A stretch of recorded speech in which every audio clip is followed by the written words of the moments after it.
Welcome to Oslo. 8 Super Grandmasters will battle it out to win the second stop of the Champions Chess Tour. This is the Chessable Masters. Intense action and a lot of fun. The action starts now.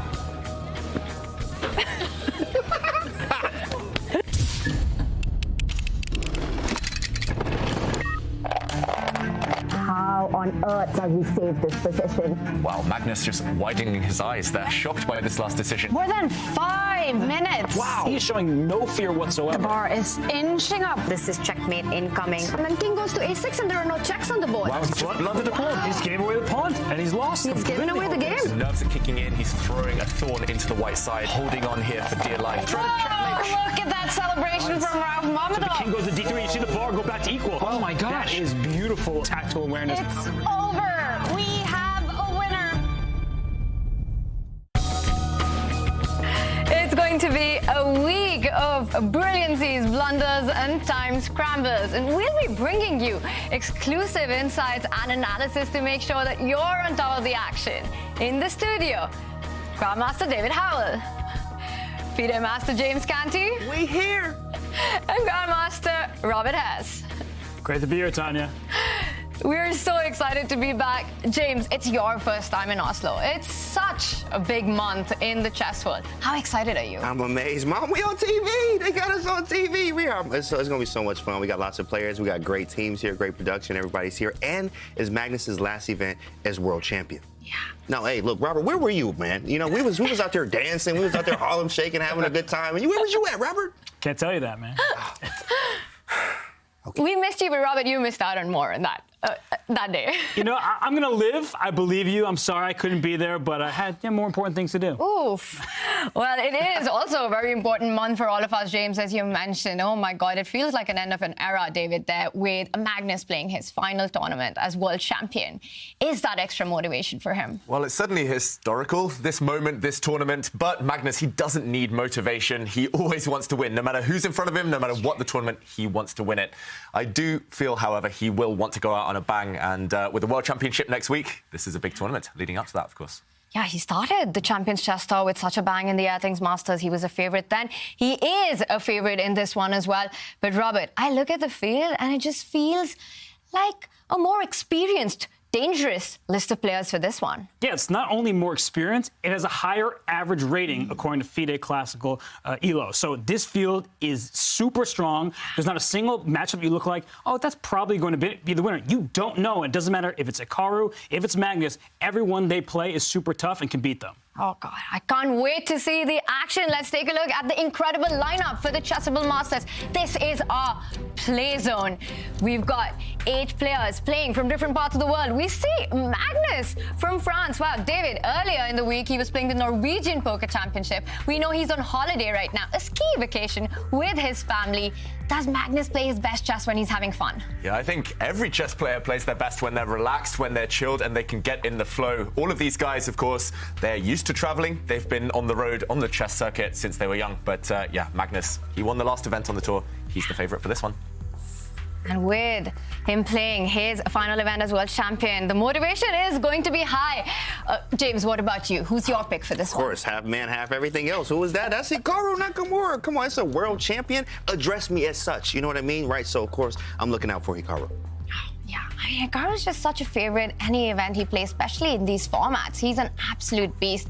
He was runners-up in the Airthings Masters as well. He is fresh out of his win in the American Cup. That's definitely a big hitter. What about you, Robert? Who's your pick for the Chessable Masters? Well, David and James took the two favorites on paper, so what I'm going to say is we will not have a repeat of the Airthings Masters. We are not going to have a Magnus Carlsen against Hikaru Nakamura final. I think they are going to be taken out by some of the other competitors, and I don't know who's going to win, but the two of them will not be in the final.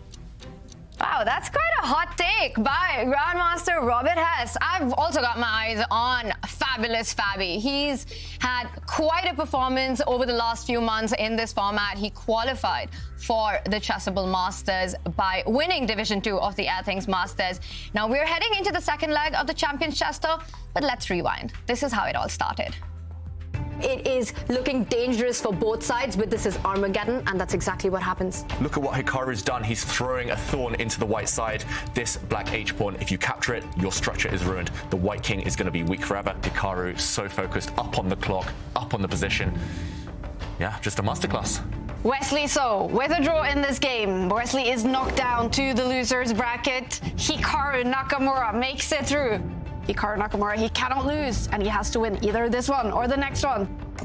There we go, we have it. Gary the G-pawn makes an appearance, G5. He's going for Magnus's king. The bar is inching up for Magnus Carlsen with the white pieces. White has evaded the black camp, whose attack is going to pay off first. What's happening? Can the black rook make headway against the lone white king? Is Hikaru winning? You have more distance from the king, so if the king goes to d3, you see the bar go back to equal. So React Hikaru as well. oh my gosh, Magnus Carlsen should be able to hold. There we have it. Game 3 is a draw. Oh, and that move is almost as nice as that trophy. He just gives that pawn where two white pieces can take it. That is beautiful tactical awareness from Magnus Carlsen. He is really earning this championship. It's over. We have a winner. Magnus Carlsen takes it. He wins the Airthings Masters. And with that win, this is where we are with the tour standings going into the second event. We've got Magnus Carlsen at the top of the leaderboard. Now, this season of the Champions Chess Tour will feature 6 events leading up to the finals. It is about winning an event, but also making it to the final with tour points. Robert, it's super critical to get those points. It certainly is, and you can get points in any of the divisions. So even if you're not in the top division, like we saw Magnus Carlsen win the Airthings Masters, Fabiano, he won Division 2. He scored a lot of points, well on his way to the playoffs if he keeps it up. Yeah, Magnus Carlsen with 150 points, Hikaru Nakamura with 100 points. Now, of course, it's going to be focused on Division 1 for us, but we'll also be keeping you updated with the action on Division 2 and Division 3. Robert, some big names there. Certainly some big names, and we have Nodirbek Abdusattorov taking on Anish Giri. I think Nodirbek won his first game against Anish, and Vladimir Krumnik, he's also taking part, but he too won his first game. So we will rectify this, we'll figure out what's going on here, but I believe that Nodirbek Abdusattorov and Vladimir Krumnik, the big names to watch in Division 2. Big names to watch, Robert. I'm looking at this list, and I was going to ask you, who's a favorite to win Division 2? But is there a player who's not a favorite there? Everyone is so strong. It feels like this could be Division 1. You have super grandmasters left and right. And when they're not former world champions like this guy over here, they are upstart teenagers like that former world champion, Nodirbek Abdusattorov. I love it. The 14th world champion fighting it out. Youth versus experience in so many of these matchups. In a double elimination bracket, who does that favor? You know, I think it favors the young often because they're used to these formats. They're used to playing for hours and hours, and they're used to playing with few seconds on the clock and using the time scramble and winning in those. Wow. Division 2 is $10,000 for the first prize and to punch a ticket into the next event of the Champions Chess Tour. So there's a lot at stake, but there's also Division 3 on. And Robert, some big names there as well. Huge names in Division 3. Shakhriyar Mamedyarov, maybe the biggest. He's taking on Jose Martinez, better known as Jospum to the chess.com community. And of course, there are some players who dropped down to Division 3. It's that strong that Gukesh and Caruana, they took part in Division 1 of the Airthings Masters. They're slugging it out today in Division 3, and they have their hands absolutely full. So much action going on, so much drama, and this just shows the strength of the Chessable Masters. The Champions Chess Tour is on. It's a brand new season, a brand new format, and this is how it all works. The 2023 Champions Chess Tour is the biggest tour yet, with a thrilling, brand new format and $2 million in prizes. It's the richest online tournament of all time. The tour begins with 6 elite events taking place between February and September. Each event features an open qualification system, with qualifiers and play-ins locking in 56 players to the main events. There, players are grouped into 3 divisions and compete for $235,000 in prizes each time. Victory in Division 1 in any of the 6 events secures a spot directly to the 8-player Champions Chess Tour playoffs in December. Players will also accumulate tour leaderboard points across the 6 events, competing for another $100,000 in prize money, and the unsecured playoff spots will go directly to the top leaderboard finishers. At the end of the year, we have 2 weeks of incredible chess, beginning with the playoffs, from which just 4 players will advance to the Champions Chess Tour finals, to a single elimination bracket, which will ultimately determine our champion. Together, the playoffs and finals feature a whopping $500,000 in prizes.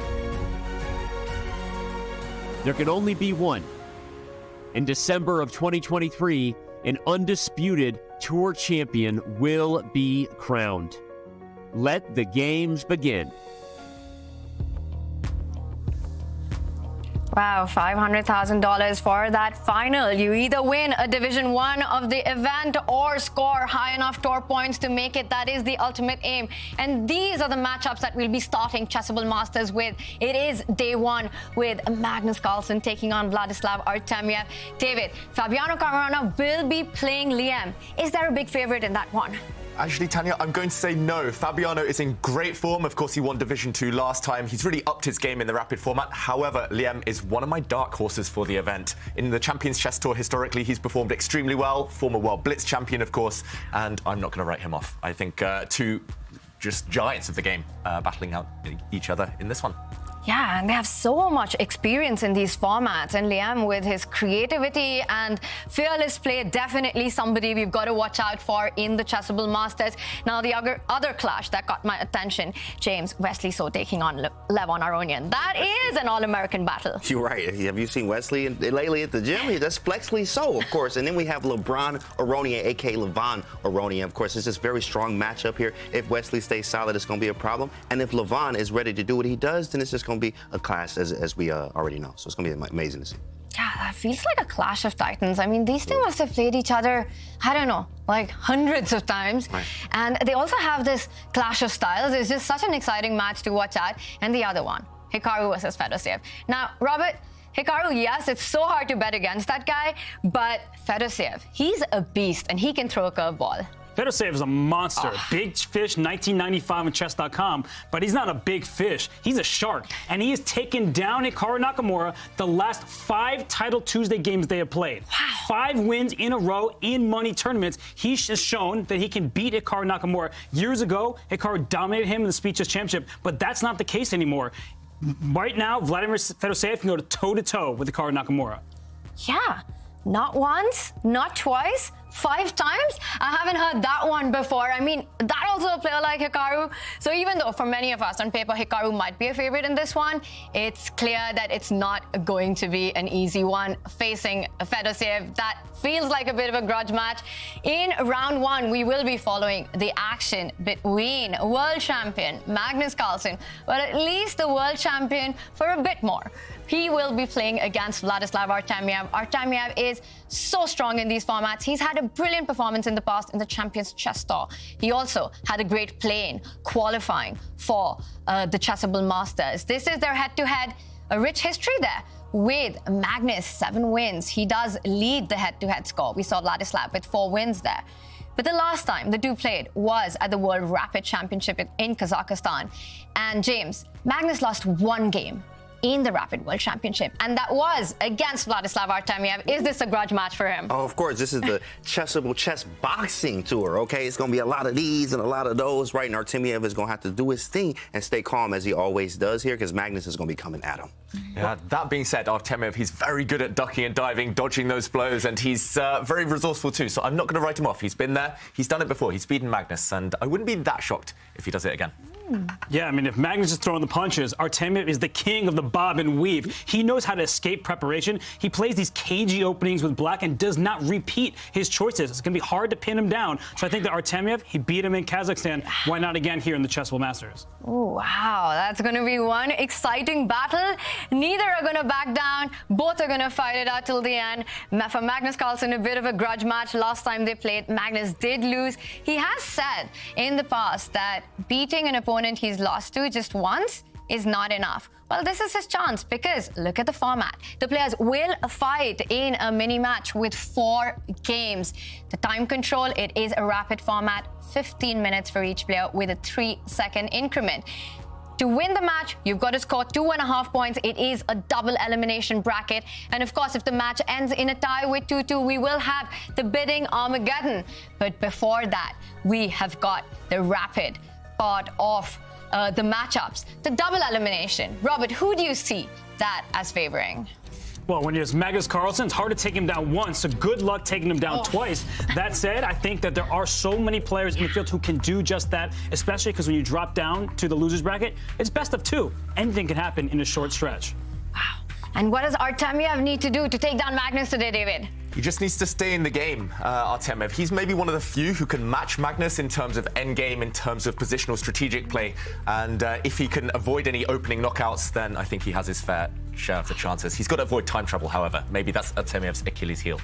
Yeah, and it really is about these time scrambles, right? You've got to keep your nerves, your precision. And do you agree with David there that Magnus would have an advantage over Artemiev? Absolutely. Of course, Magnus is world champ for a reason, and he actually does not have to, worry about the pressure of me being world champ anymore. He says, I want 2,900, right? And he's going to come at Artemiev. I think he's going to bring the best. Look at him on camera already. Yeah, but you know what Muhammad Ali said? Float like a butterfly, sting like a bee. And look what Artemiev is wearing. He looks like a bee. He's going to be buzzing about, and Magnus Carlsen will have his work cut out for him. Wow. And Magnus, he looks really serious. He knows this is going to be a tough fight. We saw him play from Canada last, and that was a very different vibe. David, this looks like a Magnus who means business. Yeah, I've got to say, both players looking sharp. Vladislav dressed as a bumblebee there, and Magnus Carlsen, yeah. Is that his hair tied back? I mean, this is a new look for him. Looking very slick. And okay, we're off. Moves. Yeah, and Vladislav Artemiev, he's played the Slav defense. We're going to stop calling him Vlad. It's Vladislav. And okay. This variation now, black has grabbed a pawn, but it should only be a temporary gain. Still mainline theory here. Normally, white throws the a-pawn up the board, a4, but you can also play this in a gambit manner. And if you throw your central pawn forward, playing e4 here, that also leads to new lines, modern lines that Magnus will have explored. Magnus, the new incarnation, Magnus 2.0, he's quite willing to give up pawns. He is happy to play for dynamism, and I'm still getting used to it, to be honest. I still think of him as an endgame grinder, but interesting opening so far. He might be getting used to it as well, because he's in for a big think right now, because he has 2 big choices. He does push that pawn up to a4. So he's saying black will not be able to protect that pawn, the one that was just grabbed, with another pawn. That's a key decision, but it takes time. When you're playing on the flank, your opponent plays in the center, you see Artemiev trying to quickly develop his pieces while Magnus is going to recruit that pawn. Yeah, and actually, Vladislav, he's gone for one of my favorite lines, one of my pet lines here as black. He's going to give white an isolated pawn, assuming Magnus recaptures now in the center with his own pawn. No, he says, OK, I'm going to keep the structure roughly symmetrical, instead play with pieces. So you would think roughly balanced, but white ahead in development. James, what are your thoughts on this opening? Who's it going to favor? Yeah, actually, so far, I think I definitely like white here. I'm a big fan of attacking chess, so I do want to move this bishop back to d3 and get something going at some point. Maybe even queen to c2 if take on d4. Then we have something like rook to d1. Really playing for many tactics here and just be aggressive as possible, especially with the bishop tucked on c8. Still, it's not developed. I have better pieces right now. My bishop is the same on c1, but I can actually get it out by b3, bishop to b2, and have the bishops actually just be on the diagonal with bishop b2, bishop to d3, and go for an aggressive attack. Yeah, makes sense. And I think Magnus would love to set up something like that.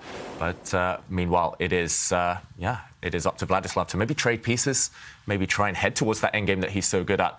Yeah, Robert, early days, but balanced so far. Very early days, and one thing of note is that rook pawn for a white, that a4 pawn, you sometimes want to push it back a square, but that's not allowed in chess. So there is that big issue of that, when you push a pawn forward, you have to look at the squares that are vulnerable to your opponent, and that b4 square, that dark square over there on the queen side, that could be black for the taking at a critical moment. Wow. And this last move, queen to e2, to me, it looks like Magnus is saying, I'm sacrificing a pawn. What happens, David, if black actually captures on d4 and says, well, give it to me and prove your initiative? Good question, Tanya. Vladislav Artemiev here trying to work it out. I'm trying to work it out as well. It looks very tempting to get greedy now as black. You can snap off that knight in the center of the board. If you take it, then white has two possible replies. Either you can slide across with a white rook and pin, keep the tension. But let's look at the more natural reply if white takes. Now, black has, again, two options. Do you take it with the queen? You might lose a lot of time. However, the black queen will get kicked around the board.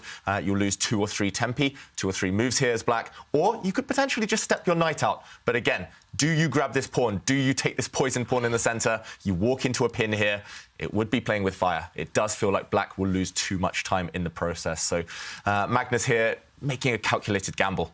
Do we think he's going to take this, or is he going to resist? I like it. Hey, look, come on, Big Mag. I like it. Look, hey, I'm a big fan of aggressive chess, and that is aggressive. He's like, go ahead. What you going to do, Artemiev? I know you're sitting there looking all calm, but you're not going to be calm about this one. You got to make a decision. Are you going to take the pawn or not? Because rook d1, and you could be done. It actually is coming. Of course, rook d1 will be coming with maybe some ideas of obviously moving the knight and exposing the queen there. The rook is on an open file now, and we have, of course, a bishop to d3 and moving the pieces around. I mean, it's really good for white here. I do like this position, but we do got to see what Artemiev does with this bishop takes d4. Is he going to take it or not?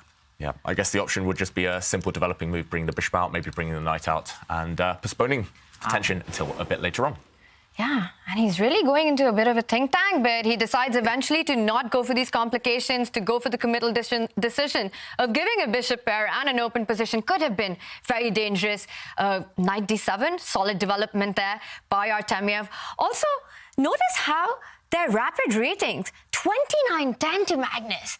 Artemiev at 28-71. That just shows how close a match this is, Robert. Yeah, it's their peak ratings from the month of March on chess.com, and they both have had their successes. Artemiev, he had to work his way into this competition. He qualified by playing great chess in the play-in stage, then winning a match against none other than Maxime Vachier-Lagrave, the World Blitz champion. So Artemiev, he earned his spot. MVL was that World Blitz champion in 2021, and right now, he made an odd decision, bringing his knight in front of his queen, but also in front of his bishop. So he's slowed down his own development, and he's going to have to find out where to put his pieces. It's not an easy decision right now. That's what happens in chess. When you're caught off guard in an opening, sometimes you're not quite sure, where do my pieces belong? I don't think Vladislav Artemiev answered that question.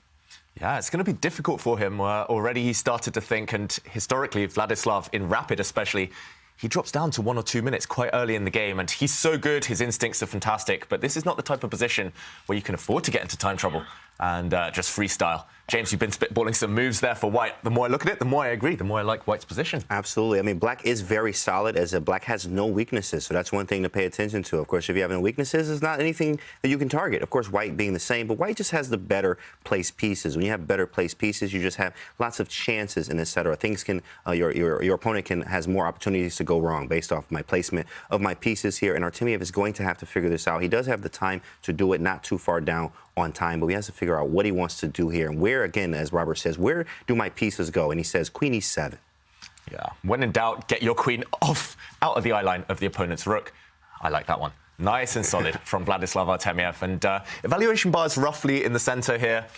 That reflects the fact that black objectively is not in too much trouble, but it's just about whose position is easier to play, whose ideas are more natural. Meanwhile, we see on the corner there some of the other matches, some of the evaluations. Looks like a great opening for LeBron Aronian. LeBron Aronian, of course, when LeBron is on a stride, you just want to get out the way. They say when LeBron is coming down the lane, Duncan, you want to get out the way. And Wesley So better be getting out of the way right here, or hopefully trying to figure out how he can block whatever LeBron Aronian has going on right now. Wow, yeah. So we'll keep everyone updated on those games as the events unfold, as the moves happen, as the results roll in. But meanwhile, this one, Magnus thinking again, how to up the pressure, how to get his pieces into the game. We've highlighted a couple of problem children, problem pieces here. It's those bishops, the white dark square bishop, the black light square bishop. But Magnus, okay, just retreating. losing a bit of time there. Is he going to start stepping forward his central pawn, maybe trying to go on the attack? It still takes a while. It looks very, very symmetrical. Queens, knights kind of mirroring each other here. Pawn structure, very symmetrical. But, yeah, what do you think of that one, Robert? I'm still trying to figure out the mysterious ideas behind it. Well, they often take e4 best by test, so they don't necessarily one e4. They let you choose when to make that move. Pushing your central pawn is valuable in these types of positions. You gain space. You open your dark square bishop. That's been sitting at home, not doing anything at all. So I think that e4 is up next for Magnus Carlsen. And both sides, they're kind of just jockeying for position.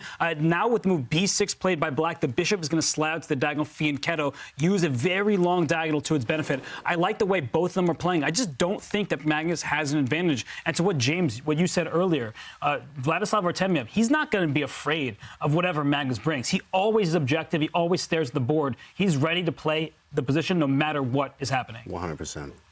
Wow. This one is heating up. We see a move by Magnus there in the center. e4 has been played, and he is eyeing to push that pawn further. e5, hitting that knight, getting the knight from c3 to that central square, and putting a lot of pressure on the king side. While the pressure will increase in this one, the pressure on the So Levon game is already very high, and I think, David, that's the one that we should rush to. We see our eval bar. It does say that Wesley is in big trouble. Let's take a look at the magic that Levon has weaved out of the opening. Wow, what is going on here? Yeah, what is going on here? That's the big question. Suddenly, Levon's thrown in a check. The white king is still stranded in the center. A quick material count shows it's still level on pawns, level on pieces. But maybe it's to do with that black king. And now that we've jumped in, has that been a mistake by Levon Aronian? Because the evaluation bar's roughly back in the center again. Yeah, you're right, Tanya. Commentator's curse. Maybe Wesley here, he can just snap off that black bishop, trade off that piece.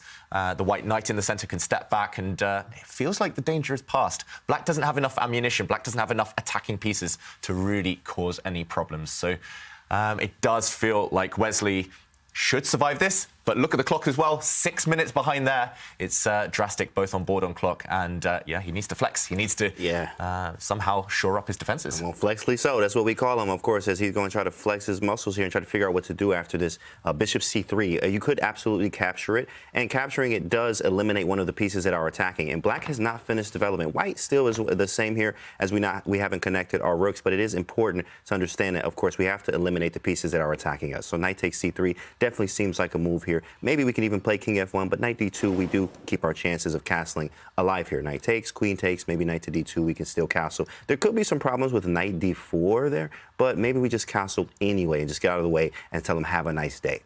Yeah, this is the key variation. If white gets one more move, if white castles, then you're safe. Wow, is Wesley heading in this direction? I'm a bit worried that a move like bishop g4 might come out, attacking this white rook, gaining tempi, gaining time against the white pieces before white is allowed to run away with his king to safety. And Wesley here, critical moment. Maybe we can ask Stockfish, ask the computer what it thinks. If you have to move your king, then you might live to regret it later on. But he does it! Nerves are still Wesley So. Get him off the... What is that? What is that? Wesley with his delayed bomb cloud. Delayed. Yeah, come on, that's what that is. He learned from Hikaru, he learned from Twitch chat, he knows what to do. But in all seriousness, this is a brave decision from Wesley So, and he has shown this actually in a variety of openings. He is willing to bring this king up in the center if he feels there aren't enough attackers. What is attacking that king? It's a lone queen over there. The queen cannot just deliver checkmate by itself. White has a number of pieces protecting. There's a knight on f3, there's that rook on d1. The queen and bishop are also helping out. So now it's up to Levon. The onus is on him to prove that he has a legitimate attack, because white can start taking away the attackers. You can take that knight away with the bishop on the next turn for white. So I do think that Wesley has everything under control, even though it looks extremely scary. Yeah, it looks scary, and we do see at the bottom of our screen the top engine suggestions there, the top computer moves. And actually, there's a few that do give black a small advantage, but it's nothing decisive. So if white is accurate, if Wesley continues to, maybe as Robert says, trade off pieces, trade off those potential attackers, then he should be safe enough. Yeah. But temporarily advantage Levon. Wow, and I look at those moves, and David, they aren't easy moves to spot. The more natural way for black to go in this position, a human move, would be something like bishop to g4. You pin that knight, you want to take that knight, you want to get your own knight to e5 and start putting pressure on f3. But I see that that's not a move the engine approves of. What's wrong with a move like bishop g4? I don't think there's anything wrong with it, Tanya. It's just computers are weird and wacky, and they love, they see chess in a totally alien way that just that we struggle to understand as mere humans. But just to highlight what the computer wants to play, knight b4. What is that? What is that? Never going to happen. What is that? You see that next one, pawn a5? Yeah, the next one, James. What is this? Pawn a5? But I actually understand a5. The point of a5 is that if white is indeed going to take this knight on c6, after the pawn recaptures, the bishop can slide out to the a6 square with check. So it's very weird move. It looks like the opposite of what any human wants to play, but it has a deeper purpose to it. Wow. It's one of those moves, Robert, once you explain it, it makes so much sense. But from a human perspective, to find a5 would be so impossible. And we see that Levon has a different approach, makes another very human move, just brings the rook to the central E line, attacks the e4 pawn, and things are still very dangerous and complicated for white here. Yeah, much more logical move, a very human touch there from Levon Aronian. And again, as we see from the computer suggestions, white doesn't actually have too many ways to minimize the damage, to limit the damage here. He needs to actually play his rook across. Stop it.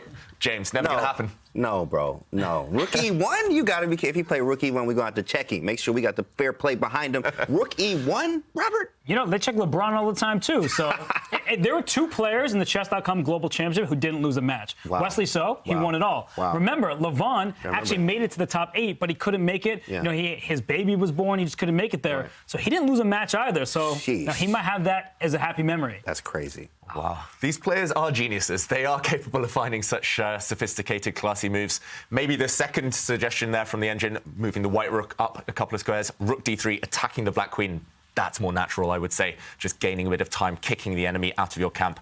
But, yeah, it's up to Wesley. Pressure on the clock. 5 minutes against almost 12 minutes. That is dramatic. And the position is just starting to get complicated. He still needs to find some precise moves. How difficult is that going to be for Wesley with just 5 minutes on the clock? Extremely difficult. Not just that, but remember, if you lose with white, that could be a killer blow for your chances. The white pieces are normally where you want to do the damage, where you want to hit your opponent. But if you lose with white, you have more blacks in the remaining games. That could be a hammer blow to Wesley. Great start from Levon. Gotta say, love the way he's played this game so far. Yeah. With the black pieces, Levon Aronian is the one who is flexing, James, in this one so far. LeBron. This is looking amazing for black. Still big questions to answer for Wesley.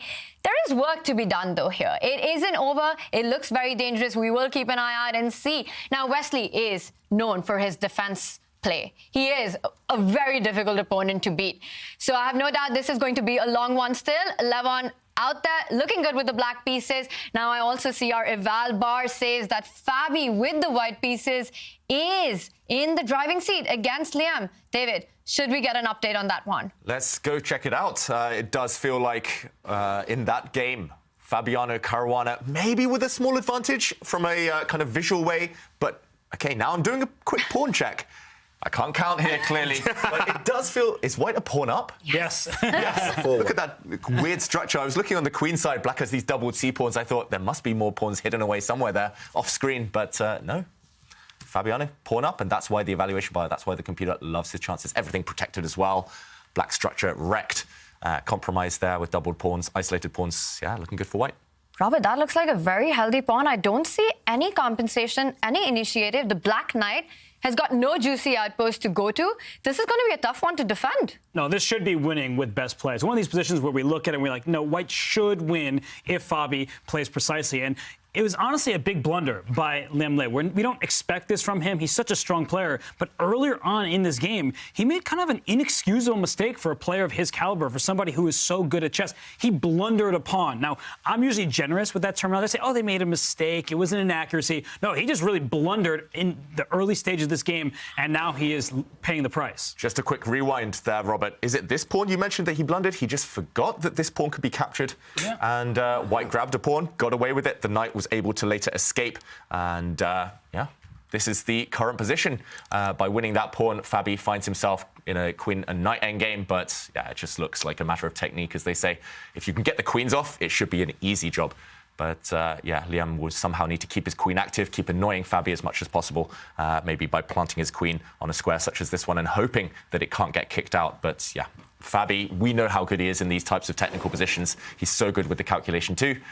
Liem, uphill struggle to survive. Yeah, absolutely. Here, lots of times there's practical chances for drawing, or actually, I mean, you have to be so precise here in these games, especially if you have a trade of knights. Let's say the knights come off, then this may be even closer to equal. Of course, it's not being up to pawn for Fabi here, but lots of times it is important to understand that, of course, the queen in games are the hardest ones. If you read your Dvoretsky in-game manual, make sure you're doing that at home. Of course, the queen ones are the hardest ones, and with this extra knight here, I mean, it does make some practical chances for drawing, but I'm taking white all day with that extra pawn and trying to push this, and the time advantage for Fabi.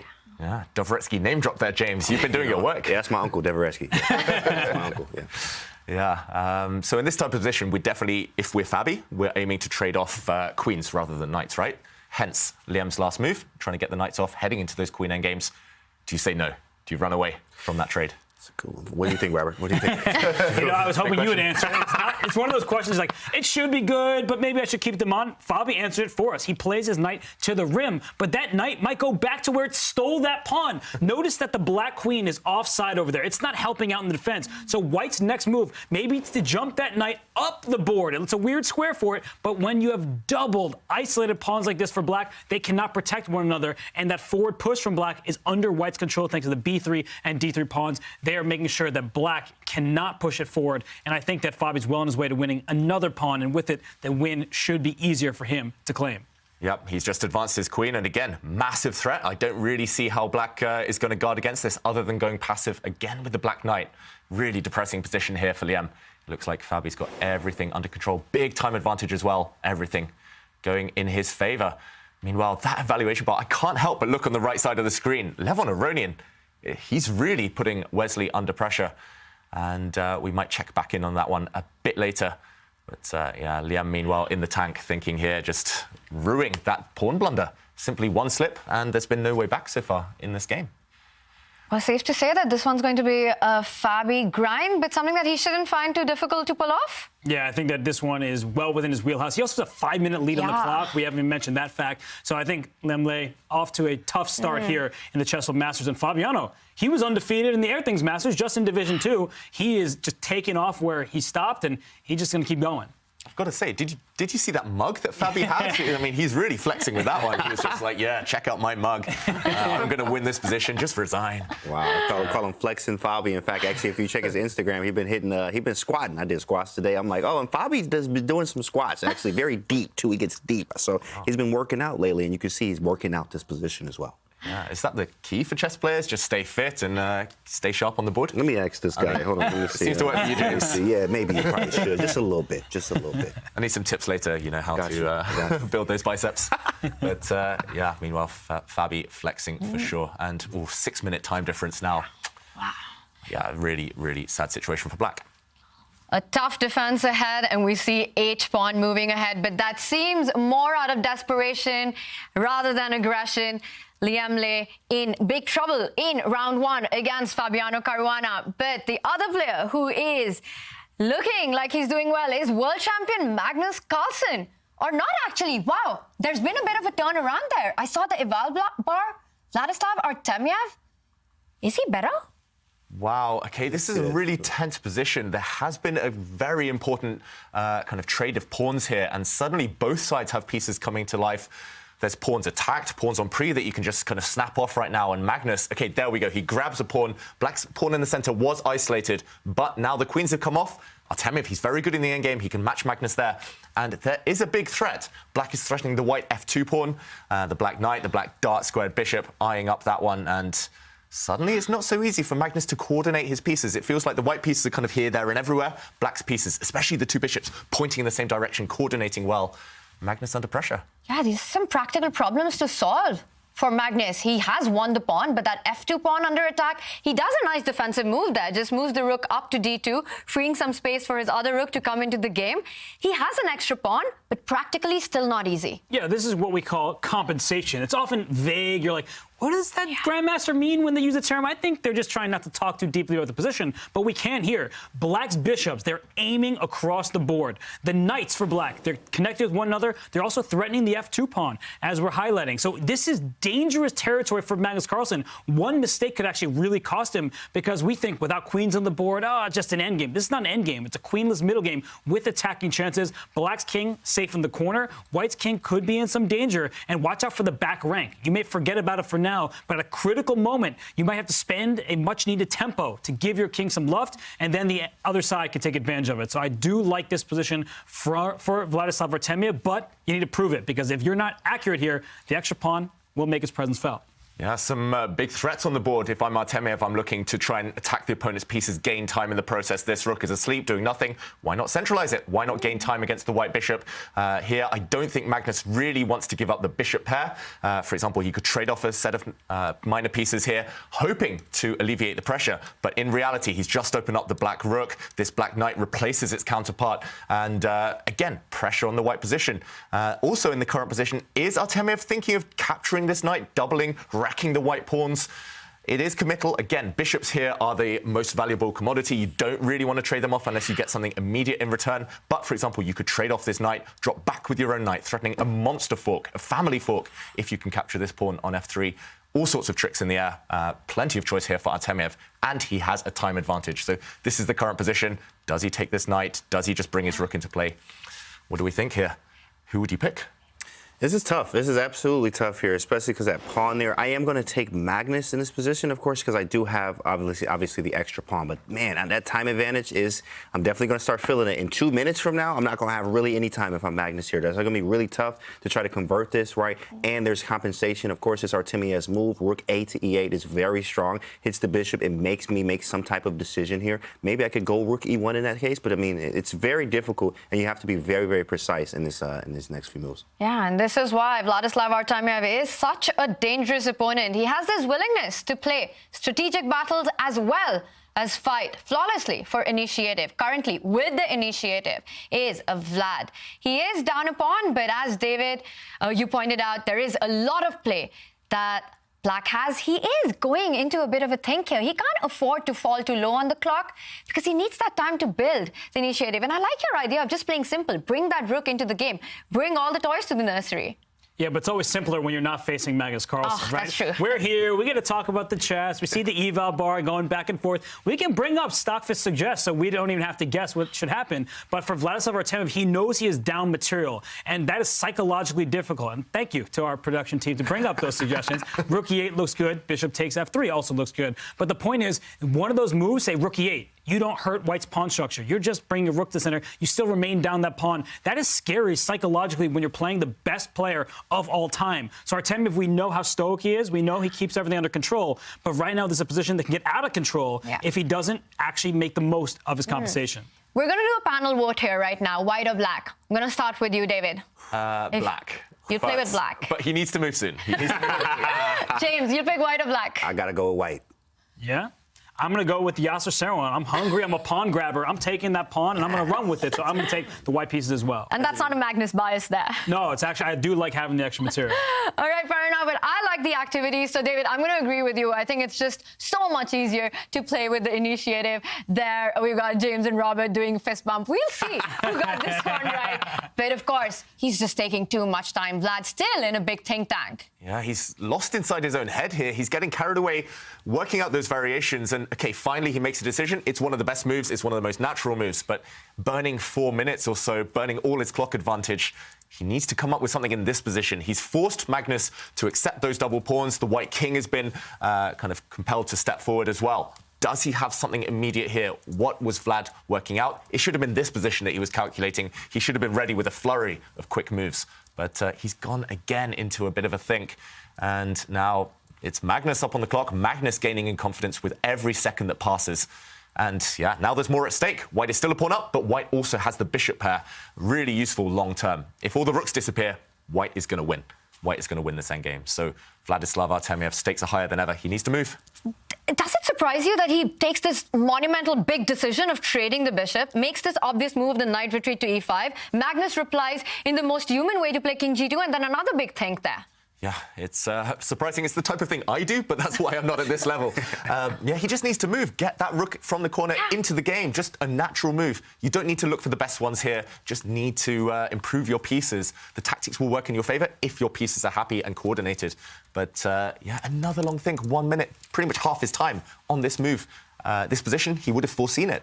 What is he thinking about? It's surprising. It's maybe some tactics with like rook e8, but I mean, you are playing Magnus. You got to be careful here. Like rook e8, and then obviously you're hitting the bishop. If the bishop goes to the wrong square, you might have a knight f3 in there. Then after king f3, maybe a knight e4, but the king might end up on g4, believe it or not. There's some crazy stuff here. Takes and knight e4, threatening the bishop, right? But there's even bishop f4. You play g5, right? The rook's hanging. There's a lot of stuff going on here. And if king, I don't know, king g4? Is that even possible? King out in the middle of the street right now. I don't know what's going on, but maybe he's trying to calculate that. Yeah, it's a deep line, right? You can take that rook, the f2 pawn will fall, everything is happening in a position of this nature. And rook e8, the starting move is in place. But Vladislav, he's down to 1 minute remaining. And Magnus, he knows what's coming. He is going to see that tactic on the f3 square, but I don't really know how to avoid it. Maybe you could take the knight on f6 first. That doesn't look like it helps very much. Yeah, I think you might have to take this knight unless you want to go into that kind of maze of complications. And here, the white bishop can retreat maybe to this square, maybe to this square. It does look a bit ugly here for white, I've got to admit. This white king now out in the open, ready to be checked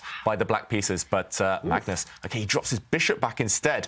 This is playing with fire. What the heck is Everything this? is loose on this file, on the F file. That black rook is going to have a huge say on the decision of this game. James, you're looking for tricks here. You're looking for the same idea maybe that you mentioned. This black knight can jump out the way. I'm not sure which square it uses. But again, just so many threats. Has Magnus got an answer to this? But notice how Magnus played his last move quickly, and now Artemiev down to under 30 seconds. Magnus is hustling on the clock. He still hasn't made a move. Wow, 20 seconds now for Artemiev. He about to flag move. I think James and I were right on this one, right? It's just much easier when you have the extra pawn, because when you're down material, you're always like, how do I get it back? Make sure that I get activity and give it. But knight h5, what's the next threat? Of course, the bishop is under attack right now. You need to save that piece. But what is the follow-up? It's not easy to see that, and he only has 17 seconds. Yeah, I call him the Iceman sometimes because he's so calm, so stoic, but he froze in that position. The Iceman froze, and he really needed to move quicker. You can't navigate this type of position down a pawn with only 17 seconds against someone world-class like Magnus. And okay, Magnus drops that bishop back. Notice how he's willing to trade pieces. Magnus is saying, yes, you can get rid of one of my bishops. But okay, Artemiev steps back. He's hoping for a repetition of moves, but can Magnus do better? If Magnus brings his bishop back to f5, that's the second time we've seen that position. Magnus, of course, will want to win. He's got white, he's got 2 minutes extra, and he's up a pawn still. And we've got our first result of the day. Levon Aronian did win against Wesley So with the black pieces. What a start for Lev. Not just the result, it felt like that was a dominating game there, Robert. The opening went wrong. This is the Chessable Masters. Wesley So has written a course on 1e4. So many hours of video. It looked like a d4 opening, so maybe he'll have to switch that up in the future. But Levon Aronian came well prepared, and he is a man on a mission. Absolutely. So Wesley So trailing that one, and it looks like this one is going to be tough for Vladislav Artemiev. He's down to 15 seconds, and he's retreated the knight. Do you see Magnus repeating moves here? No. Okay. I think hell will freeze over before Magnus goes for a repetition here, and he's retreated his bishop. Look at the bar. Different square, though. Oof, James. David with the bar. What's up with the bar? Okay, knight f3. You called it, James. Oh, my God. Hey. It's on the board. Right here. COE, calculation over everything. Get him off the board. 94 for the score. King g4 is king out in the middle of the street right now. And what do we do now? H5 and we live? What is this? I don't understand. H5? Nope. Knight d2. Wow. And then f2 falls as well? Oh, you my just pick up the goodness. f2 pawn? Oh, my goodness. Is this collapse? On national television. He's claiming that in an endgame, use the king as a weapon, but I don't think that king should be weaponized this early. White's pieces are discombobulated. They're all over the place. That bishop, the light square bishop, it's blocked by its own king. The dark square bishop is under attack. Pawns are hanging left and right, and I feel like for Magnus Carlsen, things are getting out of hand, but Vladislav Artemiev only has 7 seconds. He's got to find moves. Play a move? 4, 3. Oh, he's got to move. Oh my God, he's going to be flat. Play. Oh, man. He made that move with 2 seconds left on his clock. Scared He the life throws out in of a us. check, giving up a pawn, trying to lure the white king even further forward. I've got to say, commentator's curse. I said Magnus would play on, but he will be regretting that decision. Look at that white king. How is it going to survive? If you take that pawn now, the black rooks are going to mobilize with time. Oh my God. we might see a checkmate in this game, I've got to say, guys. But he's got no my time. goodness. 4 He's seconds. playing on seconds. He's playing every move with 1 second. It's a 3-second increment. He's got 4 seconds on the clock. He made that last move with a second. He's panicking Artemiev. I don't like his last move. I was going to say, material count, white is actually up. White has a bishop and knight for a rook. You're up 1 point. And if one set of rooks disappear, suddenly there are no mating attacks against the white king. Suddenly white will be safe. So I'm expecting the white dark square bishop to move, or maybe the white knight will centralize and attack disappearing. And I was just saying, don't use the king as a weapon this early, but that white king may actually slide forward, and that black king might be the one that's checkmated. You have to be very, very careful here, because at some moment, that black king, there are many white minor pieces that can go after it. This is not looking easy at all. I do not envy Artemiev's task. I think he's in huge trouble, but they're both in 20 time trouble. seconds. Magnus keeps thinking. Because it's a tough position. Your h2 pawn is hanging. You can't move your bishop. The rook is... you're going to end up trading rooks, which is great for black. But there's no way to really fight the trade. Robert, are you still picking Magnus for this one? Yeah, I am. I just think the time trouble is crazy, and you have 2 pieces to just a rook, right? So I think rook d2, maybe there will be simplification, but I just feel like there's no way Magnus is going to lose this position. Well, you lose one of the 2 pawns, either b2 falls or the h2 pawn. Maybe you're going to lose both, actually. Sheesh. It feels like the calm after the storm, though. Even if you lose both these white pawns, as long as you can kind of coordinate your minor pieces, I say if. It's a big if, but the white king now will start centralizing. Look at that black king. It's nearly trapped, actually. Unfortunately, you don't have a rook or king or rook or queen to mate that black king. But here we go. C4? Whoa, Big fella, what is move? that? Oh, he's about to take on, he's going to take the other Yeah, pawn. he's trading even He has more. no- Oh, Magnus blundered his knight. It's time to go. And it's that's over. it. He's It's going to over. resign. He's going to resign. Yeah. with the win, the dub. That was surprising. Oh, my goodness. He walked into a pin, and I told you, float like a butterfly, sting like a bee, and that one stings because Magnus, he losing again and had the white pieces to boot. That hurts. That hurts. And that is it. Magnus Carlsen resigns after that blunder. Knight d6, rook b6. That's a pin. You pin the knight, you win the knight. That's a lost endgame. There was still hope before this, but what a roller coaster of a game this was, David. Yeah, what a roller coaster. And Magnus there, you can see him looking over the game, trying to figure out where he went wrong. But it was actually the momentum. It was all in black's favor. Big blunder from Magnus earlier. But after all those twists and turns, Artemiev took the point. Wow.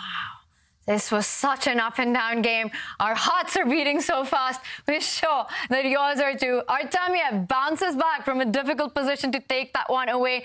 So many big critical moments. It's time for our Lisoveta learning point.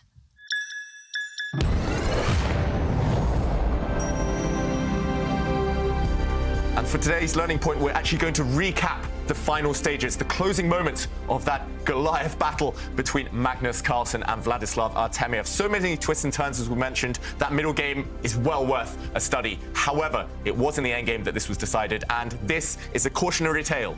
Never switch off. Don't lose alertness, even deep into the endgame. Here, Magnus, with his bishop and knight, maybe thought he was reaching safety. Maybe he thought the game was steering towards a draw. He centralized his knight, very logical move. But Artemiev was full of tricks. He threw his pawn forward.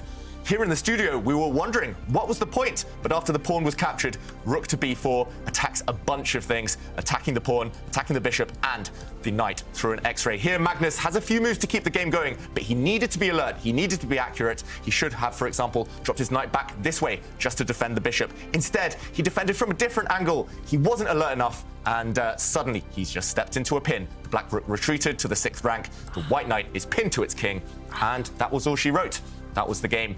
And Magnus had to resign. Wow, what a game there. What a big win by Vladislav Artemiev. There's action on in Fedoseev versus Hikaru. Hikaru with the white pieces. He's not happy. He's not happy, but that's because the game is fizzling out to a draw. Perhaps Hikaru was hoping that earlier he could make something. But yeah, here it looks like Fedoseev has defended very accurately. Bishop versus knight is the only imbalance. Symmetrical pawns, same number of pieces. But yeah, very easy draw from this point. Missed opportunity maybe for Hikaru. Well, that's at least what his body language is telling us. Yeah, he's always mad. He's like, oh, come on. You know, come on, chat. Come on, chat. Oh, this is ridiculous, chat. You know. So, but I mean, he wants to win. You love that type of spirit from someone or a game, especially Hikaru being an official random world champion. Of course, he's just looking for that win, and especially after Fedoseev. I mean, they have a very heavy beef there, as Robert mentioned. I mean, literally beating Hikaru last 5 Title Tuesday games in a row. Oh, there's definitely some animosity there, and he needs to try to figure this out. I mean, he wants to win the match. Yeah, I've got to say, despite Hikaru's head shakes, he was actually the one who was a bit lucky in this game. I think Fedoseev had a winning move earlier if he had spotted it. But yeah, in the end, a draw, a fair result in this game. Wow. We've often heard so many players say that Hikaru, his expressions, don't believe them on camera. Yeah, no, it's a psychological trick. You know, he's just like always throwing his head left and right. But look at this position we have. We have one game left. Fabiano Caruana, I think we can believe in him and his chances because he has an extra pawn. And now that knight for black, it's stuck back there and might get trapped. Wow. There's no way home for that one. Yeah, that black knight is literally trapped. It has no squares to go to. But if the white king retreats to try and attack this black knight, the black king will race across and try and that's a attack blunder. the white king. What's going on? Hikaru shaking... sorry, not Hikaru. Fabiano shaking his head there. I think he needed to backtrack. He needed to go for that black knight. Yeah. Instead, he's let it out of the cage, and now the black knight Don't might trade. Go... Yeah. Can you trade? Can you Because he trade? gets opposition. I think you can trade these knights. Is that just a draw, actually? Because you trade and you advance with your king, and Yeah. that's a Oh, draw. goes for That it. is it. He just missed it. Yeah. Goes for it. No, he had to go backwards. It's so tempting to lash out, go forward in an endgame when you have a passed pawn, but we see opposition is secured from Liem. He is going to earn that half point, and Fabiano is going to be kicking himself because he remains up a pawn, but this extra pawn cannot promote. The game will end likely in a stalemate in the next few moves, and I think Fabiano's going to be pretty disappointed. Yeah, you called it out. Stalemate on the board. Wrong moment to trade those knights there. With that, immediately the game fizzled out. Wow, that was a big moment, a big miss by Fabi because he could have trapped the knight, David. Yeah, a big miss. And if it's possible, I just want to show what happened there because he let the black knight out of its cage. I think he could have gone for the knight, trapped it, won it, and Liem would have had to resign a few moments later. It was this position. Fabi went in the wrong direction with his king. He stepped forward, later allowing this black knight out via the c3 square. If instead he just raced towards this knight, he would have won the game. There's no way out. You're simply going to go back and pick it up. If the black king steps across, then it simply isn't in time. Here, the black king attacks the knight, yes, but you could jump out of the way with the check, and no matter what black tries, for example, going for the white pawn, white is just in time to hold it, defend it, and win the game. So missed opportunity for Fabiano Caruana. Wow. That was a big miss by Fabi, but don't miss this opportunity to subscribe to our Twitch channels. For our non-subscribers, we've got a break coming up. But those of you who have subscribed, do not go anywhere. We have a very special guest and a very special interview coming up.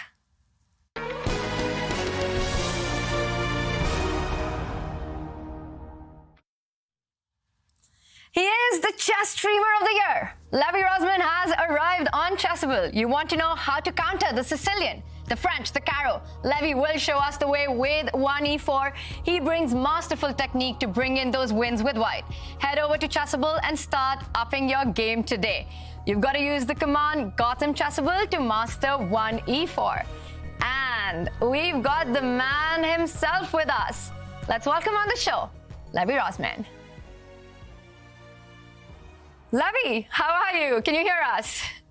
Yes, I can. Sorry, I didn't know if I was supposed to introduce myself. I was waiting for your cue. I appreciate them saying I have masterful technique, by the way. It says, like, gross exaggeration of my abilities. But thank you, guys. I'm humbled.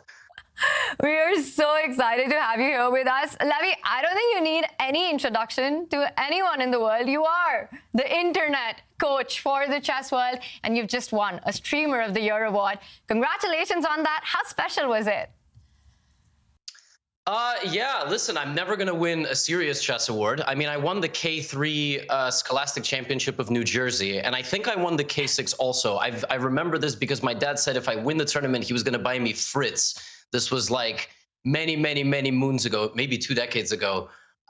It was, it was a fun feeling. It was crazy to be in Los Angeles. I'm not really cut out for like the lifestyle they have over there, but the weather is much better in New York. So it was a lot of fun, and I just don't like 7-hour flights. So credit to Robert and James, because I'm sure they had long flights to get to Norway, but I'm sure it looks very nice over there. It was very well deserved. And because of what you said, Levy, I have to bite the bullet and ask you, were you bothered by Hikaru's reaction? No. You have to understand, like, that was a 15-second clip in a 6-hour stream. And generally when you stream, it's like constantly getting badgered by the same array of questions over and over. So if you ever tune into my stream and, there's a sample size of the same question being asked 10 times, I'm going to give you like 10 different responses. 2 of them will be serious and 8 of them will be ridiculous, because I don't think there's any other way to cope. Like we were just talking about the Streamer Awards. I don't know how these folks stream 250 hours every single month. It would completely drive me nuts. So no, he said something a little snappy a couple of hours into the show, but I think there's far greater things to be bothered by. Levy, we're so excited about your award and also this big drop on Chessable. And I want to know, for this big, most anticipated coach, I think everyone's been waiting for a course by you. What motivated you to make it on 1e4 on the King's Pawn opening? I think the lines are very practical. Like, I play a lot of e4 myself in Blitz, and I think I have the most fun in speed games. I'm not playing a huge amount of classical. The problem is, like, my goal is 2,500 elo, and Tanya, you're a d4 player, but you know this. It's scientific at that point. It's like you're not going to get fun positions almost ever. Like, it's just very kind of, looking for that minuscule advantage that Stockfish claims, or following a game that was played a couple months ago by some of these great players, for example, that are in the Chessable Masters. But for 99.9999% of chess players, e4 brings the most fun, and challenging all of the major black defenses is still completely possible to do in a very fun and exciting way without sacrificing much advantage. So I decided to make it on e4, and it was like a heroic effort. I mean, we put together a 1,200 variation, 18 hours of video course in about 2 months. So, but it's great. I mean, I've been playing a lot, like all these lines as I've been drilling them and learning them, myself, and learning their subtleties. And I'm winning about 75% of the games in some of these variations. So, of course, in Blitz, I haven't had a chance to go to classical tournaments. Yeah, I mean, I've had a blast. I love some of these lines. And I hope, the audience will too. Yeah, Levy, that's awesome to hear, and I'm sure people are, diving right into the material. And I guess my question for you is, how do you choose which opening is most fun? Because you see some sacrificial openings, but they may be a little bit dubious. How do you actually choose which openings you're going to play? That's a good point. Well, I guess there's like 2 things here. First of all, there's what I'm going to play. With me, I don't actually care. Like, I had a King's Gambit phase. It's like hair for me. Although, I mean, it's kind of falling out. My dad, unfortunately, lost his hair quite early, so I won't be able to use that analogy much longer. But it's kind of like having a hairstyle. For me, I can just like kind of play whatever, because it's sort of my style of chess. I don't really mind C4, D4, E4, B3, like whatever. But for the course itself, we did it in a very strategic way. We did it in a way where a lot of games have been played recently where grandmasters are going to kind of get off the beaten path. But we've also done it in a way where other Chessable courses did not cover those lines. Like, there were a few lines that I wanted to cover, but I saw, maybe Gawain Jones already did a deep dive, or Simon Williams, and I kind of went, it just doesn't make sense. Like, I don't want to reinvent the wheel, because then, there's Chessable customers that also will compare courses side by side. And if you're just offering like the same thing, because at the end of the day, like I just said, chess is scientific. You can't just say, oh, I solved this variation when there's already a good solution here. Yeah, we did it in a very similar way, like that we chose our team for Pro Chess League. I mean, we just sat down, we looked at all the details, we ultimately made a decision, and we tried to keep the repertoire kind of consistent while also offering some kind of, model and unique suggestions. There's a line in the 2 nights that I recommend a move that has only been played once ever, and it was played 3 weeks ago in a tournament in Europe, European Championship. So just kind of keeping up with like the modern trends, while also recommending stuff that you can't also find in 5 different locations. Wow. That's amazing, Levy. We're so excited about this course, and thank you so much for taking out the time and joining us. And congratulations for everything that you do. And yeah, we're looking forward to more. Thank you so much for joining. Levy Rozman, Streamer of the Year, is out with his first course on Chessable on the King's Pawn opening. So check that out. There's a short and sweet version for free on that. I've got a big reveal for you, by the way. That is not the only big drop on Chessable. There's one more course, and it's by none other than our very own James Canty. This right here is how I use Chessable and why. I've been using it for a long time. I mean, if you look up here, I actually have my streak. It says 1,231 days, right? You're gonna forget a lot of the things that are in the book. Chessable came around. When I got on Chessable, it's literally, I was already doing that. So this is now a game changer because I can do it faster. It's online, it's in front of me. All of my books are here. There's gonna be folders now, so I can categorize by white, black, and tactics in game. But I literally have everything in one area. As you see, I'm scrolling here. This is why I like this. So they're like, how many Chessable books you got? I'm like, all of them. How I use Chessable is actually, I do a lot for the opening training. I do tactics on here. I do calculation. I do in-game. I do everything but the database. All my training on here all the time. Chessable is the wave. This is why I like to use Chessable. It's actually helped me. I remember even online, I was only like capping out at 2350, almost 2400 and Blitz and Bullet. My chess comm is 26 with a high of 2774 in Bullet. And I blame all of this, like success, really, it's just working on Chessable, just being honest with you. Hey, you know what I'm saying? The proof is in the Chessable, baby. Okay, that's what they say right now. Chessable is the wave. I definitely love Chessable. It's a great tool to use. And my course is coming out. It's the meanest Joe Bava, right? Got the Joe Bava London course coming out. So make sure, you know, y'all gonna get that, right? Of course, the meanest Joe Bava is coming out to a Chessable near you. Yeah, but I have a question first. Can we roll back the tape for a second? Let's get that back on the screen because your chain says calculation over everything. Yeah. I see the Grunfeld revisited over everything. So I think you're either going to change the letters on that chain or just hand it over to me. Oh, Mike, you know what? Here you go. My bad, bro. I guess I got to take this off now. Jesus. Come on, Robert. You don't have to see that. Robert, we on TV right now. Robert, jeez. Wow, so much excitement. Definitely check out James' course and Levy's course if you want to get the wins in with the white pieces. But for now, it is time for some of the players to get the wins in because let's take a look at the results that we've got. Levon Aronian won against Wesley So. Artemiev beat Magnus Carlsen. We see Liem and Fabi ended in a draw, as did Fedoseev versus Hikaru. The players are ready to go. We've got Vladislav Artemiev, Magnus Carlsen. That's the action that we will be following. Magnus, how angry is he right now, David? He will be furious with himself because it was all self-inflicted. He allowed all those tactics to happen. He allowed the momentum to drift against him, and he made the blunder at the end. So he knows that he only has himself to blame, but 3 games left today, he still has enough time, for sure, to fight back. And, okay, early days, Vladislav Artemiev, he does tend to dodge the main lines, to dodge anything too direct in the opening, especially with white.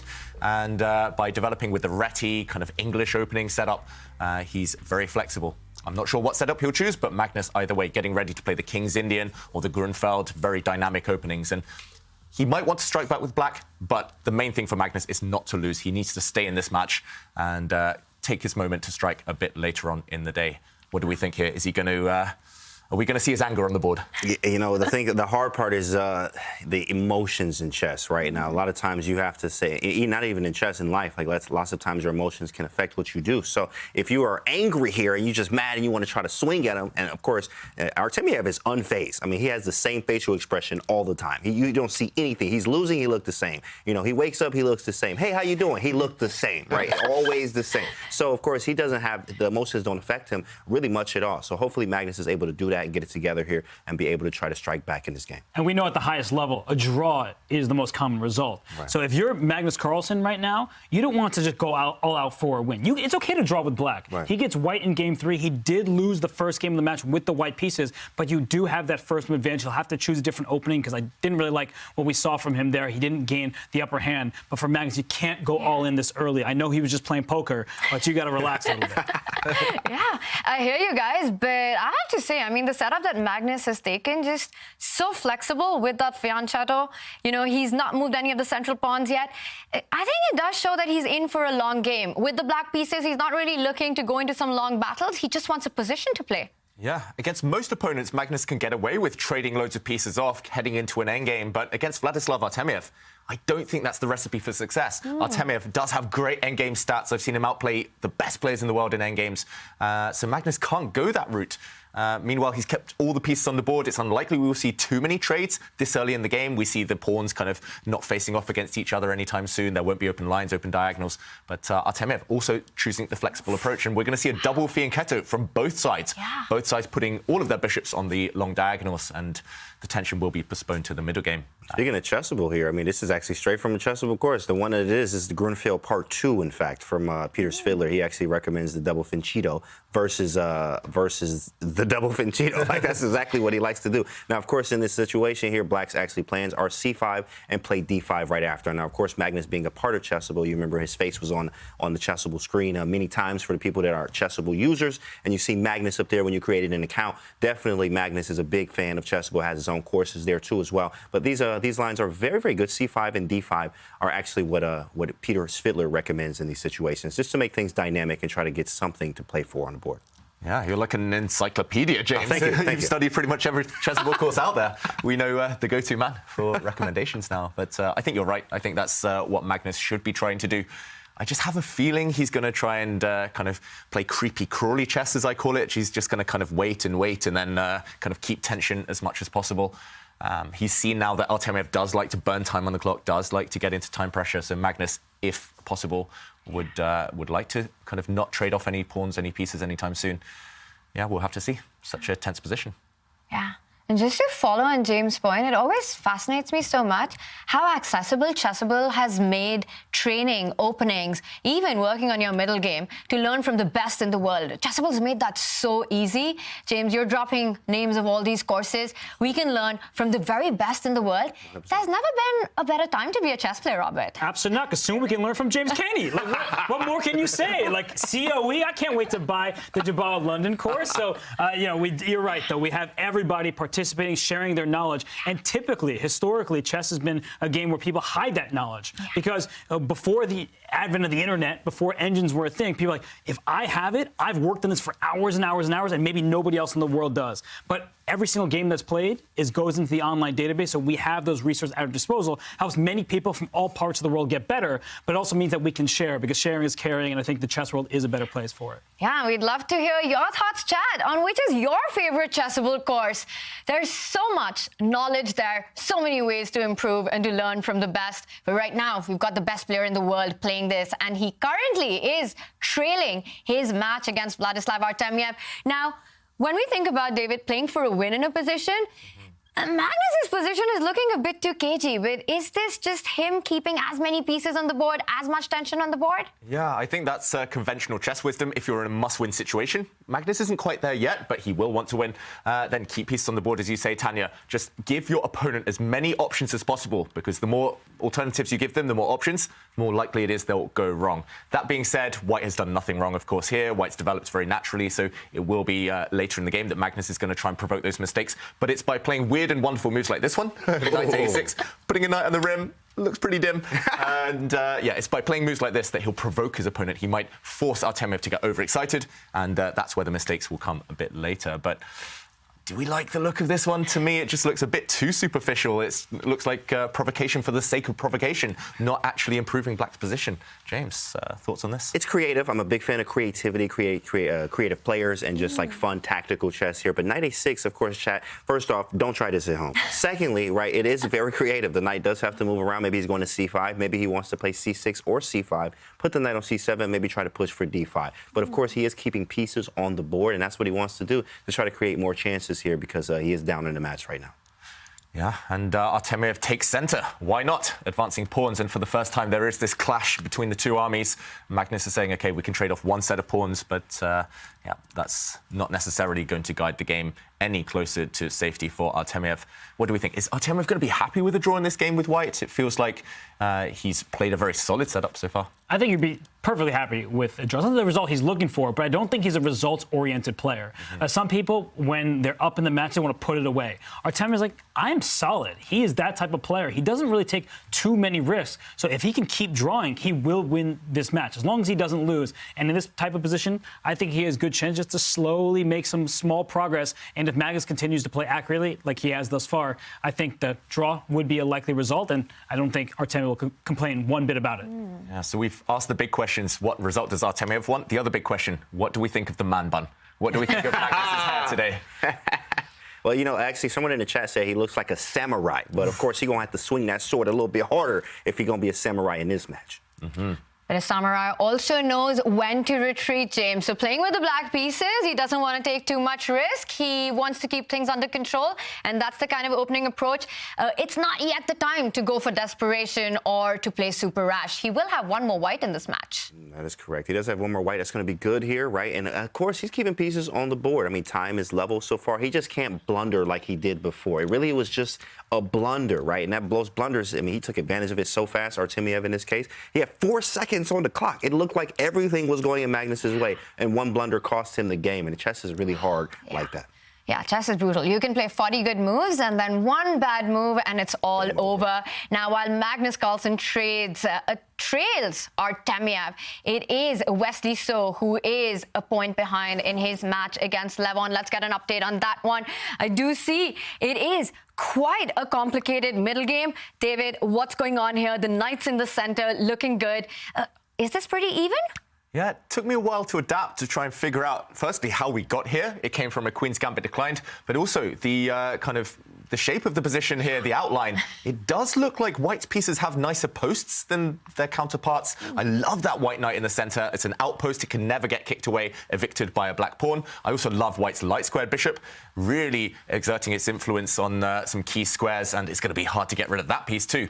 However, the Black Knight temporarily is quite well placed. If White wants to kick it back, White will have to weaken his position, and Black is the first to the open file, the open C line. So it feels like Wesley is solid enough, so solid as I like to call him. But yeah, I would choose White here, I've got to admit. That's a good one, David. He said so solid. Y'all catch that? I was like, so solid. Oh, so solid. Oh, my goodness. It just went over your head there. That was nice by David, of course. But yeah, I mean, very so solid here. I mean, from Wesley So, Flexley So, and LeBron here, or Levon, is definitely trying to work his magic with the white pieces here. Maybe he could play F3 or a bishop D3. Queen G4 on the board. Okay, I like it, LeBron. I like it. I think this is actually quite a big decision from Levon, and it shows that he's not just playing for equality, because he will likely kick that knight away from E4 with his pawn push that David was talking about. He'll play F3 to kick the knight out. But then his queen is focused on the king side of the board rather than where that rook went to on C8 on the open file. And the key piece in this position actually is the white knight on D4. It cannot be kicked out. It also covers important squares that the black knight cannot jump into B3.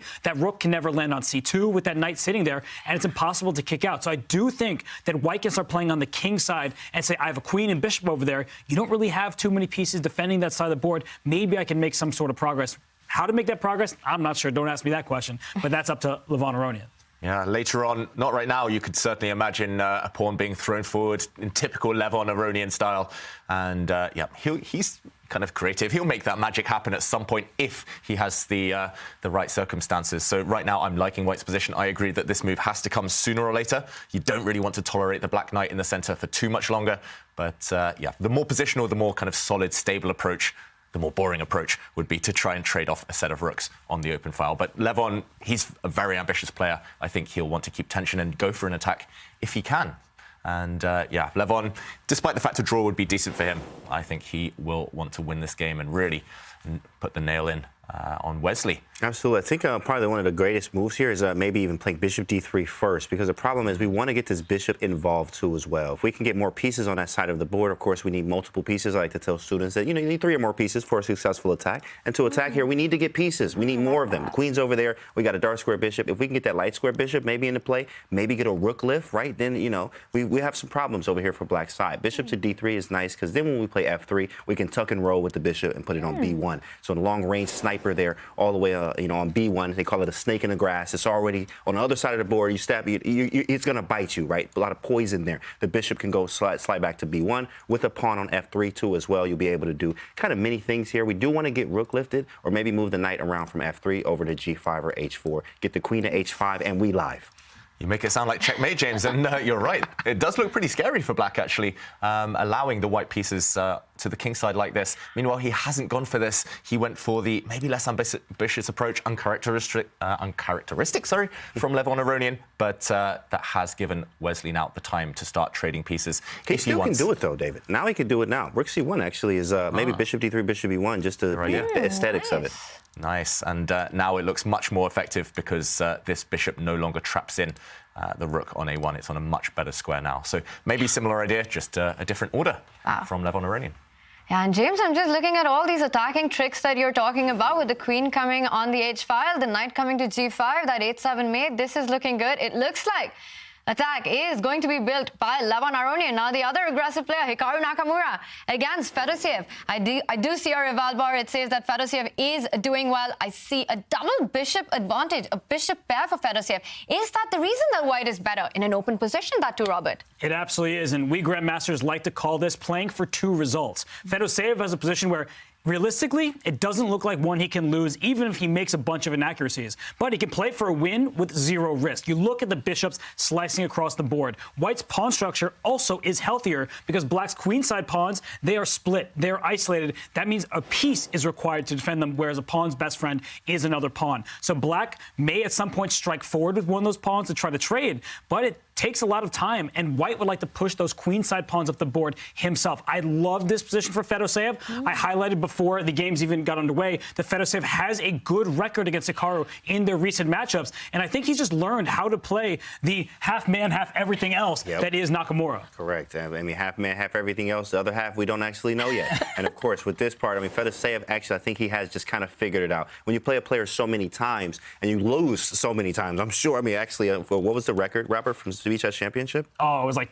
21-6 or something. I mean, Hikaru blitzed him. Absolutely blitzed him, right? So, of course, Fedoseev figured it out at this point right now, just having a recent high record or a winning record over Hikaru, one of the very few people on the planet to do that, right? Especially in a short time frame. Look at the eval bar, just loving white's position here. I mean, this is not looking good for the half man, half everything else.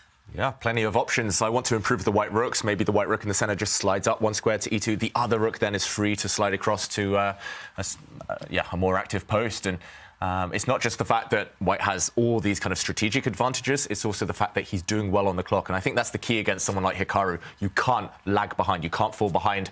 A queen trade imminent now. White has to say yes. But bishops, the pair of bishops especially, they do gain in power the longer the game goes on, normally. But black is at least active for now. What do we think of this transition? It's always important to reassess, especially when the queens come off. I think he's going to guide Naka closer to safety. I think he has stable chances now. Maybe practically, especially as we looked at the Fabi Liem Lei game. I mean, Fabi was just crushing it, but then it was a draw, right? So I think this is actually, I mean, it doesn't look like that game at all. He's not down a pawn. He just has a worse position, obviously, because of the bishops. But you know, he has a very active rook where he can probably try to attack and bully these pawns at some point. You have to figure out what you're going to do with this bishop even already right now. You know, so there is some things you have to worry about. A little bit of initiative here. Maybe black has slight initiative. You may be able to get c5 in. Got to be careful of a5, but there are some chances for black to try to make some things happen. But I like your point, David, that the longer the game goes, typically the side with the bishops has the advantage. So you don't want to get into a forcing sequence until you're ready, because white has the long-term advantage in a position like this. You have a healthier pawn structure. Your rook is on this open e-file, can go up the board, and h6 played. You can take this knight. You will be better. You probably won't win that game. You shouldn't be winning with opposite-colored bishops, but you get into an endgame where there's zero risk whatsoever. And for Fedoseev, he's had two nice games thus far against Hikaru where he's hasn't really been worse for a single move. Yeah, but this is such a big moment because white has to decide. Fedoseev has to decide, how does he convert this? Does he keep the bishop pair? Does he spoil black's pawn structure and enter with the rook to the 7th rank once he's hit that bishop? And it's happening. He's taken his decision. You need to try to convert the advantage. How big is this with the opposite colors? It just feels like it's not going to be enough. Yeah, I've got to admit, I really hate this decision from Vladimir Fedoseev. Just the fact that he's given up his bishop pair. I'm very biased. I love bishops. But it does feel, especially against an endgame expert like Nakamura, as if you've given him everything he wants. Suddenly the white pawns are no longer stable on the queen side. Easy targets for the black bishop. It feels likely at least one set of rooks will come off the board. Despite the fact all of black's pawns are pretty much isolated or doubled, they're hard to attack. They can easily be defended by black's bishop. Again, with the double bishops, with the bishop pair, keep the tension. Just the longer the game goes on, the more chances you'll have. So why rush? You did the hard work anyway. It feels like he's undone his hard work by getting a bit hasty and getting a bit impatient, trading things off. Yeah, now that the dust has settled in this one, and it just looks like it's going to be an endgame that has a big potential to fizzle out into the draw with the opposite color bishop. Action is on in the Levon Aronian Wesley So game. Levon looks like he's a man on a mission today. Let's bring that one up. We see our eval bar that Levon is in driving seat in this one as well, David. Wow, yeah, we'll just get that board up in a second. James was loving that one for hey, LeBron. Come on, LeBron. I like it. I can't wait to see that game, of course, with the aggressive intentions that he has. So many possibilities for him in that position. So we'll get it up in a second here. In this game with the Hikaru and the big fish here, which is Fedoseev, I mean, he definitely just gave the advantage away. But I think maybe even Black could play for even more. Rook B8 and Bishop C3 could have some problems. And ooh-wee, look at this. Whoa, eyes just light up.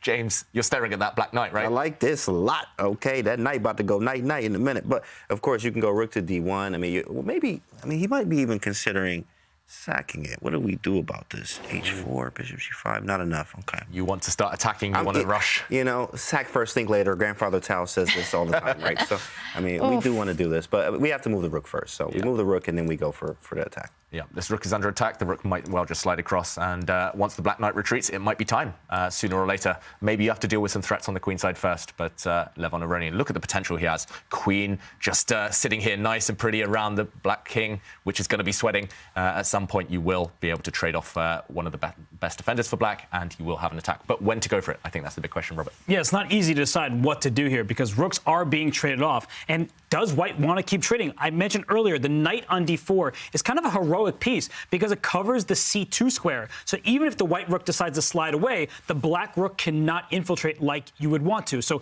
that is one piece of good news. But maybe White can also be quick here. I'm actually wondering if White can swap rooks off the board and then kind of find a knockout. I don't really see one. I mean, the knight can hop into C6. That doesn't look too scary. Black's bishop will just move back towards F8 and survive that. But Levon, he chose the earlier option. He just keeps the rooks on the board. He wants the material on and then to attack later. Yeah, however, this Black Knight does find a way out. It will retreat in a second, I'm assuming. And there are holes in the white camp now. You've kind of abandoned your queen side. If you do step forward, OK, we're seeing this actually on the board, then I think the Black Knight is going to go to the edge. There we go. And start harassing this bishop. The bishop can retreat, but suddenly there are outposts for the black pieces to jump into. So it's clear that Levon has had to give something up in order to keep pieces on, in order to keep the potential for his attack. Suddenly it's not one-way traffic, at least. And earlier we were thinking about a white attack. Now White has to be careful of his queenside. And how dangerous would an H-pawn advance in such positions be, marching down with H4, H5? You're the man, James, with that. H4, H5, and we live, baby. Come on now. It's just another day in the park, another day in the office. It is. After Bishop D4, you do want to play H4, H5. Take, sack, Queen G6, King H8, King F2, Rook H1 mate. Get him off the board, right? If King F8, Bishop H6 mate. Oh, my goodness. Come on. LeBron, let's go, LeBron. Let's go, LeBron. I love it. No, I think it's a really good and powerful idea. And one thing to note is this black bishop on B7. It's really not acting like much of a bishop. It's staring into its own pawn. So if this knight hops and takes the bishop on b5 for black, I wouldn't be surprised if White takes with the pawn over there. Just keeps the domination in the center. That knight on d4 way outclasses that bishop on b7. And if you try to chase that knight away with the dark square bishop because the pawn can't touch it, then you're going to get checkmated. Like at some point, black's going to get mated on the dark squares. Don't do it right away because then your queen gets trapped. I just want to avoid that mistake. But we will go for this kind of attack where the bishop and queen team up together. Yeah, I got carried away there with the checkmate idea. Robert, there, I blundered my queen, but you're right. On the dark squares, eventually, White will come in, and there's likely to be a checkmate. So let's go back to the players. It's certainly Wesley So under pressure after Levon's great last move. And point down, facing an attack. Yeah. Scary times for Wesley So fans, gotta say. I don't like Black's position at all. Me either. In fact, I definitely like White's position here. It's lots and lots of good prospects for White. Of course, knight takes b5 definitely is going to annoy me a little bit because I do need this bishop to sack on g6. Yes, something bishop a6 is understandable too. I understand. It's just annoying. I have to get rid of a very strong piece. He plays h5, and then maybe we take and we could play king f2 and even king g3 if we have to, because the king could be pretty safe there, and play rook h1, and he could be done. He could be. First, he gets ready to open that H-file. I just love these ideas, James. They come so naturally to you. Is that how you practice with the calculation? For me, it's like, oh, where do I attack? You know, I'm just kind of scouring the whole board and struggling. But Yeah, those attacking ideas. Absolutely, lots of calculation work. In fact, Chessable course for that is Improve Your Calculation or Grandmaster Preparation by Jacob Agar, which is on Chessable as well, is the calculation one. Also the positional one for you positional players, but definitely the Grandmaster Preparation calculation one.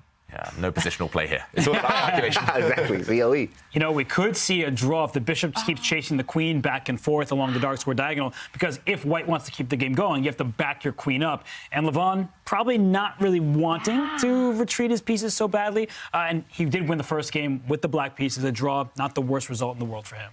Yeah, I think that's a good point with the match situation. Actually, we might be heading for a repetition because I also don't see Wesley being too pleased with continuing the game. If not, bishop e7. Oh, wow. Whoa, hey, hold on that big note, fella. Wesley wants a game. Wow. You're going to have to chill out right now. You're going to have to relax. H6, I don't believe in it at all. Now, the engine does, of course, but practical chances, he going to push the pawn over here when I'm attacking you? I guess he's just saying, I have G5.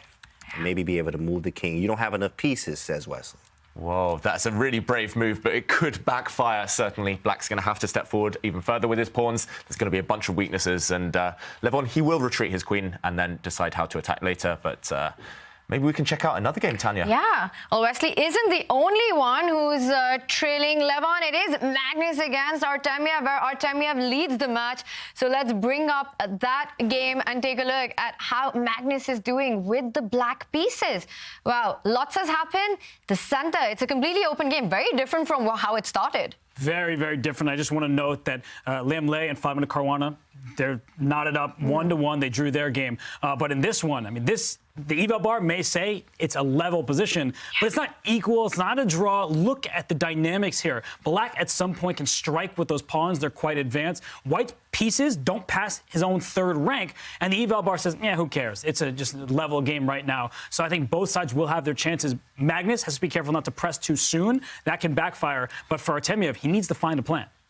Yeah, he needs to find a plan. I'm not liking his position so much. Normally, I like playing against what we call hanging pawns, these black pawns in the center, because you can target them, you can attack them, remove the defenders, and they might become weak, especially the white rooks on these semi-open files. They can certainly peer down at those pawns. But here, it feels like white is just cramped and struggling for space. That's why he's offering a queen trade. When you are struggling, when you don't have too many squares to maneuver your pieces, you should try and swap things off. At least then the remaining pieces have more scope. But I think Magnus is going to say no. He's going to dodge this queen trade, especially in light of the match situation.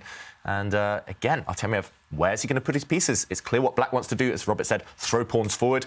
But what is Artemiev going to do? Also, we've got to mention the clock. 1 minute against 6. God. Oh, bro. We saw that last time as well. But then we saw a big turnaround. You cannot underestimate Artemiev when he's playing on seconds. That was the big takeaway from round 1. David, to follow up on your point, Magnus Carlsen with the space advantage here. We see the flexibility in the center. Thinking that this will not be a trade, makes sense to keep the queens on the board. And just on that note, he says, endgame it is. Oh, man, this is kind of tough. I mean, really, the problem here is, as David mentioned, the hanging pawn structure. It is good to understand the pawn structure is a skeleton of the game, or it gives you the plans and the ideas, right? Hanging pawn structure is something to know. And actually, when you know about the hanging pawn structure, you can actually be play dynamic, right? The pawns are weak. If you push one, the other one becomes isolated. So you have to be careful why the queen trade I really didn't like as much, but I think he didn't like maybe queen b2 there after... and then maybe trading, you have to go knight e8 or something, or knight h5, and another trade. And the pawns get weaker as you trade, right? So maybe a queen b2 or something was quite annoying. But yeah, maybe the engine didn't like that. A4. Yeah. A4, what is that? A4. It's a pawn sacrifice, but it is to get the central pawn moving. And how good is it for white to actually accept this sacrifice? Black always has the option to drive the rook to a8, pick up that pawn. It looks like it's going to be too much compensation, Robert. Yeah, and black goes after them, right? We keep talking about pawn's best friend is another pawn. So isolated pawn, that can often be a nightmare. But the good news is the bishop on c3, it serves as a good defensive piece when you push that pawn up to a5. So black, while you can go after those pawns, you've also cleared the path for your own pawns. You have to look in all directions. Full board awareness is essential in the game of chess. So we don't just give up a pawn and then go try to win it back. You may be springing free past pawns of your own, and that can be all the compensation you need if you're Magnus Carlsen. Yeah, so for example, if the pawn disappears, so what? These two white A pawns, they're basically equivalent to one. You might well move your knight out the way. I'm not sure which direction you go, back or forward. But now black has a pass pawn of his own, as Robert mentions. And Magnus will hope to get this one motoring down the board later. How surprised are you with what just happened? We all are. I mean, taking on f6, giving up the bishop pair? Just action replay here. He took this knight. Whoa. Top grandmasters, they love their bishops. There has to be a reason behind this one. This shows no bias at all. It looks like that bishop was the glue holding white's position together. But he's removed the black knight from the game, maybe in fear of the knight jumping forward. And only now has he taken this pawn. But these look so much weaker now. The rook's going to go for it later on. Suddenly, this black c-pawn is going to start rolling. I've got to say, advantage Magnus Carlsen, at least in practical terms. And the clock, I mean, practical terms, look at Artemiev's clock, down to 14 seconds left. I mean, he has to move, and it's not going to be easy. Just because there aren't too many pieces on the board does not make this an easy situation, and the EVA bar keeps getting lower and lower. The bishop pair will flex its muscles. Absolutely. It was a time issue here. I think that bishop f6 move was like, oh, I got 4 seconds, make a move, and then he made a move. And, of course, the time, as I like to say, is you have to use the time as a piece as well. You get 16 pieces, but that 17th one is the clock. And if you're not using it correctly, then you are going to start making mistakes in time trouble, as you see Artemiev doing right now. Yeah, but it is bizarre because Artemiev, I've never, well, very rarely at least, seen him make these kind of bad strategic decisions, but giving up the bishop pair for no compensation at all, that's an odd one. Normally he makes decisions that are very well grounded in a positional sense, and now Magnus is going for those weak pawns. Those two white A pawns, they're doomed. They're going to fall off the board in the next few moves. It's a wrap. Yeah, and it's all about whether white can contain the black pawn. Flank shoot in. And that's a bad move. It's apparently a big blunder. And you just take on a4. The D pawn, you can stop it, but you never want to block a pawn with a piece. You want to block with a knight. But if you block with a knight, it's going to get pinned. There's back rank problems as well. I think this position is miserable for Artemiev, and he doesn't even have time to think of his next two moves. Is rook c1 just coming in, pinning that knight? Bishop g5, advance the d pawn. That pawn's queening. The a4 bishop defends that d1 square. This looks absolutely busted for Artemiev. You're totally right, Tanya. Just don't even think here if you're Magnus Carlsen. Drop that black rook onto the white first rank, and white is paralyzed. Yeah. White can barely move. You can't even trade rooks. Rook c2 is impossible. You can't come back with the rook to d1. That rook on c1 will be an absolute monster. What is Magnus thinking? Maybe what's the alternative? Well, there are actually so many good moves in this position. That's the problem for black. That's the problem for Magnus. Yeah. But when in doubt, pin and win. Just drop that black rook down to c1, and that should be game over soon. First, he attacks the white rook. I don't think this changes anything. He's maybe just testing Artemiev. He's saying, OK, you have 9 seconds. I'm going to flick in a little threat. Did you see it? He might push the pawn, right? So he just attacked the rook. You push the pawn. The dark square bishop will come across the board as well into the c3 square, hitting the rook and the knight. Notice they're on the same diagonal there as well. I think Magnus is playing this perfectly. I mean, bishop takes f6. That was a head scratcher. But since then, Magnus makes it look easy. It wasn't as simple as it appeared. And he's just bringing all of his pieces into the party. And it's a party for one. Artemiev not invited.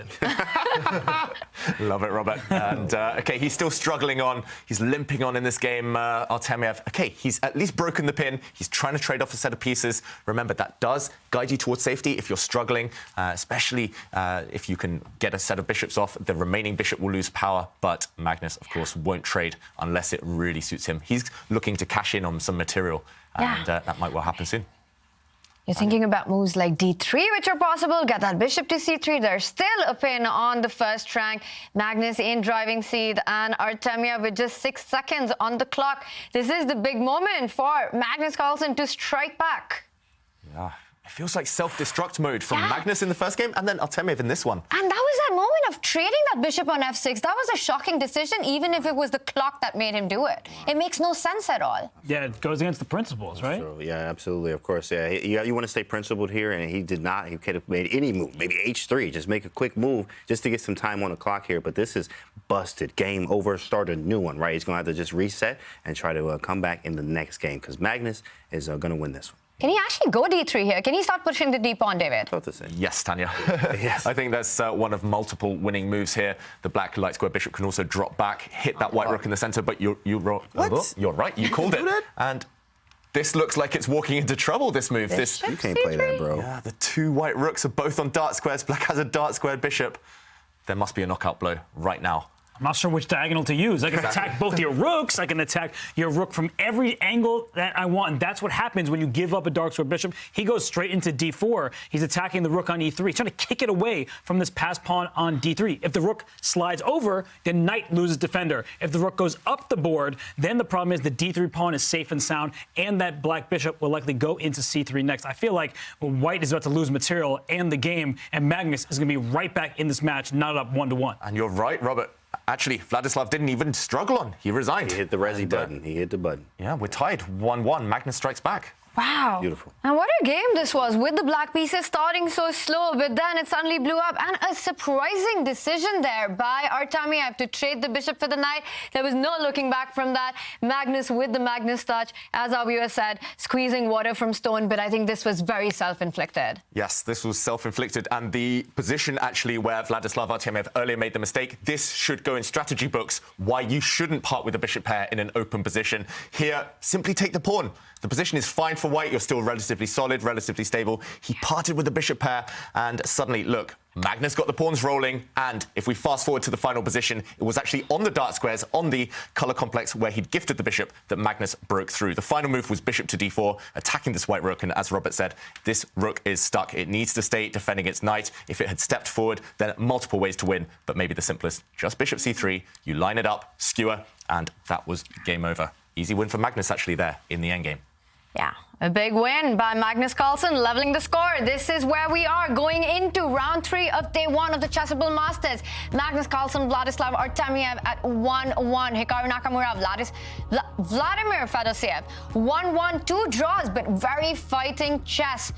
Those results don't tell the story of the match. Fabiano Caruana, Liem, very solid play by both these players so far. Also on 1-1, and punches being traded there between Wesley So and Levon. Another match where the score is now level after Wesley strikes back.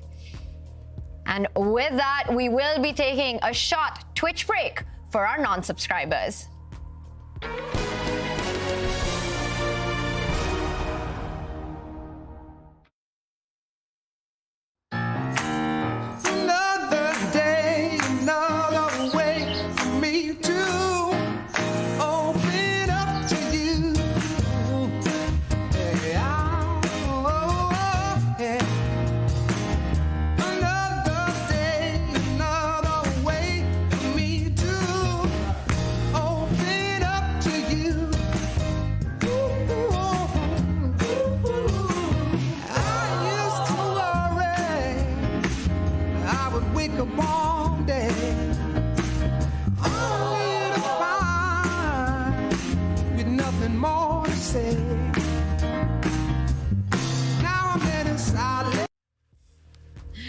Action is on in not just Division 1, but Division 2 and 3 as well. We will be keeping you updated with all the chess that's happening in all these 3 divisions with big names and a lot of prize money at stake, but also tour points to make it to the finals of the season.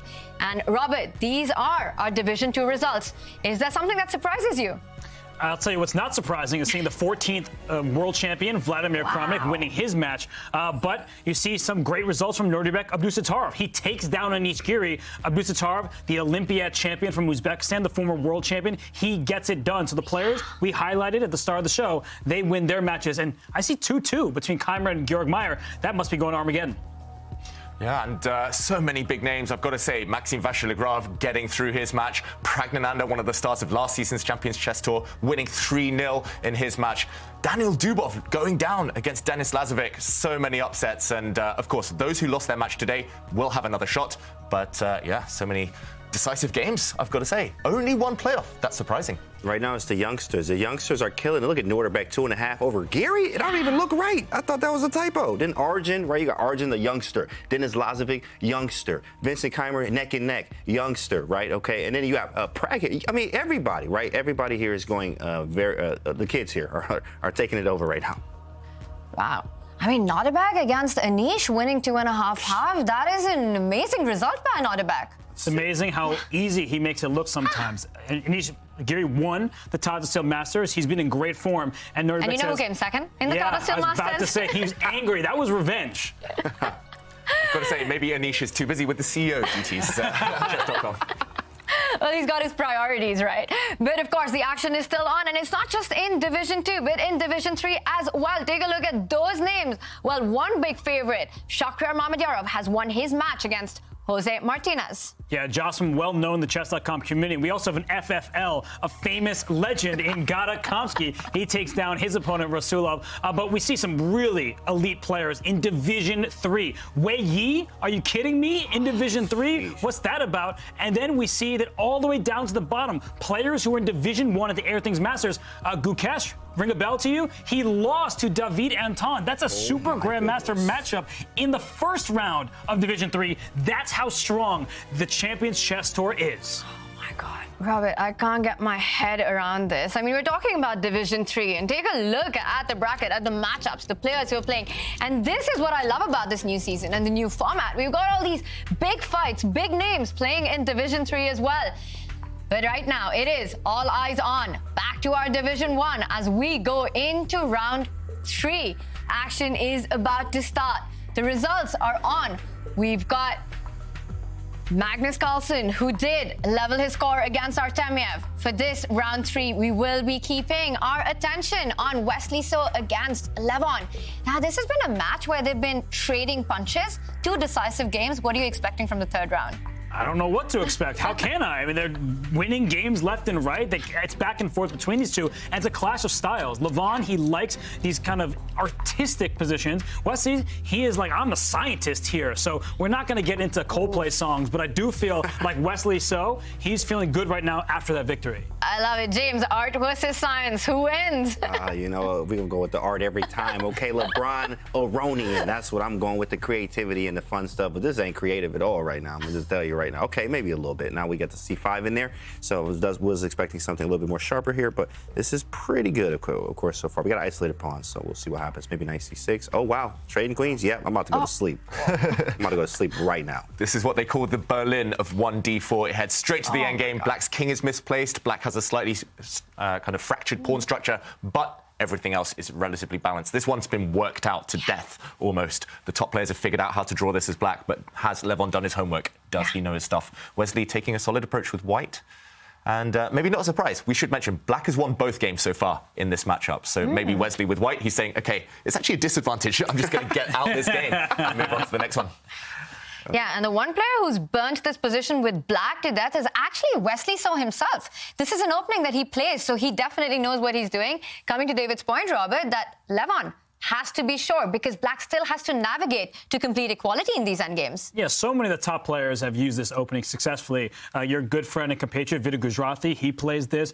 We've seen many games, Jan Krzysztof Duda, Shakhriyar Mamedyarov, the list goes on and on. But the key to this position is while currently black is up a pawn, those are double isolated pawns in the center in front of the black king, and that king has already moved, and it just moved again, so you can't castle. Will you find true shelter where white has the pair of bishops? That's a critical question. But oftentimes, white has to relinquish the pair of bishops just to get the pawn back, and we may see some opposite-colored bishops in this game, and that often leads to positions where they're quite balanced. Yeah, the fact that Wesley So is thinking right now makes me just a bit wary, a bit skeptical that he's actually come armed with a big idea. It does feel like he just wants to take the sting out of Levon's sails, and it does actually, in terms of chess karma, tend to backfire. If you play for a draw with white, you often get punished. But yeah, we can't blame him. It's been such an emotional day for both of them so far, such a roller coaster that a timeout, a solid game, wouldn't go amiss. So, OK, he brings his bishop out. I'm expecting black's rook actually to slide over 2 squares to defend that knight. You don't want to allow white's bishop to take on c6 and break the structure even further. But yeah, Levon, he'll be wanting to be as accurate as possible. There we go, rook c8 on the board. Very logical play by Love there. Brings the rook out onto the c file, extraying that king. Wesley moves, sidesteps with that king to b1. Now, well, this is going to be a slow grind, an endgame. It's a solid approach by both these players, something that we haven't seen in the day so far. I think we're going to come back to this. But there's one game that's heating up, and we're going to jump to that one. It is Hikaru Nakamura against Fedoseev. Currently a level score with 2 draws. It looks like this one, Hikaru's got an advantage. I see an H-pawn, and I know James loves it. Yeah, that's me. H-pawn for me all day, every day, baby. Okay, H4. What is this opening? First off, some type of King's Indian attack, I think it looks like. Right, we have a pawn on E6. Knight to G5 looks good, but my bishop, okay, it's nothing there yet. So we have to build up this attack with Knight H2, the Knight G4 stuff, but it's not there. I might even play pawn G4 at some point. Knight H2, put the pawn on G4, go G5, move the knight. I mean, all kinds of ideas. I even like to think kettle the bishop. There's a weakness on E6. I like white chances all day. Wow, you're so aggressive, James. And Hikaru also plays a very ambitious move. He plays C4. He's trying to break this structure. If black commits now, if, for example, black trades off, then in the endgame later on, he will be saddled with an isolated pawn. If he steps forward, however, yes, you gain space, but there's a nice juicy outpost for white's knights later in the game. You could imagine one knight coming forward, the other knight maybe centralizing as well, and black can never challenge for this beautiful square in the center, backward pawn as well. You also mentioned there, James, some ideas of actually going for this pawn in the near future. Definitely on the cards. I'm liking white too. I'm going to be James's worst nightmare here. I'm going to say, what if black takes this pawn on C4 and then trades the queen? I'm out, man. Come on, bro. Why you got to do that, right? You know, it's funny because I'm a little worried about you now. I'm sitting next to you. I'm feeling all these tactical skirmishes that you want to see on the board. So I'm like, I don't want to fight James Canty. Are you kidding me? You see those biceps over here? So I'm like, let's trade those queens. And Fedoseev, well, he plays a calm move. He's like, let's just go H6. Let's just chill. Let's keep James happy. Those queens stay on the board. Yeah, queens stay on the board. That's good because I'm definitely not trying to trade those queens. You don't play the King's Indian attack just to trade the queens, of course. But, of course, Hikaru is half man, half everything else. He can do whatever he wants in this life and still win the game, right? Now, of course, I'm not trying to trade it at all, really, the queens, but it is possible to also have maybe a bishop H3 here to attack E6 is very weak, right? Maybe bishop to D2 or queen to C2. Anything other than trading the queens. Anything other than that. Someone needs to go back and clip that. Did you see Hikaru? You mentioned trading queens. He just walked out. He just got out of his chair and just left. And as soon as he saw that the move wasn't played, the queens are still on the board, he came back. Now he's more interested in the position. And I like it, James. Just get that white queen off the D file, avoid that tension, avoid any trades. And it's still very tense, of course, but I like white's chances. It feels like that black E6 pawn that we highlighted a few moments ago is maybe the key to the position. It's a weakness eternally. And I just want to bring up what I saw in our chat, that this competition is brutal. And I couldn't agree more with it. We did the Airthings Masters, but just even the scorelines so far, it just shows how evenly matched and stacked it is, top to bottom, James. Absolutely, of course. I mean, even the Division 3, you're like, that's Division 3? Oh. 3? Bro, what are you talking about, right? Everybody is so strong there, right? So in a double elimination format, I mean, really, if anything is up for grabs, anything. Yeah, remember, some Grandmasters didn't even get to Division 3, some really elite players. So that's how stacked it is. That's how lucky we are with this new format. Really inclusive, kind of making the chess career more viable for everyone, hopefully inspiring the young players, the young viewers out there to keep studying, keep improving, to maybe try and qualify for the event. But yeah, we're just blessed and to be treated to this feast of chess. Wow, and this last move, 8-6, and we see Hikaru having a think, and finally he goes for the move knight h2. Robert, where's this knight headed? Because the g4 square is still guarded.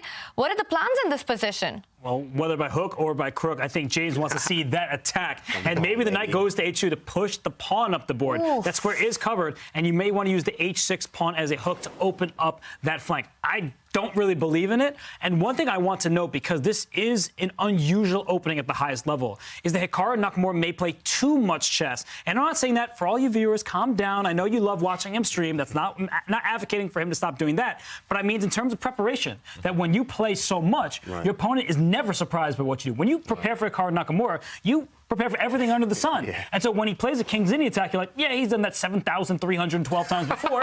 I'll be the 7,313 times. Did I remember that number correctly? I don't know. Yeah, you can't surprise your opponent if all of your games are out there, like, able to be researched in the database. Poor Hikaru, trying to come up with new ideas, trying to learn all those openings. Big brain, I've got to say. But it's still on tap, James. That queen trade, is it going to happen? Oh, my goodness, I hope not, man. Because he could just take that boy, and then, I mean, yeah, okay, white is better. But, I mean, it's queen trade. I mean, it's boring. I played King's Indian attack, and now I'm in an endgame. Like, that never happens. King's Indian attack and endgame, you never put in the same sentence. If you look at all Bobby Fischer's games, none of those were endgames in King's Indian attack. Having this one, it's going to be, hopefully, doesn't trade. I see Fedoseev is reaching out for the mouse. Let's have a deal. If D takes C4, pawn captures, queen captures, trades, we switch games. Wow, you're just making James happy over here. Let's go, I find the please. endgame fascinating, and I think for everybody watching, we're joking around here on set, but endgames are of critical importance. I think for newer players, they don't get into so many endgames because the game ends with a tactic, with a sacrifice, with the checkmate. But endgames are of critical importance, so we may see some very instructive play here. Things that you should just point out, just like visually speaking, is that black's pawns on the queen side, those A5 and C5 pawns 2 squares apart, they're on dark squares. Some of the light squares will be vulnerable. So you just want to pinpoint all the nuances in a position, and we are seeing that queen trade is a good decision. Good decision by Fedoseev. I really like what he's doing here. And he actually didn't trade the queens. You can breathe. All right, but he's going forward. He's opening up his light square bishop. Right now. Queen's rough, Robert. Let's go. Let's move on. I want to keep talking. I was like, oh, nobody will notice if I say that. They'll think I'm telling the truth. Wishful thinking that the queens are still on. But, Oh, we signed on the deal. Queens have been traded, but Robert, to take your point forward, you're absolutely right. It feels like a queen-less middle game, and there's still everything to play for here. That last move is pretty aggressive by black. You push that pawn forward, Fedoseev looking to activate the bishop on c8, bring that out. E-pawn will advance further down to e4, also controlling that d4 square. Things look good for here, for now, for Fedoseev, but we will stick to the pact that we made. Queens have been traded. We will move on to our next game. Fabiano Caruana taking on Liem late. That match is also level. Let's bring it up, David. wow, and actually, it's almost deja vu to their first game of the day, where, look at that white knight. It's threatening that black b7 pawn. He's not going to blunder it again, surely. No, he defends. And, okay, Fabiano reroutes his knight. I've got to say, I love white's position. Just look at the central control. Yes, you've got a set of doubled pawns on the e-file, but they control every important square in the middle there. You're able to kind of switch your focus to the queen side, to the king side. Imagine the white rooks stacking up behind each other on the f-file. To me, it looks beautiful, but where's the breakthrough? That's the big question. Liem is rock solid right now, barely any weaknesses. The black knight will cover any weaknesses if there are any. And yeah, Fabiano, the question, the onus is on him. What to do next? You need a plan. This is all about planning, long-term strategy. Again, maybe not as fun as those attacking types of positions that we like to see, but Fabiano, he knows how to work his magic here, and I think he's the favorite. Yeah. Definitely think he's a favorite. I think maybe you double the rooks first, and then well, I mean, you have to figure out how you defend this pawn. He could try queen e7 or something, maybe give up 2 for the queen, but I don't believe that that is actually the greatest. It could work, but maybe he goes knight d8 or h8 or h6, maybe knight h6 or something like that. But we have to figure out how we get, double the rooks right, and the key here is maybe if he's able to play the knight on c5, maybe play d4 at some point and open some things up, we may have some chances here. But I mean, it's difficult. I do like white here, but black is kind of solid here. We don't have more, like the material's level. We have the same pieces, so it's really hard to really create anything right now without making some type of concessions ourselves. Yeah, it's so weird. It looks like black is super passive. This queen, these rooks on really terrible squares, blocked in, just purely defensive. But they're actually doing a good job of holding the white army at bay. So, yeah, this one very tense. He played the move you predicted there, James, just shuffling across with the white rook. And question to Liem. Okay, he defends by centralizing his knight. Still early days, I guess, in this one. It's going to be a very stodgy battle, and the knight goes back where it came from, hoping to grab that pawn on b7, but lightning won't strike twice. Yeah, I think he's just trying to keep black frozen, because there's not really an idea in this position for Liem. He's saying, you attack my f6 pawn, I defend it. My b7 pawn's under attack, I need to keep that defended. I can't push that b pawn because the queen and the knight are teaming up on the queen side over there. So right now he's playing defense. I'm not sure if he's ever going to be capable of putting into offense with a pawn push. And I often say the side that controls the pawn breaks is the side with the advantage. I don't see any pawn breaks for either side. That's why I think it's quite level. Very nice.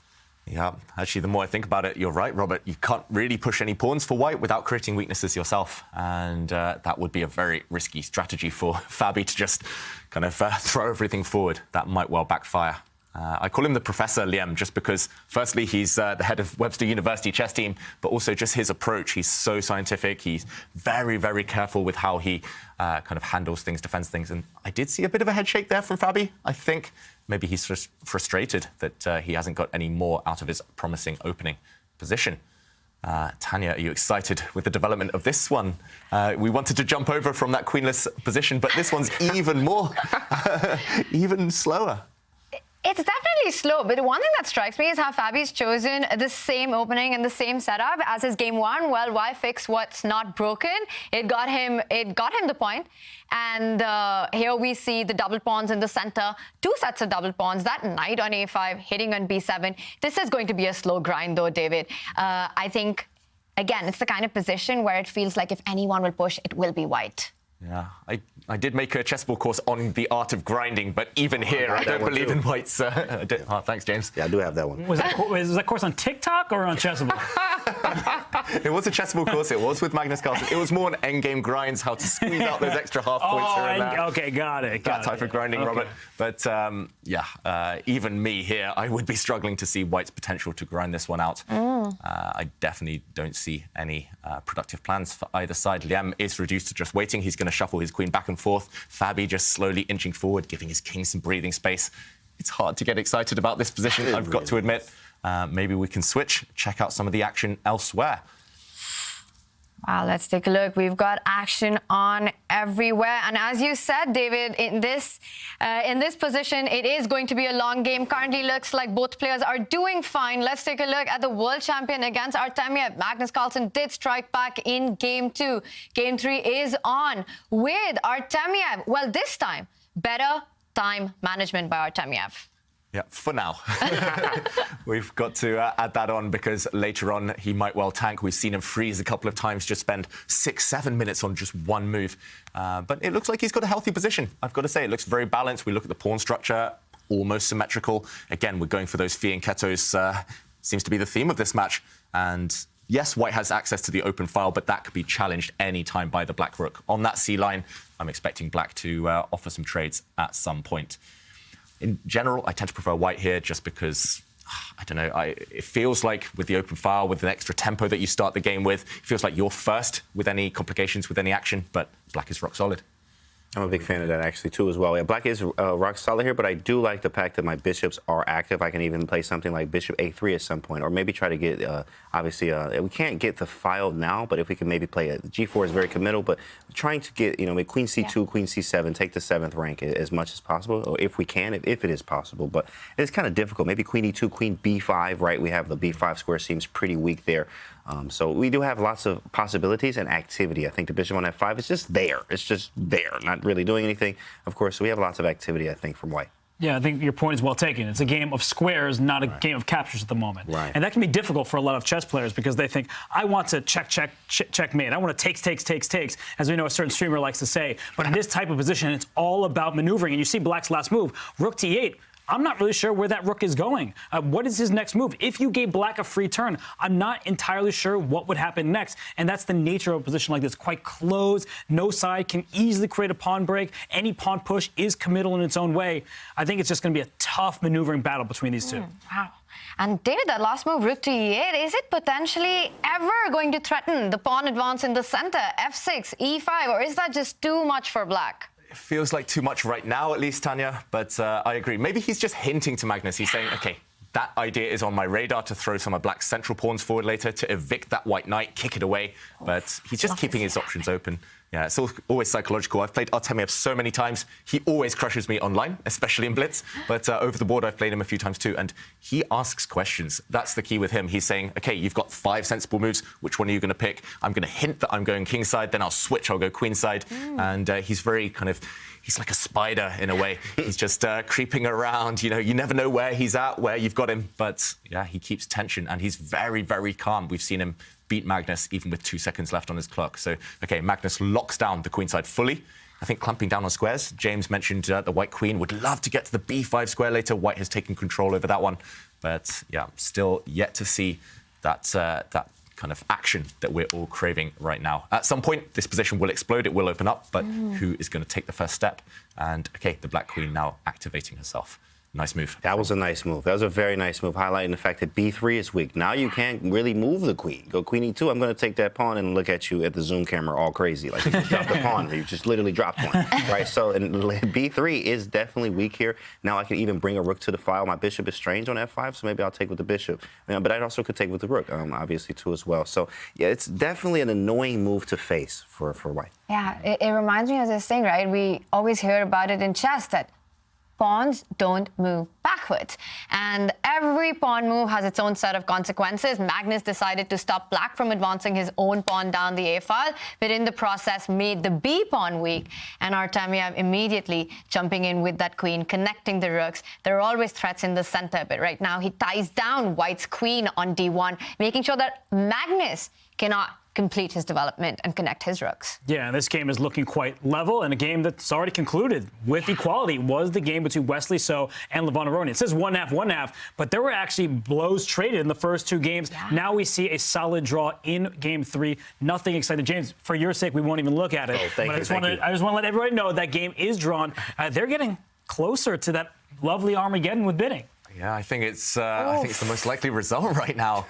We called it. We saw the opening. Queens came off. Nah, move on. It's going to be a draw, and that did inevitably happen. These top players, they kind of cancel each other out. They neutralize each other. If it's a level position, it's unlikely either side will go wrong. So very balanced that match so far. I don't know who the favorite is. Levon does have white, however, in the fourth rapid game of the day. And in this one, Magnus has activated his bishop. Again, hard to get too excited, especially after this last move by black, neutralizing the pressure on the open c-file. Things are going to start coming off the board, flying off the board. Trades are imminent. But David, there is a threat, knight c3. You've got to watch out for this knight jump. Hit that queen. The queen doesn't have a great spot to defend the b3 pawn. So suddenly there's a little bit of poison in the position that Magnus needs to be careful about.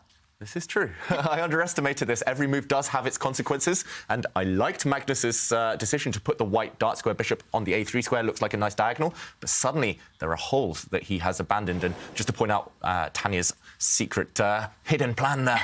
Knight c3, nice outpost for the knight, supported by the black rook, and it would be sad if you're Magnus Carlsen to retreat your bishop just to cover this square. I don't think it's going back. Maybe he assumed that a rook trade could happen and he could start grabbing pawns, but this one gets really sharp, and the black knight might just start jumping in. Everything will spring to life. Let's go back to the players. Yeah. Big moment. Yeah, big moment in this one while things are heating up a bit. Magnus is taking a think. While Magnus decides what to play, let's take a quick look at Hikaru Nakamura taking on Fedoseev, another big match. And wow, look at that center with those three knights. What on earth is going on here? D's Knights is what he calls it on his own channel. D's Knights is what Hikaru says. And look at those knights right there in the center. They look great, in fact. Now, of course, there are no queens on the board, so it's definitely boring. But at the same time, of course, it's not that boring. There is some activity. The knights are in the center. The pawn on e5 is quite weak as well. I mean, white definitely has some good chances here, but black is active. So active, you know, the great knight on d4, right? So it's just about who is going to be able to make something out of this. Okay, there's so many knights on the board. Which one's your favorite? I can't even tell. They're all so strong, right? Right. I can't even see a productive move for white. It's so locked up, so blocked. I don't think you ever want to trade off black's knight in the center. It will just be replaced by an equally strong pawn. And yeah, maybe it's just a kind of status quo position. You just both tiptoe around, neither side trying to disturb too much, neither side really willing to open it up on the opponent's terms.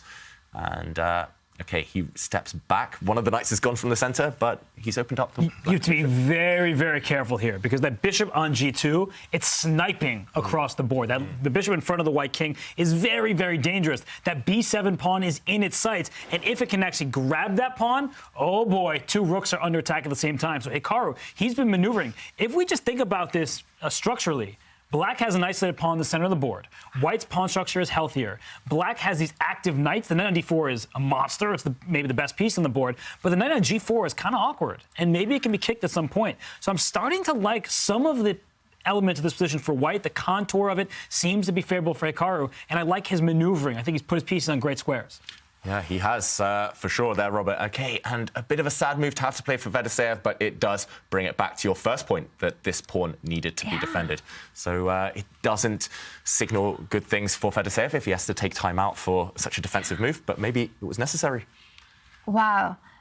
And we see a bishop trade has been offered. Wow. Bishop e4.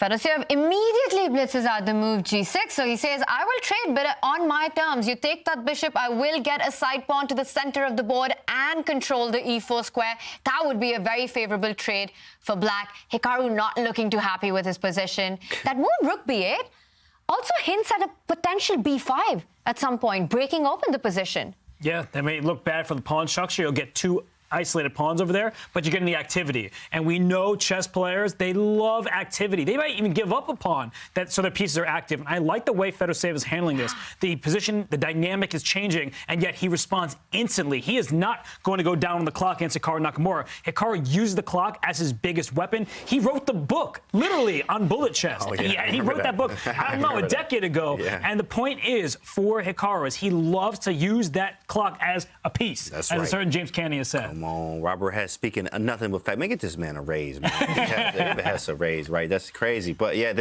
it's really a difficult situation. I mean, from both sides here. I like white just because maybe we have the activity. I mean, obviously we have the first move too, a little bit of tempo here and there, right? But A4 is weak, E5 is weak, and we do have some chances, but our pieces don't look the greatest. I mean, at least not A1 doesn't. The work on A1 doesn't look as good. The knight D5 is fine. I mean, maybe we want to draw. I think he probably is okay with going to the blitz or the Armageddon here, but I mean, even there, he lost the last 5 games to Fedoseev, so there's no advantage there either right now. So I mean, really, he's just trying to make anything work. Maybe F3, F4 at some point, but trying to move forward, and he needs to use the clock a little bit better too as well. He's down a little bit of time. Yeah, it does feel like his type of position, Hikaru. There's not that much risk. The stakes are higher for Black, as you guys mentioned there. Black is the one with actually more weaknesses, so if things open up, then it's more likely Black's position will fall apart than White's. And Hikaru, he's very good.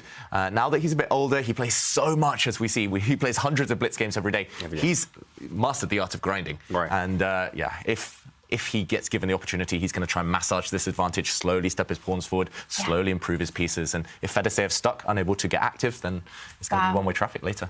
And you say a lot of slowlies there, David. While I see our bar has really quickly moved on to favor Artemiev. What on earth is going on in that one? We will come back to this. It is a very fascinating endgame. But for now, let's rush back to Magnus taking on Artemiev. But yeah, Black might be slightly better, but not that much. There's still game on. You've got a bishop pair, but that knight on e5 is nice. The knight on e5 is nice, but maybe later it will get kicked back. Black also has easy access to the open file, the only open file of the board. We mentioned earlier it was quite an important one. The black rook at some point can shuffle over, attack that white queen, kick her away. And, of course, the bishop pair long-term, not right now, but long-term, is in his pocket. Artemiev, he lost the last game because of the bishop pair. He might win this one because of the bishop pair later on. Question? What happens to the b3 pawn as well? But right now the bishop on f5 is attacked, so you've got to fall back. But you've got to find a way to defend that pawn on b3. The queen on the c file can't stay there for too long. Black intends to go rook c8 next. It's looking like Black is having all the fun, right? This is a position where Artemiev, he can just maneuver. He can take over the only open file on this board. He has the bishop pair. Remember, he lost the previous game because he handed that advantage to Magnus Carlsen. And right now, with Magnus striking forward with g4, that can backfire. Your king may find itself a bit airy and without protection. Yeah, well, I saw a chat, and I've got to bring that up for a panel vote. Magnus looking like Nepo. Yes or no, David? I like it. He's channeling his inner Jan. Jan doesn't have the man bun anymore. We know where all the hair went. But yeah, I'm liking it either way. He's got his own style. These top players, you know, they're all stylish in their own way. Oh man, that's funny. The man bun there, of course. Yeah, the Magnus bun. I saw Magnepo there, right? From somebody like Magnepo. That's pretty good there. Chat, keep them coming. Yeah. Wow. Jana Famnishi in just a couple of days, will be fighting for the World Championship again against Ding Liren, who, by the way, happens to be the reigning Chessable Masters champion. Okay, yeah, he won that title last season on the tour, Ding. Yeah, in really impressive fashion, I've got to say. But yeah, he's taking a break from the tour now to focus on the World Championship. We can't blame him for that. I heard you had a few words with him, Tanya, recently. And Yes. yeah. That will be revealed later in the week. We will be bringing you some exclusive footage with our interview again with Ding before he left for the World Championship match. It's definitely something we're all very excited about. But for now, g4 has been played. And I saw someone said trapped bishop. Well, the bishop does look like it's got some squares. You can move it back to e6, but it does make me think, why is Artemiev taking so long here? He does this. We've seen it before today already. Yeah. He's tanked, he's frozen, and he spent half of his time. Before this, he had 5.5 minutes. Now he's only got around 2.5. So he spent nearly half his time on this one move. Is it worth it? We've got to see. We've got to wait on his decision now. There is maybe an argument for taking that white knight off the board now, trading it off, just because the light squared bishop, would be able to jump into the position. It would get access to even more squares. But that feels committal. At some point, you just have to decide. You have to say, okay, it's not clear that I'll get an advantage that way anyway. Let's keep the tension. Let's keep the bishops. Let's keep the game going. But he just needs to decide. There's no right or wrong here. He's got multiple options as long as he keeps his bishop safe. But Vladislav needs to speed up. Yeah, his time advantage is gone, and I think Magnus is very happy. Is he thinking about putting in a rook c8, Robert, here? Yeah, I think that's what he's calculating. I was looking at his eyes because for a moment I thought he was frozen. He's frozen in terms of not making a move, but I thought maybe his camera went out. That happens in these events. You disconnect and you could lose. But he does play rook c8. That's what he was calculating, and that's what he needed to figure out. Bishop c5, interposing the attack on the white queen by attacking the black queen as well. And now, if the black queen moves, you lose your bishop. But at some point, David's idea with the black bishop in front of the king, taking that knight in the center, their pawn on d4 might be overloading. It's protecting minor pieces in both directions. It's going to have to capture one and then lose the other. Yeah, the white pawn wishes it had 2 moves here in a row, 2 lives, but yeah, it looks like you actually have to remove this black bishop from the board. There are too many threats. The black bishop, for example, taking this pawn next move, threats along the c-file with some nasty pins. But if the bishop is captured, as Robert mentions, the white bishop falls, and I think Artemiev was trying to evaluate this endgame. He's looking 5-6 moves into the future. He's trying to guess maybe whether he has any winning chances here. To me, it looks pretty balanced, but he is the one with the more active rook, so maybe. But yeah, he's looking deep into the position. Maybe it was worth that time investment if this position happens on the board. But does Magnus have options? That's the question. Does, for example, this queen try to get out the way? I'm not sure where it goes. It definitely feels like this pin and the tension on the white knight is too much for white to bear. You have to enter that rook endgame, but then it's very much likely to head towards a draw. So Magnus now coming to terms with that. 1 minute on the clock against 1.5. This one is going to be a scramble, but we are heading towards that endgame. The bishop needs to be captured now. Magnus can't really keep the tension. He's playing with fire, dicing with death. If he does, ignore that capture, and there we go. Queen's off as well, most likely. And we're in the endgame now. In the endgame. 2 sets of double pawns. This is a strange structure. Like, look at the 2 pawns. I mean, like 2 sets of double pawns. F5, F3, and then E3 and E5. Like, you never get a position like that. So, of course, there are chances from both sides, lots of weaknesses. Of course, if you go for my pawns, I'll go for yours, says Magnus. And with this pawn on F6 being a nice wedge pawn here, you know, you can get some problems. There's some back rank problems in there. And maybe I could even get a rook to the 7th rank. If you allow me to get this D pawn, you'll be in some trouble here. So maybe, most likely a draw, not trying to take any concessions here. Yeah, but this last move important by Magnus, as you mentioned, just creating that wedge, just creating some counterplay. Magnus, the big risk for him was just being passive, going defensive with his rook, and the black rook kind of getting active, attacking pawns. The black king could have come into the game, but now that black king is going to take an age to find a good square. Yes, Magnus has weak pawns, but the white rook will soon get active. Looks balanced. Well, this looks like a level endgame, but both players have to be careful with just a minute on the clock. Let's take a look at our other board, which is getting super exciting as Fabiano Caruana takes on Liem. That king on g7, that long diagonal, queen on a1. This is tactics everywhere. The rook is hanging. What do you do as black? But there's a fork on e2. That's the exact point. Black's last move was actually putting the rook in the queen's path. If this were bullet, maybe Fabiano would take that rook on c3 and then lose his queen immediately because the knight comes into e2 with check to the king and check to the queen simultaneously. Down goes the queen. So I think that Fabiano, he's now looking at this like, whoa, what's going on here? Do I have to also watch out for a rook c1 check? If black had a free move, that would be it, because then you win the queen again with this knight fork on e2. So things are crazy in this position. And Fabi, the eval bar says it's in his favor. He doesn't know that. He has to calculate on his own. And you could take the knight on g3 after rook g3. Black has, David, an intermediate queen e5. Don't take that rook back on g3 because then the c3 rook does hang. It looks like tactics everywhere. Our eval bar says there is a blowout here. David, what's the move? Knight c6. Ooh, James, nice. I'm not sure. I think it looks strong. Knight takes pawn, but it's so complicated right now. You are attacking this queen. Rook now this comes with check. On the board.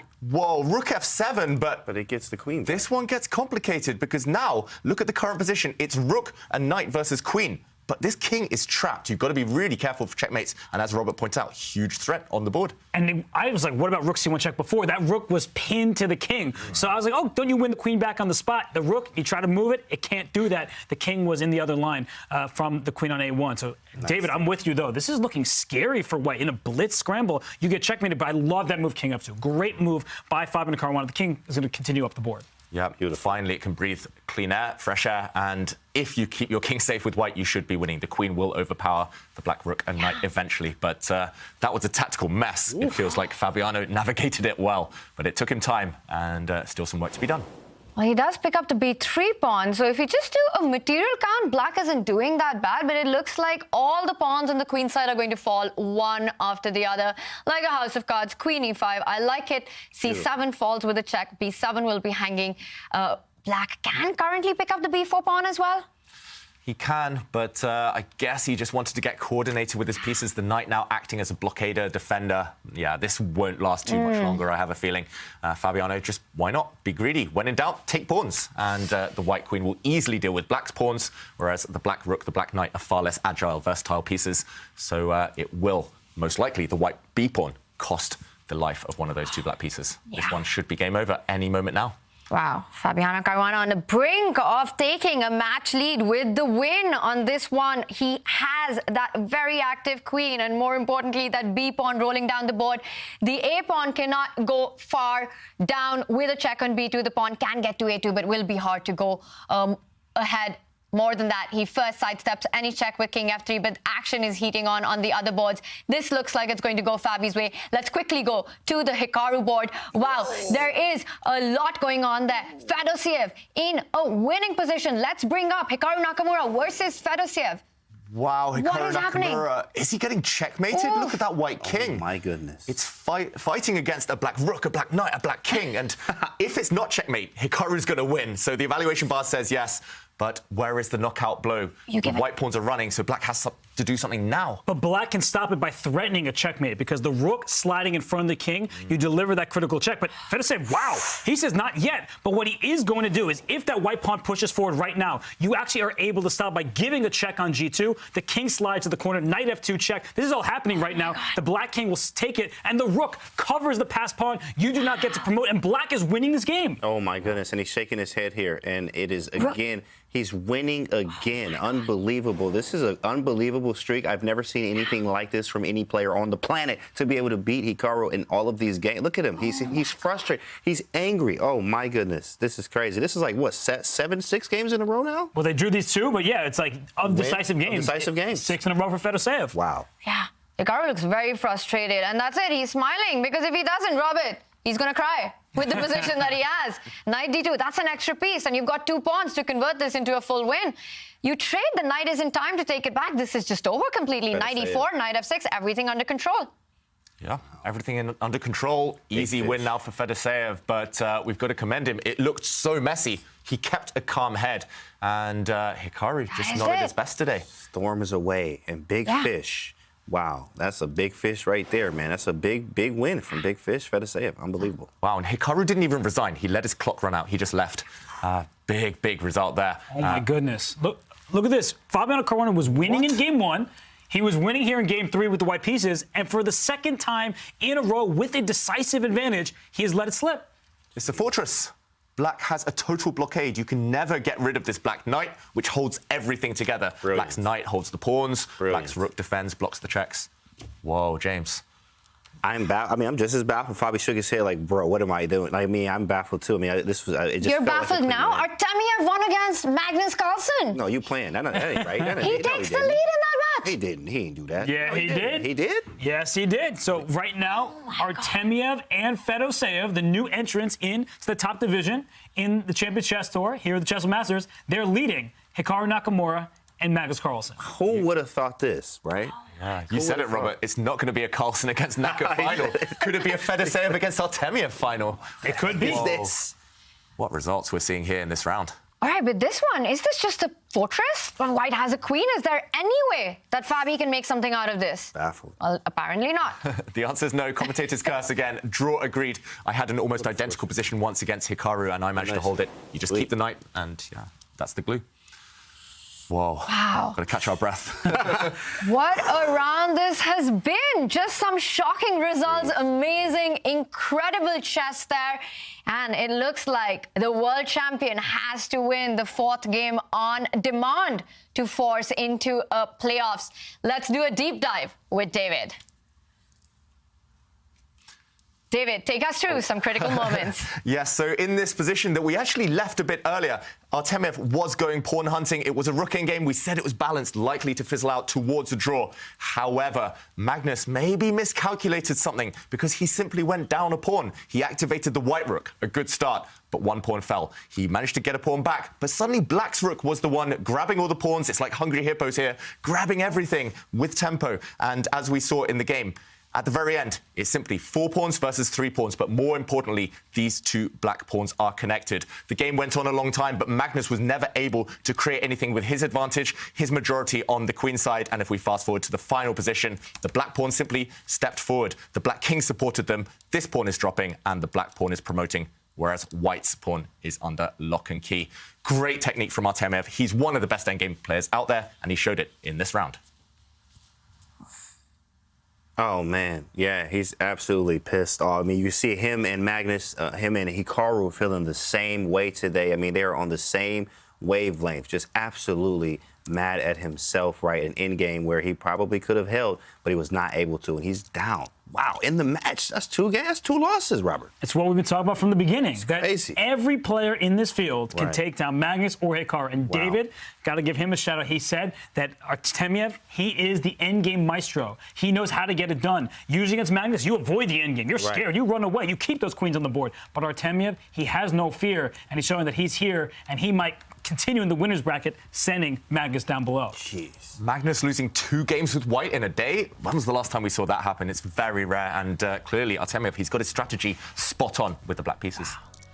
What a round. We've had so many twists and turns and a very angry Magnus Carlsen at the end there going into round 4. These are our results from round 3. Magnus Carlsen has to win on demand the 4th game. Hikaru Nakamura has to win on demand. The 2 big heavy favorites, the 2 finalists of the Airthings Masters on the back foot right now on day 1 of the Chessable Masters. Fabi, Liem. Fabi had that golden opportunity, but that match is tied just as Wesley and Levon Aronian is as well. There's so much chess action, including a very big open. The Reykjavik Open is on right now, and the Chessable team visited the tournament to ask the players about their favorite opening. Take a look. My name is Johanna, and I'm from Iceland, where we are right now. I played a really good game yesterday, probably one of my best games in my career. He was 200 points higher rated than me, and always when playing classical chess, I try to prepare as much as possible.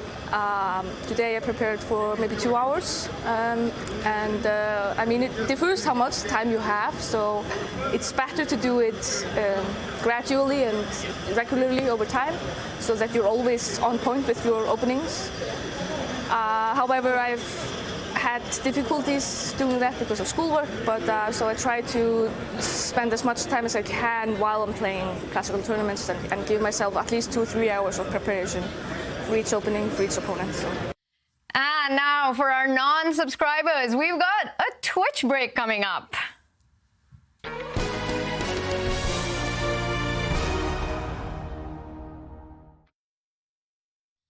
Well, the action just never stops. If you are inspired by all the chess that we've been seeing, the amazing play by the best in the world, this is your chance to take part in the International Quant Championship.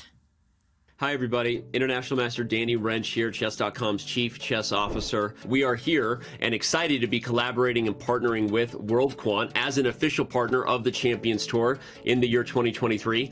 I'm now speaking with Chief Strategy Officer for World Quant, Natish Maini. The people have met us, and now time for the big questions. Jumping right into the basics, tell everybody a little more about World Quant and what exactly is it that World Quant does?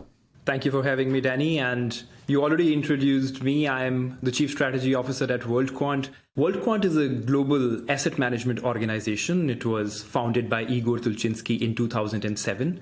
World Quant today has over 850 employees who are working towards designing investment strategies in multiple asset classes across global markets. World Quant believes in empowering the ideas of the talent across the globe, and we have 23 offices in 13 countries today. Amazing, amazing stuff. So tell us now a little bit more about this project called World Quant Brain. So World Quant is built on the belief that talent is global, but opportunity is not. And we strive to take this opportunity to everyone around the globe. WorldQuant Brain has been designed as a tool which empowers us to take that opportunity to anyone. That's fantastic. Seriously, that's amazing. I had no idea about that. Learning about this along with our viewers, and obviously as a website and a company with a mission to also connect global communities and increase the opportunity for chess, that makes it even more of a natural partnership. Tell me a little bit more from WorldQuant's perspective why you guys run the IQC. So WorldQuant has this mission of democratizing quantitative finance. And International Quant Championship is one of the tools we have to spread the message about this opportunity which WorldQuant is offering to everyone to be a quant in the quantitative space. And International Quant Championship empowers the individuals to utilize their ideas and show that they can do it, and gives us an opportunity to take this message to them wherever they are. That's great. Now, you said the finals will be in person. Was I right that it'll be in the Bahamas? That sounds like a pretty great location. Can I come? Yeah, absolutely. Absolutely. I can? Okay. So I don't know that I'm qualified to be in the IQC, but tell everybody a little more. So the finals are going to be in the Bahamas. What will that be like for those who make it? Yes. So the finals, as you said, is planned to be in Bahamas for the IQC. So WorldQuant celebrated its 15th anniversary last year in 2022. To celebrate that occasion, we are getting the whole WorldQuant organization together in Bahamas this year. And we decided that we will organize the finals of IQC at that event. So this will give an opportunity to our finalists to meet the WorldQuant team in person. It will give them an opportunity to watch the culture and rigor of the organization. And we are very excited that everybody will be able to get together at that event in Bahamas.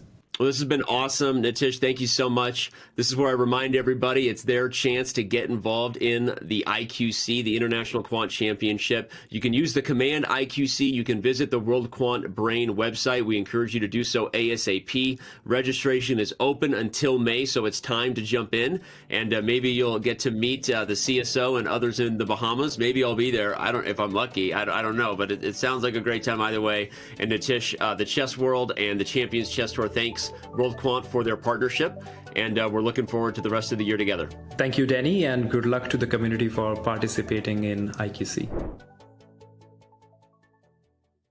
Imagine an ultimate quant challenge, where your unique way of thinking could propel you further while competing against some of the best.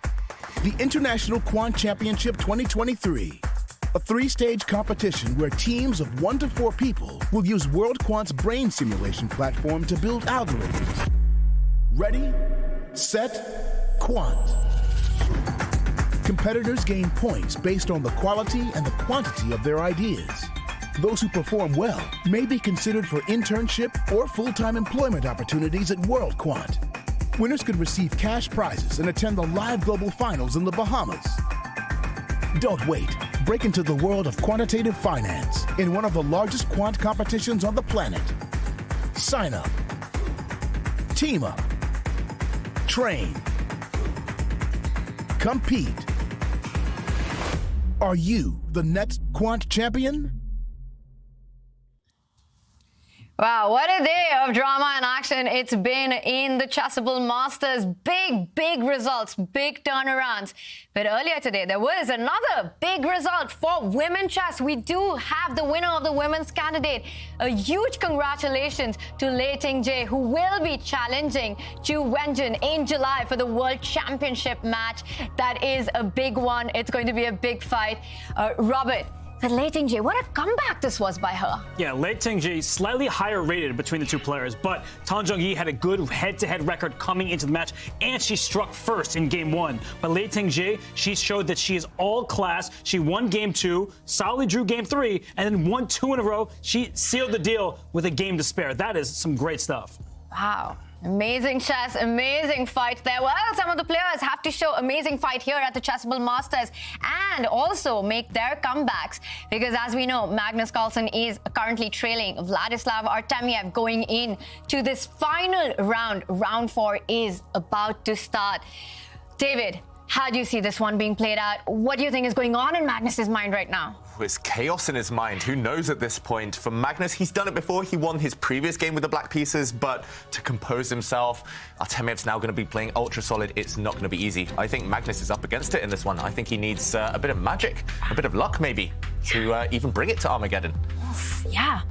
If Magnus Carlsen wins, we will have the bidding Armageddon. And what about Hikaru Nakamura? He is second on the tour standings, the finalist of the Airthings Masters, the winner of the American Cup, on the back foot against Fedoseev. I can't say I'm surprised. It wasn't the expected result overall, but it's not surprising to me. Fedoseev is that good, as is Artemiev. And Artemiev may be the worst person to face in the world when you need a victory, and he is the white pieces. He does not take risks. He plays a very solid style. The one piece of good news for Magnus Carlsen is all 3 games have been won by the black pieces in this match.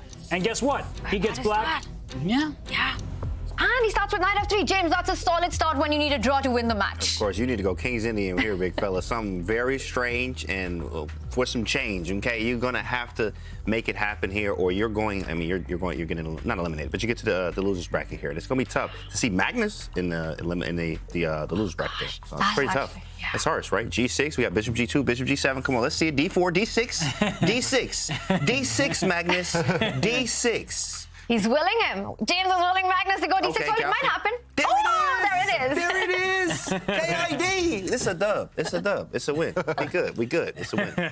Yeah, he could not play symmetrical chess. He could no longer just copy his opponent's moves. That would have just fizzled out towards boring equality, really sterile positions. Now it's really flexible. All the pieces on the board, James. You're happy with this one? Absolutely. King's Indian, of course. Actually, I beat my first GMOTB with King's Indian, so I was happy. I'm like, King's Indian all day, baby, forever. Right now, you love the KID stuff. Knight C3, this is a strange variation. Of course, they usually go with like A4 here, too, as well. So this is a strange one, but I mean, you can get lots of play. KID is when you need a win, you go for KID, and that's definitely something that we're going to see from Magnus here, the world champ. Hopefully, he's able to strike.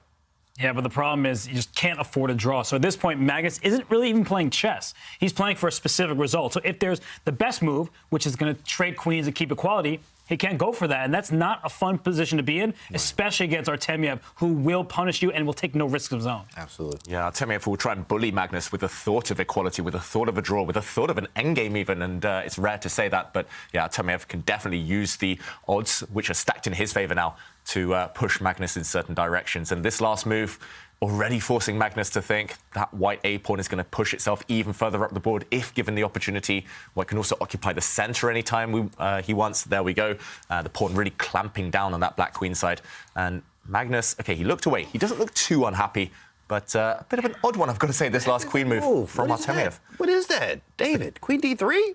Don't ask me, Robert. Hey, that was a good rhyme there, but I don't want to be the one to answer the question. It doesn't really make so much sense, but I think he's just waiting for Magnus to strike in the center. And when he does, with E5 or C5, some kind of pawn break, he'll slide his rook to D1. So I just think that Artemiev does not want to commit his pawns forward, because as soon as you push your pawns forward, you may create some weak squares that you can't deal with so well. So I think Artemiev, he's just keeping everything tame for the time being, but he kind of has to do something at some point. Yeah, I think he's waiting, as you say, Robert, for Magnus to push a pawn. Then he's just going to trade off, open up a line and try and swap off the queen, swap off all the pieces and kill all of Magnus's fun. So right now, it's a bit of a standoff. Magnus wants to push a pawn, of course. He's really cramped the black pieces, stuck in their own first 3 ranks, but he can't afford to do that. He needs to win. He needs to keep pieces. And difficult, Tanya. Yeah, and it's telling how for the first time in the match, Artemiev is also ahead on the clock out of the opening, because Magnus Carlsen, with the black pieces, needs to find a way to keep the game going, to somehow create his chances against a player who is so difficult to beat when he just needs a draw. Artemiev just needs to keep it solid to put Magnus in the losers bracket, something that Magnus is not used to in the Champions Chess Tour. While this heats up, while Magnus has a think on how he can create some chaos on the board, let's do a little opening tour and take a look on some of the other matches, as Hikaru is also trailing Fedoseev. David, let's take a look at that one. Hikaru Fedoseev, another big matchup. Hikaru on the back foot has to score a win to level the match. I think few would have predicted that, Robert, at the start. Yeah, no, at the start, everyone's like, Hikaru Nakamura, that's my streamer. That's my guy. But what happens when you play Fedoseev and you're Hikaru, you say, well, that's the guy who beat me the last time we faced off in Title Tuesday, 5 times in a row. And so Fedoseev is not going to back down. And we look at this current position. This is the type of position that Hikaru wants. It's messy. We don't just have a symmetrical position. But that said, he needs to find a way to win. He needs some inroads for an attack. And Fedoseev's king is perfectly safe castled over there. The D6 pawn with that rook staring down it, that's a permanent weakness. And I just like the look of this position for white, even though I think this gives Hikaru good chances to play for a win. Getting that done is another question. Yeah. Both these big hitters, David, playing with the black pieces, have to win on demand. But I agree with Robert there that if anyone's got the kind of chances you need to win, it is this position for Hikaru. For sure. I think for the match situation, for this game specifically, it's been a success for Hikaru. I'm not saying his position is good. I think I would choose white, as Robert mentioned there. But it is imbalanced. Yeah. That is the key. You just need that one word. Imbalance the position, give your opponent new questions. And I will also mention, Fedoseev, he's not the type of player who can go for a draw. He's not Mr. Solid. He doesn't have that kind of reverse gear, the kind of pull the brakes type of chess that some of the other top players have. That's maybe why he's never really hit the elite levels in classical chess, that slight lack of consistency. I've also played a tournament once in St. Louis. I was half a point behind him heading into the final game. He only needed a draw to win the tournament with white. And he lost very, very quickly against Sam Shanklin there. And I do fear for him here. Suddenly the black piece is getting active. Look at the evaluation bar, slightly in black's favour. The last couple moves didn't really make sense for Fedoseev. That queen sliding back to d2. What's your knight on b1 doing? It's stuck at home, and he goes for this pawn. So he's going for pure liquidation, thinking this gives him the best chance to hold. But look at Hikaru go. Move. That is tremendous understanding. James, he's like, get those queens off the board, see what happens. Look at that knight on f4, by the way. Right, that knight is nasty. It's a nasty knight on f4, especially if you take on f3 too as well. The knight is just there, stuck right there. You even have chances of attack. We love attacking, obviously. Rook g8, g5, g4. After you take on f3, just to open the g file. But again, the knight is very bad on b1. We have an active rook now on c8. We even have chances to even play something like knight to d4 and try to highlight the fact that your bishop is really bad on c2 as well. There's so many things here that can go wrong with white's position. Yeah, so maybe we examine what happens if he just takes the queens off the board. For example, the black king takes. I think the main dilemma here for Fedoseev is, as you guys mentioned, how to bring this knight into the game. The problem in this exact position is that if you move the knight, then after a trade of pawns, at the very least, black can drop a knight in with a check, hitting the king, and of course, gobbling up the pawn on c3, restoring the material balance. Yes, it's level material. Yes, it's symmetrical, but black's pieces are far more active than white. Suddenly, this white rook is hit, has to move. Suddenly, the black rook from the other side comes in. This rook is a monster. This knight is a monster. This bishop can trade off any time he wants. And this knight is also going to jump in. It's one-way traffic, all about black. And Hikaru, I think he's really caught Fedoseev off guard. I think this has been a dream for him. Right, so huge advantage, eval bar here, right? After a5, what is the move? What do we do here? This is huge advantage for black, engine-wise. I would be too tempted to capture this knight. Me too. I do want to take it. This forces the queens off too. If you take with the pawns, suddenly a checkmating attack will happen. Queen and knight, a dream attacking combo. And this is actually on the board as well. So the queens are off. And now how does black take advantage? James, I think you called it earlier. What about this knight jump? Knight d4 it's on the for board. The score. Boom, there it is. So I hear you. Wow. I hear you, Hikaru. That's my guy. All right, knight d4 for the score. That's a big boy move. You got to take that. After captures, there's rook c2, and the rook's on the 7th rank, or 2nd rank. And then b2's hanging. Your knight hasn't developed. Knight h3 is coming on tap. I mean, get the man off the board. The other rook is coming to see it. It's right. all the pieces against white's king. This is looking very dangerous for Fedoseev right out of the opening with such few pieces left. It's been a massacre. Yeah. Just a dream game by... How many moves was this? We're early on right now. 13 moves, Yeah. 14 moves. We have 20 right now. 20, but okay. yeah, it could be over in the next 5-10 moves. It just looks beautiful, this endgame. It was self-induced, though, right? Fedoseev brought his queen backwards, right? The queen was active. He's like, let's go back. And he blocked in his own pieces. So Fedoseev, he's played so well in the first 3 games. He was worse for maybe a handful of moves. Not many. He had the better position often in those first 3. But here in game 4, he's collapsed completely. And the good news for him is he's starting up a point. So even if he loses, he'll get Armageddon with bidding. But this is not the way you want to go in Armageddon if Hikaru is indeed able to win the game. I think someone needs to do a count. Has white won any games today? It seems to be black every time. Wesley So, Levon Aronian traded blows with black. Magnus's match, black's won every single game. Fedoseev beat Naka with black. Naka's about to win with black here. It's just, black is okay. You can blame Fabiano because he had 2 winning positions with white, and Liem was able to draw both those games. But yeah, you're right. The black pieces, second move, not a disadvantage here in today's Chessable Masters Division 1. And right now for Hikaru Nakamura, he's well on his way to winning this game and sending us to Armageddon. It feels weird. Like, this wasn't the Fedoseev. Almost like Fedoseev isn't playing. Like, someone else took his chair for this game just because he played at such a high level in the first 3, and this was a collapse. Yeah. What do you even do here? What do you even do? Resign? okay, that's I think it's crossing his mind right now. He's thinking about it, but the thing is that it doesn't get him anywhere. He wants to try, of course, to keep the game going.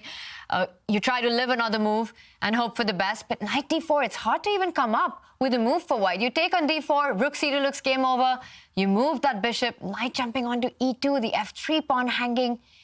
Yeah, it just looks like Hikaru's bounced straight back out of the opening. Right. You have what 8 a beast. points. You have 8 points stuck on the back rank. The knight and the rook, especially after rook takes c2, you can't really move them. Now you can move to d2, I guess, if you like. Actually, maybe you can go knight d2 there, but then you just hang b2 and then the rook. Maybe even bring the other rook in. I mean, b2 is on top at some point. You take on d4. Knight d4? Geez, knight e2 check. Like, pick what you want. You know what I mean? Yeah, just take and create a pass pawn, put it on d3. He's never getting rid of that one, never getting past that pawn.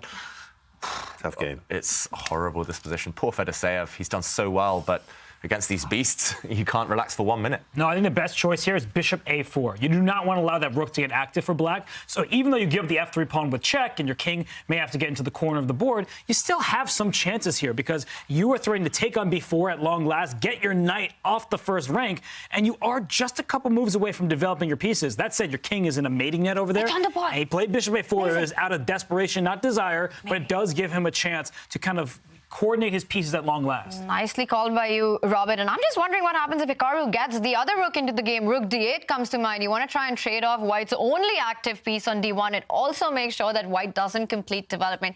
This is why you always finish your development. Yeah, I wish you told Vladimir that earlier. Suddenly, look at this knight, look at this rook. Ugh. Ugly for white, but he's still alive and the game still goes on. So, okay, he found the best defense. He's composed himself. Can he cling on? It's very much kind of tightrope stuff right now. Just one slip, you've fallen off and you're gone. But Hikaru needs to finish things. He certainly hasn't looked at his best. Tanya, your move is on the board. Great call there. Great shout. And, okay, after trade of rooks. And that knight on b1, it still needs a move. You can't take on b4. You probably have to take on b4 to get that knight out. Otherwise, it's got no future. You're basically playing without the knight and the rook. And I love that move. And, Robert, I say that because this makes sure that white doesn't get that b4 pawn. You've got rook c1 coming in with a checkmate. 90%, maybe more, of players who've taken back with the rook. You're going to the open file. But what Hikaru Nakamura just did, he said, no development for you. And he's happy to move his knight back because he's attacking the pawn e4. And remember, black's not down material anymore. You sacrificed a pawn on d6, you got it back on f3, and now your knights are active, and they're about to pick off the pawns. This is great play from Hikaru Nakamura. Still, white cannot complete the development, and this is just terrible news. Yep. What do you do about this guy? You can't move your knight out. Suddenly you lose this pawn. You can't take the other one, as you mentioned there, Robert. Look how paralyzed white is here. Just total domination. Yo, get this off the screen, David. Sorry. This is brutal. Pin this way. White resigns. Yep. It's still looking. It's checkmate to follow, actually, in that position. You're probably going to get mated in the next move. All black needs, actually, is to get his rook to the back rank. This white king is mated. This white king, nowhere to run. And good game by Hikaru. Yeah. Just flawless play. Where was just the first 3 games, right? You're like, man, I mean, what a game here. Absolutely domination. Yeah, you don't keep these top players down for long. You really have to hit them while they're kind of finding their footing. But, okay, he's got his rook active, Fedoseev. I like that move. Yeah, but the black knight's going to start gobbling up pawns. That's true. And creating threats on the way. It's coming. 94, knight f2. Yeah. Easy. Simple chess. Yeah. Yeah, again, you don't even have time to capture him b4 after knight e4. Well, he goes the other way. Oh, my goodness. He goes knight to h3. And you know what that does, James? That takes away the g1 square from the king. What a guy. Come on, man. We're on shit. Unbelievable stuff. Oh. And that rook may lift up from c6. to G6 to G1 with checkmate. my God. Like, that's actually pretty hard to stop. So I won't be surprised if that kind of mating net occurs here. It's that straightforward. White's pieces not in position to stop that checkmate. And at first, I have to say, Fedoseev made this backward queen move that was bad. But since then, Hikaru has played perfect chess. He's making it look easy. It was not that simple. He's played precisely, and this is precisely how the game is going to end, I believe. That rook is sliding up and delivering a checkmate. What an idea. I mean, can we just admire the last two moves by Hikaru, recapturing with the king to d8, and he does that so instantly. David, just this moment, rook d8, such a natural move, but he makes sure that White's knight can't develop. First goes king d8, then he retreats with the knight to g5, and you're like, he's going to pick up that e4 pawn, makes a lot of sense. Right. But instead of picking up that e4 pawn, knight to h3, really boxing up that king in a kill zone. White's got to go knight d2, try to get that knight to f3 to defend that g1 square. Or it might be as simple as Robert's saying, just checkmate in 3. Yeah. 1, 2, 3, bang. Checkmate. Right. You also have knight f2 on tap, and you're winning a piece full. Knight takes f2, give me the bishop, you can hit the button. That's the resign button, I mean. And that's game over.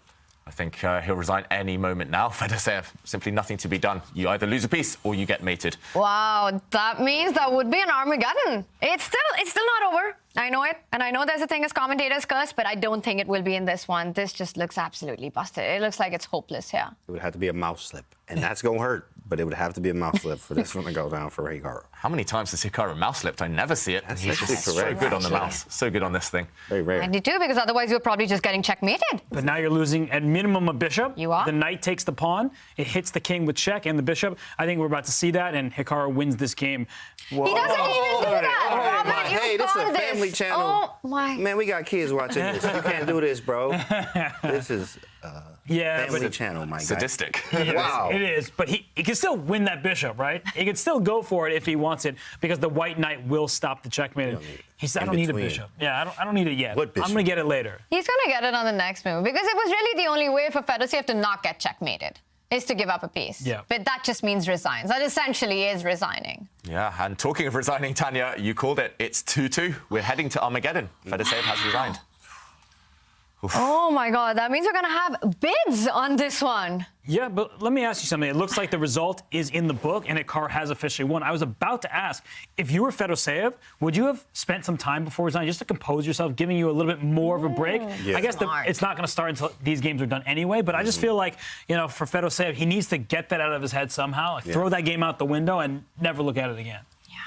That's a very good point, actually. That's really good strategy, because so much went wrong with White, and to just calm your nerves a little bit, put it behind you, get ready for a new format, get into that mindset.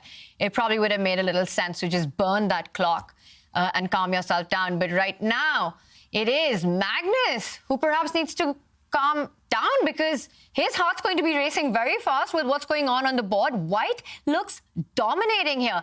You've got the bishop pair, the control on the d file. The only two open files on the board are controlled by Artemiev right now. I'm not gonna lie, this is probably the worst King's Indian I ever seen in my life. I'm not gonna lie, bro. And I mean, Magnus is not a real King's Indian player. Like, he don't actually really play it like that. He can play anything, but he doesn't play like it. He's playing the King's Indian positionally, and that's just not what you're supposed to do with the King's Indian.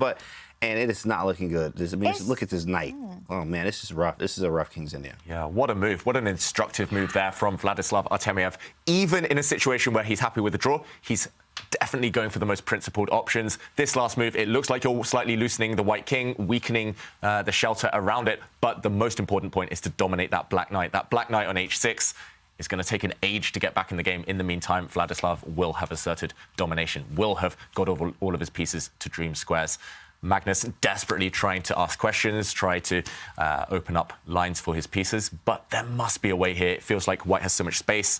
There must be a way to shut things down, block in Black's pieces even further. This last move was good, though, from Magnus. F6, right, break it open. Needed to be done. You go F5, takes on H6. I mean, you could go F5 and then take on H6, take on F5, play E6. It's something like that. You know me. Tempting games. But the thing about calculation over everything is that's what Magnus wants. Even if it's a good move, that's true. Magnus wants the position to open up, because he's saying, I'm not in a situation where, let's say we just do simple trades. That's not good for Magnus. But as soon as you start going forward, that's when Magnus has a chance to strike back, because let's say even pawn takes F5, the G file is open, that's where the white king is. I feel like Magnus would be thrilled to get in this position, even if the bar said white is better, Magnus said, I'll take this. I need winning chances, even if it means I lose the game. Right. That's Yeah, beautiful. so something like this, it's very complicated. It looks quite good for white to me, at least visually, just because this black bishop will get locked in, but some lines open towards the white king, as Robert mentions. And what else? How does Vladislav shut things down? Is there a safety first approach? I don't see it yet. Feels like maybe this one is the safest, just trading off a set of pawns. But after black recaptures, black will bring his pieces back to life now. The black knight has a route back towards the center. The black pawn will step forward, opening up this King's Indian bishop again on the long diagonal. Okay, he's gone for the safe approach. No complications, no mess there. He's still got enough time on the clock. Whoa. Now F5. Oh, Whoa. bishop F4. Yeah, exactly. Oh, my goodness. Yeah, James, you said it before I could. He's going for this skewer here, the queen and rook in the same line. But I still believe this is what Magnus wants. He may lose some material. The eval bar saying that Artemiev is better, and he is, objectively. Right. But practically speaking, this does give Magnus more chance to win, as I said before, even if it means he might lose the game. Yep, total mess. I guess now you do have options. You could consider, for example, taking this pawn, even if you move your queen out the way. I'm not sure where. Then, yes, white can win material, but the white king is slightly vulnerable long term, sorry. So, yeah, still a mess, but Fedoseev and Artemiev kind of experiencing different fortunes here. Artemiev, yeah, he's done everything right. He's done everything that Fedoseev didn't do. He's kept control when necessary. And, okay, pawn takes pawn. I'm expecting that to be, I was going to say recaptured. Maybe you could move the white queen as well. I don't know if you want to get carried away, capture the black queen right now. It's got to be calculated. Calculation over everything, as James says. And that's the most forcing move, I guess. Right. It's the most linear variation that you can try and work out. But it is still complicated, I've got to say. Under 5 minutes, is Artemiev going to get nervous? That's the big question. I don't think nervous. Yeah, I mean, he had 4 seconds to beat Magnus. Like, you know how many people got 4 seconds? You're going to just flag against Magnus, right? Or, like, you just mess up, you hang a rook, you do something crazy. Magnus effect, but it doesn't affect Artemiev at all. But I just don't like the trajectory of where this clock right now, because I'm looking at this position. I'm like, you know, Magnus, he's getting more chances against the white king. And Artemiev, if he continues to use that clock, this is messy. The position we had a few seconds on the clock, it was an end game. The moves were a bit simpler. Here, this remains complicated, and that's when mistakes happen. Wow, okay. He's moved his queen, Artemiev. He did get her out the way of that attack. The black queen was threatened as well. She did scoot out the way as well. But suddenly, you can go and grab the black rook, but it does come at the cost of your beautiful dark-squared bishop with white. I do fear on the dark squares that long-term Magnus will get some counterplay, will have some tricks. The black dark square bishop doesn't look great right now, but imagine it coming to life. Imagine the black dark square bishop parked on a square like e5 in the center. Magnus will surely try and keep the queens on if possible. There are some tricks there that he has to navigate.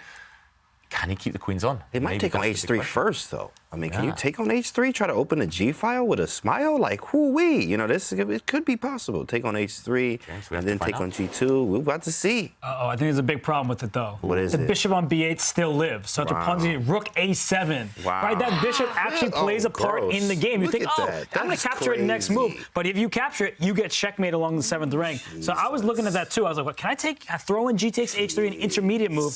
The answer is not in this position. Yeah, it's gross. Rook a7. You got to be looking at that. That's crazy. You have to take this bishop. There's no other choice. Rook takes b8. I really don't want to trade. I think the problem he's realized as well that he wants to keep the queens on, rook takes b8, but suddenly there's another trick. Bishop takes c6, deflecting away this black queen. If queen takes bishop, suddenly the rook falls, no longer protected. And even if you try and run away, even after bishop takes pawn, if you try and move your queen, there will be tricks, for example, later on, of just trading off, getting rid of this rook, and now, after rook a8, you get the black queen off the board. No more losing chances. I don't know if you're still winning, but you definitely won't lose, and Artemiev will take the match in that case. So Magnus now, he's caught between a rock and a hard place. He has to make a decision, but maybe the best decision is getting the queens off, objectively. But that won't get him the win. I mean, with knight f5, we just try and moves now at this point. I mean, shoot, knight f5, nothing works. You have to say queen takes b8 is the only move, which may send him to the loser's bracket. Knight f5, the queen moves, hitting this loose bishop, and white will remain a whole rook up no matter what. Yikes. Tough times for Magnus. I think he's going to lose. He's going to drop down to the loser's bracket. What a turn up for the books. Yeah. He's looking away. Look at him on the camera. He's disgusted with his position. Wow. Well, Magnus Carlsen did try to create his chances with that move f6, but very nicely navigated the complications by Artemiev there. And Magnus takes the right decision in this one to trade the queens, keeps the bar where it is, but it looks like Artemiev's the one with the advantage. There is no attack now. He has the extra exchange. There are weaknesses on the queen side. If anyone's winning this, it's got to be white. Yes, Tanya, I don't know what else to add. It looks pretty safe right now. If the queens were still on the board, the reason Magnus could have been optimistic was because the white king is really, really open. But without the queens, there's no way to ever attack it.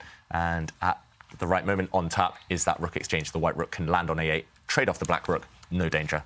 And Artemiev silenced me because I was saying, ooh, this position, it looks adventurous. There are chances for Magnus Carlsen. The king is open. And Artemiev says, not when I'm playing chess. I'm going to be very precise here, force the queens off, force the rooks off next. And what was that about winning chances? You got 0. And it's just a great play from Artemiev because from a distance, even Magnus believed in his chances. He thought that he could maybe keep the queens on the board, but the answer was he could not. And with that, his winning chances are gone. It looks like Artemiev is going to sail through to the winner's semifinals. Yeah, the only thing that could stop him now are nerves or mouse slips. And I don't think he's shown either of those in the action we've seen so far. He doesn't even want to trade off rooks. Yeah. He's Mr. Ambitious right now. He hits that black bishop, which has to move, and only then will he decide what to do next. Still full control for white.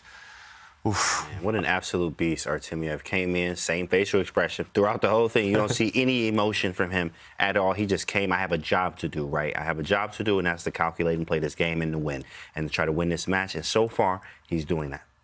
Yep, it does look like he's close now, but they do say you sometimes slip up when you're close to that result, when you can see the finishing line. Right. What can Magnus try? If Magnus's dark squared bishop does get back into the game, maybe, but there we go. Rooks are off the board. Oh, wow. And Magnus just has to... Don't take the b6 pawn. That's the only trick in the position. Bishop c5 check would be an absolute disaster. He takes the other pawn. Yeah, he takes the other pawn, and whoops, sorry, I was just looking at the other game there. But if we go back to Magnus's game, we do see, there's no danger. Again, just to show Tanya's trick, don't take it now either, because there is a nasty fork in the position, a double attack, hitting the king, hitting the rook, and Magnus would suddenly get to Armageddon, but that's never going to happen. The white rook has plenty of safe squares, for example, f4, and luckily the white king is very safe in the corner because the white bishop protects the long diagonal. No checks, no hope. White should be safe. Yeah, and if I'm Artemiev, at some moment, I might even consider in that position giving up the rook for the light square bishop, opposite color bishops, if I can steal that passed pawn. That's the one thing giving Magnus chance here. That pawn on h3, it's very far advanced. And so it's going to be hard to stop completely. But if you can give up some material to win it, I think that Artemiev will do that to make sure his losing chances are at 0. Yep, they're almost 0 right now, but he would love to just remove that final bit of doubt. And, OK, could the clock be a factor here under 2 minutes? We've said before he's pretty cool under pressure there. But, wow, giving up the rook for the bishop here. I mean, all he needs is a draw. That's what he says. All I need is a draw, bro. Yeah. I'm not losing this one, says Artemiev. And, zeros make it a draw. That's just it. I clinched the match. He's playing the match situation and not the position right now. Yeah, he's, wow, what a classy move. If the Black Knight does try to get into the game, it will just be chopped off in the near future. Yeah, he's just got full control. As long as you don't allow that Black Knight in, I'm not even sure where, but in to create some nuisance, then you will be holding this one. It should be a draw. The White Knight will be jumping on to d5 next, attacking the b6 pawn. In fact, even in this position, despite being a pawn down, it is the queenside pawns that can be dangerous.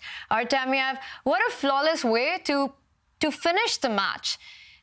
Just great practical choices here, giving up that rook in the end, sacrificing it back, keeping everything under control. And there we have it. Knight d5, b5 has been pushed. Magnus just delaying the inevitable here. It looks like Magnus Carlsen will be in the loser's bracket tomorrow. Yeah, because the next 2 moves for white can be putting the king in front of the pawn. You want to blockade the passed pawn, and then bring your knight, which just left forward, back towards that pawn and trying to capture it. So I'm with you, Tanya. It looks like Magnus's chances, they are very slim, almost none at this point. And it's been a great match from Artemiev, winning 2 games with the black pieces. And then here in the 4th and critical final game, he says, you are not going to have a winning position. You are not going to get those chances. I'm going to remain solid, trade off the pieces, give up my rook back for that bishop. And now, really, there should not be winning chances for Magnus. Yeah, no way to hustle anymore. He killed all the hopes and dreams, killed all the fun from the position. It's cynical chess, but that's what you need to do at the top level to succeed. That's what Fedoseev should have done with the white pieces, just locked it down, kept things solid. But he went down in flames instead against Nakamura. So, yeah, right now, I'm expecting exactly Robert's plan. Under 30 seconds, though? You need to move. Like, what do you... Yo, hey, man, hey, you're playing with fire here.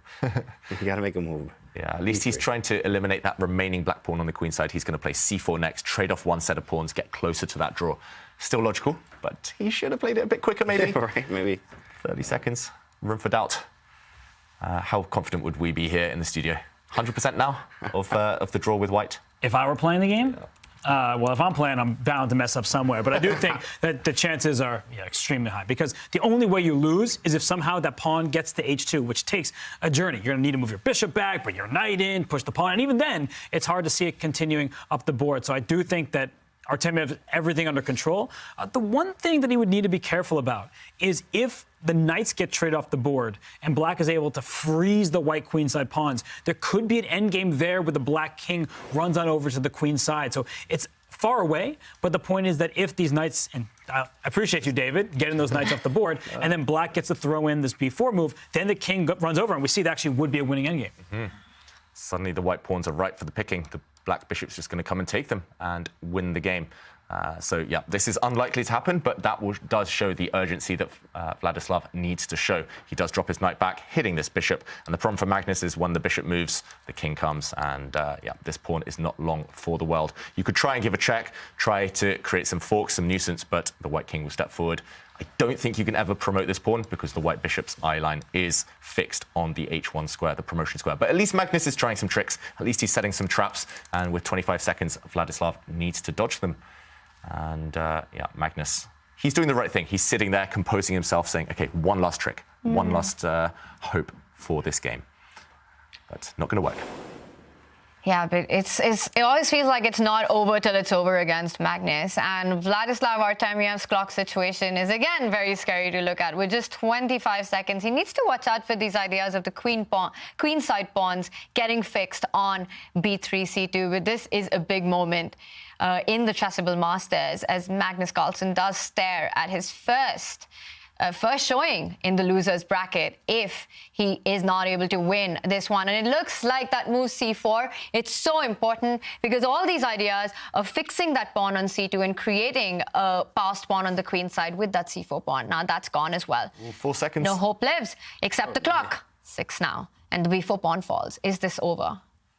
Oh, the black knight is coming in. It should be a draw, of course. White could even just give up a piece as long as you remove all of black's pawns from the board. But, yeah, I'm really worried about the clock situation, actually. Nerves, I mean, they have to be kicking in at some point. And now the black knight can come in with a check. Ooh, Vladislav playing with fire. If Magnus pulls this one off, I mean, that'll be nothing short of a miracle. But we've seen him do that. Needs to buy a lottery ticket if he wins this position. Wow. Okay, he's going to throw in a knight check. 3 seconds, 2 on the clock. G3. Okay, king g3. Don't take that h3 pawn. All the discovered checks with the knight landing on f2. Oh, but what, that second h pawn, that could be dangerous. Like h5, h4 check, and oh my goodness! Oh, what happened? h2. He's coming. He just. The bishop But he goes e4. back. Bishop f5, and he takes the bishop. Oh my goodness! You gotta be kidding me. Magnus is You gotta back. be kidding me. Look at Artemiev's face. Look at Magnus's face. Look You at- can't oh believe my it. You God. can't believe it. Can anyone my believe He this? won. Oh my God! What? And Artemiev just lost. He need to buy a lottery ticket. Yeah. He need to buy that flagged. lottery ticket, David. He resigned. We You said gotta be kidding me. Oh, Nerves. what just happened? You have to be kidding me, bro. And there we see Magnus Carlsen. He can't believe what just happened. Well, no one can. This was all but over, and now Magnus lives another day. We've seen him do this over and over again. And Artemiev now, not only does he need to deal with this loss, he needs to shift his mindset, his momentum, everything. It's Armageddon coming up, and I have to say that's Magnus' advantage now. Look at his hair. That just happened right now. That way, it was all up and immediately after that happened, his hair got all messed up. I mean, that's crazy with David. He looks less shocked than Magnus, I've got to say. Magnus, more shocked than anyone. Jeez. And, yeah, we'll crazy. we'll have to unpack that one later. But this one, meanwhile, Wesley So, going to take the win. Wow. It's all about the black pieces in this day. in the Chessable Masters so far. Black simply has a rook for bishop. Once the black rooks combine to attack some of the white pawns, especially on the king side, Levon's going to resign. Yeah, we haven't seen a single win with the white pieces. And here, Levon Aronian, he's down a rook for a bishop. For now, that pawn on a6 remains on the board, but you see that f2 pawn on a dark square. That's a light square bishop from white, which means that black is going to team up on it, and you're not going to be able to defend it. So it looks like Wesley So, the third-place finisher from the Airthings Master, he's looking like he's going to make it through to the semifinals of the winner's bracket here at the Chessable Masters, but it wasn't easy. He lost early on the first game, and then he was able to strike back. But David, James, is this as over as the eval bar suggests? No, I'm not even going to. No, because the last game we just saw, I can't even believe. I'm still trying to wrap my head around what just happened in that Magnus game. That was the true Magnus effect. I mean, this one seems over, but I mean, who knows at this point what's going to happen in these games? Yeah, who knows? But okay, now the white pawns have been forced to step forward. There will be some nasty checks from behind. The black rook can go pawn hunting. I think Levon's banking everything on some counterplay. The white rook wants to go up to the 7th rank and start taking that lone black A pawn, but it should simply be too slow. I'm stunned to trust the eval bar here. Levon Aronian as well. 5 seconds on the clock to defend this miserable position. That's a check. The white king has to start running. Oh, there we go. The pawns are dropping. Yeah. Oh, my God. That's a wrap. Yeah, this one should be the end now. You can go A hunting. pawn. That's the only one. That's the only hope that he has. He will pick up the A7 pawn and then maybe try and put some tricks. E6 hanging while the bishop's been pinned now. Is there some hope? No, you're going to lose all your pawns in the process, and the black rook is behind what might be a passed pawn. So I like what Levon's doing. He's giving some chances, but after this check here, unfortunately, the rook's hitting you from all directions. Yeah, both the rooks hitting you, and there we go. The pawns falling like flies. Take on f4, yeah, yikes. And then take on a6. Just give me every pawn. And wow, rook f6 first, GG. Yeah, now just kick away that white king, and Wesley can breathe. He can relax. Levon there shaking his head. He can't believe it. And he's the one who won the first game. And then Wesley's just stolen this match from him. Yeah, what a day it's been. Just so many twists and turns. Normally tournaments, they start, everyone's a bit nervous, a bit cagey. We see a few quick draws here and there, but this one's just been fire all day. All the decisive results. Yeah, but the shocker has got to be the Magnus comeback. I mean, what happened there? It was 2 moves and everything over, and now we've got an Armageddon on our hands. It's a problem when you're a glutton for time trouble. You end up getting in severe time pressure, and it costs you. And right now, I mean, this game here, it looks like Levon, it's going to cost him that he couldn't keep it up. The momentum after game 1 was fully in his favor. He then, after winning with black, he struggled with white. He lost the second game with white. He lost the match here. Wesley So has confirmed his spot in the winner's semifinal. I think he's the first player to do so. Yeah. And the only one to not take it to the Armageddon. Wow. That is an amazing performance. After losing game 1, Wesley takes down Levon Aronian with a big match win. Goes into the semifinals while Magnus Carlsen, Hikaru Nakamura will play, will fight it out, and Fabiano Caruana will be taken to the Armageddons. Yeah, and Liem, Fedoseev, Artemiev. I mean, for them, they were the 3 new entrants into the field, but they went toe-to-toe thus far, and they're not done. I expect at least one of them to make their way through. I know they may be the underdog on paper, but in Armageddon bidding, you never know. Everyone has their chances. It's crazy. The 2 world champions, Magnus and Hikaru here, were down in the match. We thought it was all over, and then they said, this is why I'm a world champ. And it swung back, and now they're here, and now it's a level match. We're going to Armageddon, and we don't know what's going to happen now. And momentum is definitely on our side. Yeah. Yeah, and it happens so fast. I think we need an action replay on how Magnus worked his magic, how he managed to trick Vladislav Artemiev. It was actually in this position where Artemiev started to go wrong, started to lose the thread of the game. He only had a few seconds left. If he had a bit more time, he would have realized that Black's knight coming into the position was Magnus's only trick. He could have, for example, dropped his bishop back, ready to eliminate the black knight if it ever lands on this square. And now, next, white just brings his king forward and takes this pawn. Easy draw, nothing to work on there. But instead, he dropped his knight back, allowing Magnus to get active. This nasty check. Now there's a trap suddenly. A discovered check here from the bishop would be deadly. And the trick started working in Magnus's favor. We saw the black king step forward, hinting maybe at another pawn being thrown down the board. But this was the killer blow. The final blunder from Artemiev. No time on his clock. He got greedy. He took a pawn. But he forgot that after this black pawn steps forward, the only way to prevent it promoting is to drop your bishop back and suddenly a skewer. Black brings his bishop forward, hitting this bishop, trying to deflect it away, and the only way to stop this black pawn is to move it back, and your knight falls. Magnus won with this trick. He won the piece, won the game, and Armageddon time. One really has to admire Magnus Carlsen's ability to create chances and to create opportunities in a position where it does seem impossible. Well, one can say that against Magnus, you have to beat him thrice. Once in the opening, once in the middle game, once in the end game. If you can't, you will lose. And that's what happened to Vladislav Artemiev. One missed opportunity, and with that, Magnus Carlsen strikes back. These are our results. Well, there's been so much action and drama in these 4 games, but we're just getting started because there's more drama coming up with 3 matches going into bidding Armageddon. Take a look at that. Wesley So is the only player to take it to the semifinals in the rapid portion by defeating Levon Aronian, who finds himself in the losers bracket, in the elimination bracket for tomorrow. And Aronian did get the first win, but Wesley winning in game 2 and game 4 with the black pieces just took it away with 2.5 points. We're going to have three big Armageddons, but before that, we do have our semi-finalists joining us. Wesley So, let's bring him on. Wesley, congratulations. Hi guys. Yeah, thanks for having me. Yes, it was a pretty tough match. Losing the first game with white was really a big blow to me, but I managed to come back because Levon was making some unnecessary mistakes. Yeah. Wesley, I have to ask you, I mean, after that first game lost, how did you steal this match? How did this happen? Yeah, obviously needed some help from Levon there. I think, we just finished playing in St. Louis a few days ago, and we're still getting used to now playing online again. It's very different. The first game, I was adjusting my setup and all that. I was way too slow in the first game. 2 minutes against 11 is not really... It's never ever going to work against anybody. But the second game was obviously crucial, bouncing back. I mean, he was happy to draw at some point. I thought he got a better position out of the opening.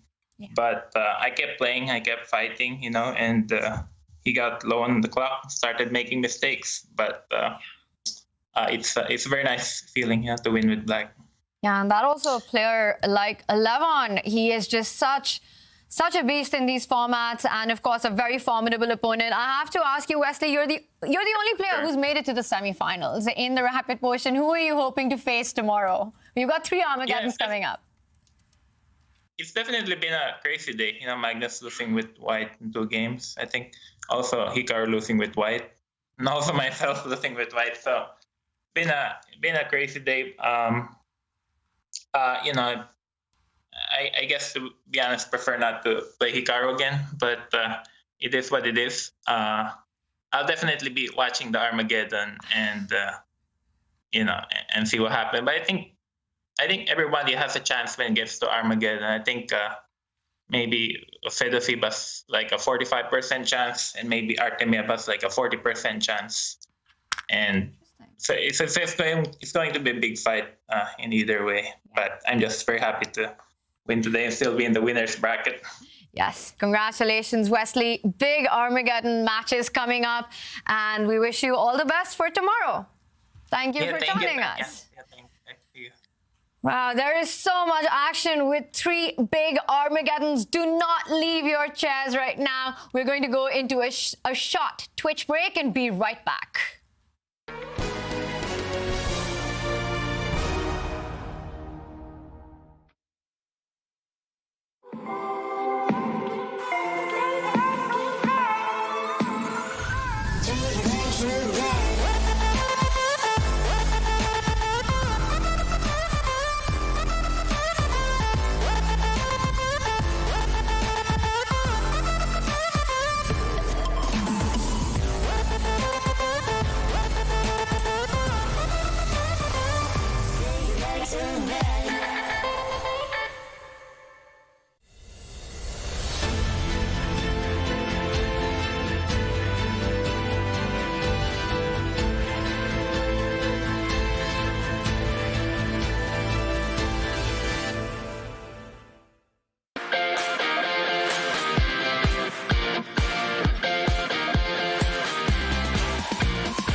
It's been an action-packed day here at the Chessable Masters. I'm still reeling from all that we witnessed with Magnus Carlsen and Hikaru Nakamura striking back in that game 4 to take it to the Armageddon. We are waiting for the players and their bids. Let's take a look at the format of the Armageddon. Now that the players have tied the rapid portion, there will be bids. They will be placing their bids, and the player to place the bids with the lowest time wins the bid and gets to choose the color.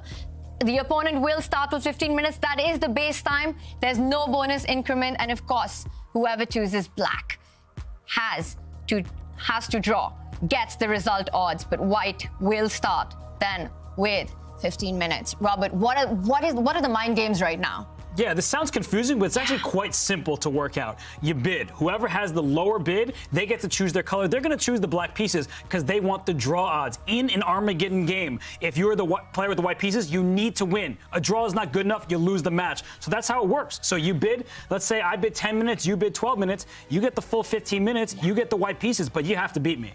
Yeah, but the interesting thing is, right, the player who bids the lower time gets to decide the color. Do you think they will definitely pick black? Yeah, it's nice to give people choice. That way they feel like they're free. But in this case, you're going to choose the black pieces because you want those draw odds. I'm always taking the black pieces every single time there. Of course, there's so many ways you can go. And today, black won every game. So, with the black pieces, it's absolutely going to be an advantage for you. And you get two options. I either win or I draw, and I win in both. I mean, if that's regular chess, I'm taking black all day. Absolutely in Armageddon. I'm going to put my neck out and make a bold prediction. I think we're going to see some crazy low bids as people are desperate to get black. So far today, we've had 16 games, 7 draws, 9 wins for black, 0 wins for white. Crazy. One-sided, something's in the air. They want black in the Armageddon. But you know who might not want black so much? I'll say one player in particular, Liem. He struggled with the black pieces. If we go through those games, we saw Fabiano had winning positions in 2 different games with the white pieces. So I wouldn't bid too low if I'm Liem. He actually was much worse in critical moments. So I think Fabi is one player in this field who might want the white pieces. Well, you've got a big reveal coming up as we do receive our first set of bids. It is Hikaru versus Fedoseev. And take a look at this. Wow, Hikaru went really low there to get the black pieces, 9 minutes and 38 seconds, while Fedoseev bid for 12 minutes, which means he would be quite happy to get the white pieces. I'm shocked, I've got to say. Vladimir Fedoseev's last experience with the white pieces was a disaster. So to bid that high, I'm almost speechless. I think he should have gone lower. Naka's going to be happy. I absolutely believe in that too as well. Nakamura's going to be happy, crushed with the black piece. That was the game of their matchup there, was that 4th game. I mean, you still have to shake that off as Fedoseev, as you just absolutely got destroyed in that last game there. And then now Hikaru gets black. It could be the same story.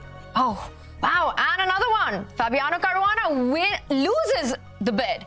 With 10 minutes and 59 seconds, he bid almost 11 minutes. Liem wins the bid with 9 minutes, so Liem will be deciding whether to take white or black. Our experts feel that the player who does win the bid will choose the black pieces, get the result odds. The other player gets a full 15 minutes on the clock. But black just needs a draw. And we've seen the day has been favoring the black pieces.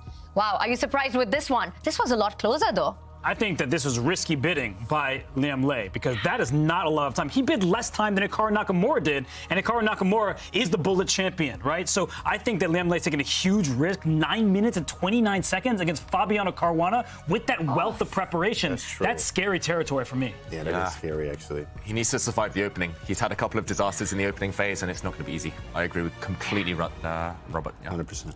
And there's also the psychological win, right? About winning the big bid. And we have our final bid here.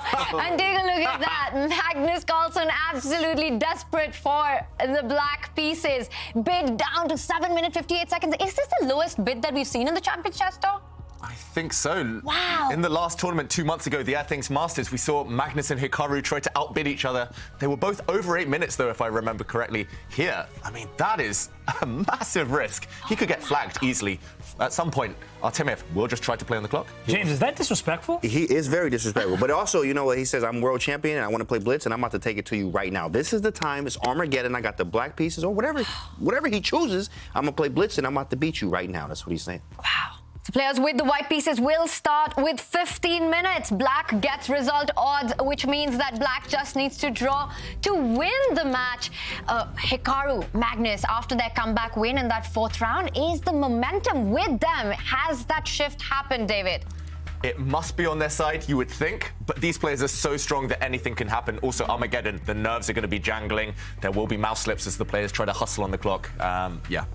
My predictions of the times were maybe okay, but I'm not going to make any predictions on the result. It's anything can happen. And I think these are two actually quite bad opponents for Magnus and Hikaru, because both these players, look them up. Look up Big Fish 1995 and Sib Elephant on chess.com. Their bullet ratings are near the top of the platform. So you do not want to be down 5 minutes on the clock against them, because they will keep the speed up.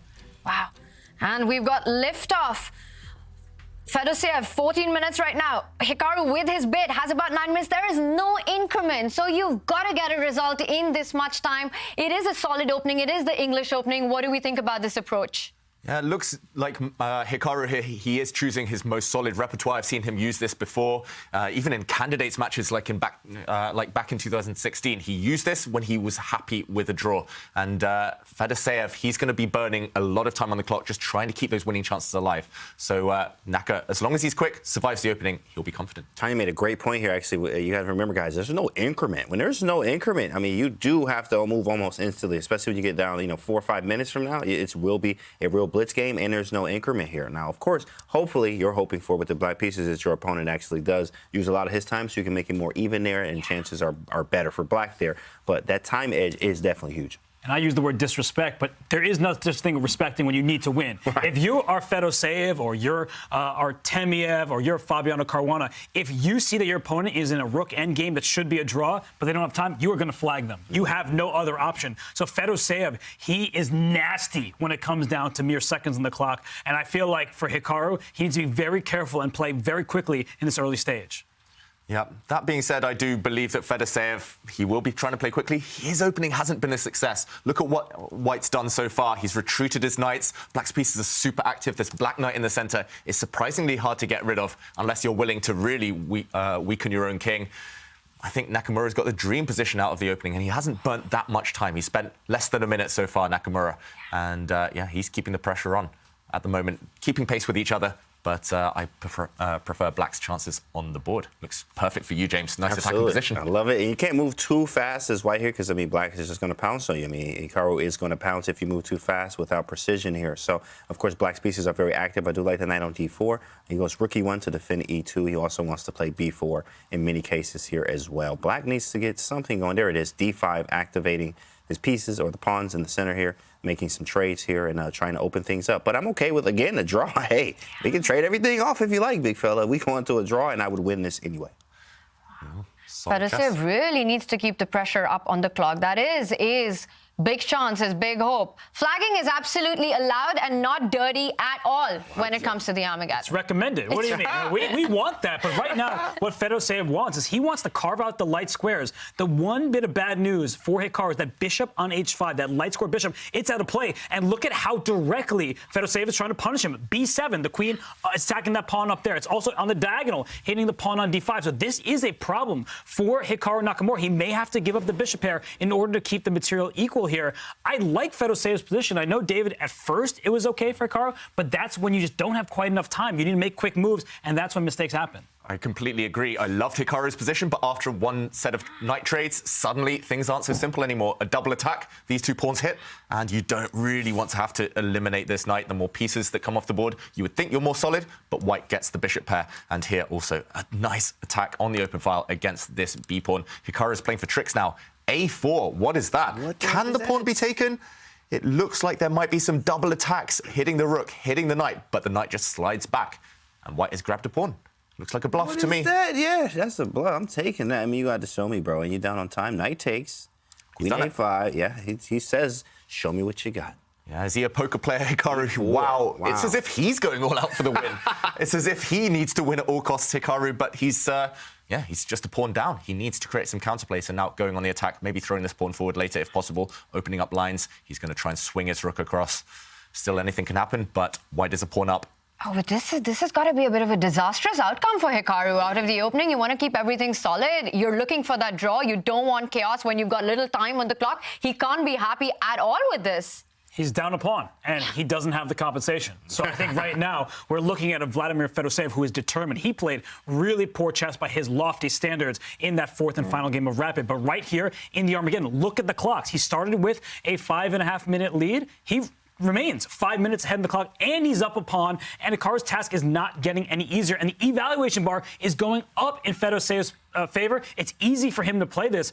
I'm very worried for Nakamura right now. Look at him shaking his head there, too. Like, what is this? This is garbage. What am I doing? I'm a moron. I'm a moron, right? What is he doing? That's what he's saying right now, of course, but he did move a little bit too fast. I mean, he has to move fast in a way as he is down time here, but he made a critical mistake. I mean, he's down a pawn. Now, there is chances still left there. He's going to try to create some chances, make things tricky, because we know he's one of the greatest to do that. I mean, just look at that Magnus swindle that just happened earlier today. So anything can happen here, but definitely in White's favor. Yeah. Down a pawn and down 5.5 minutes. Look at that bar, just slowly and steadily inching forward and forward for Fedoseev. Hikaru Nakamura looking more and more frustrated with his position.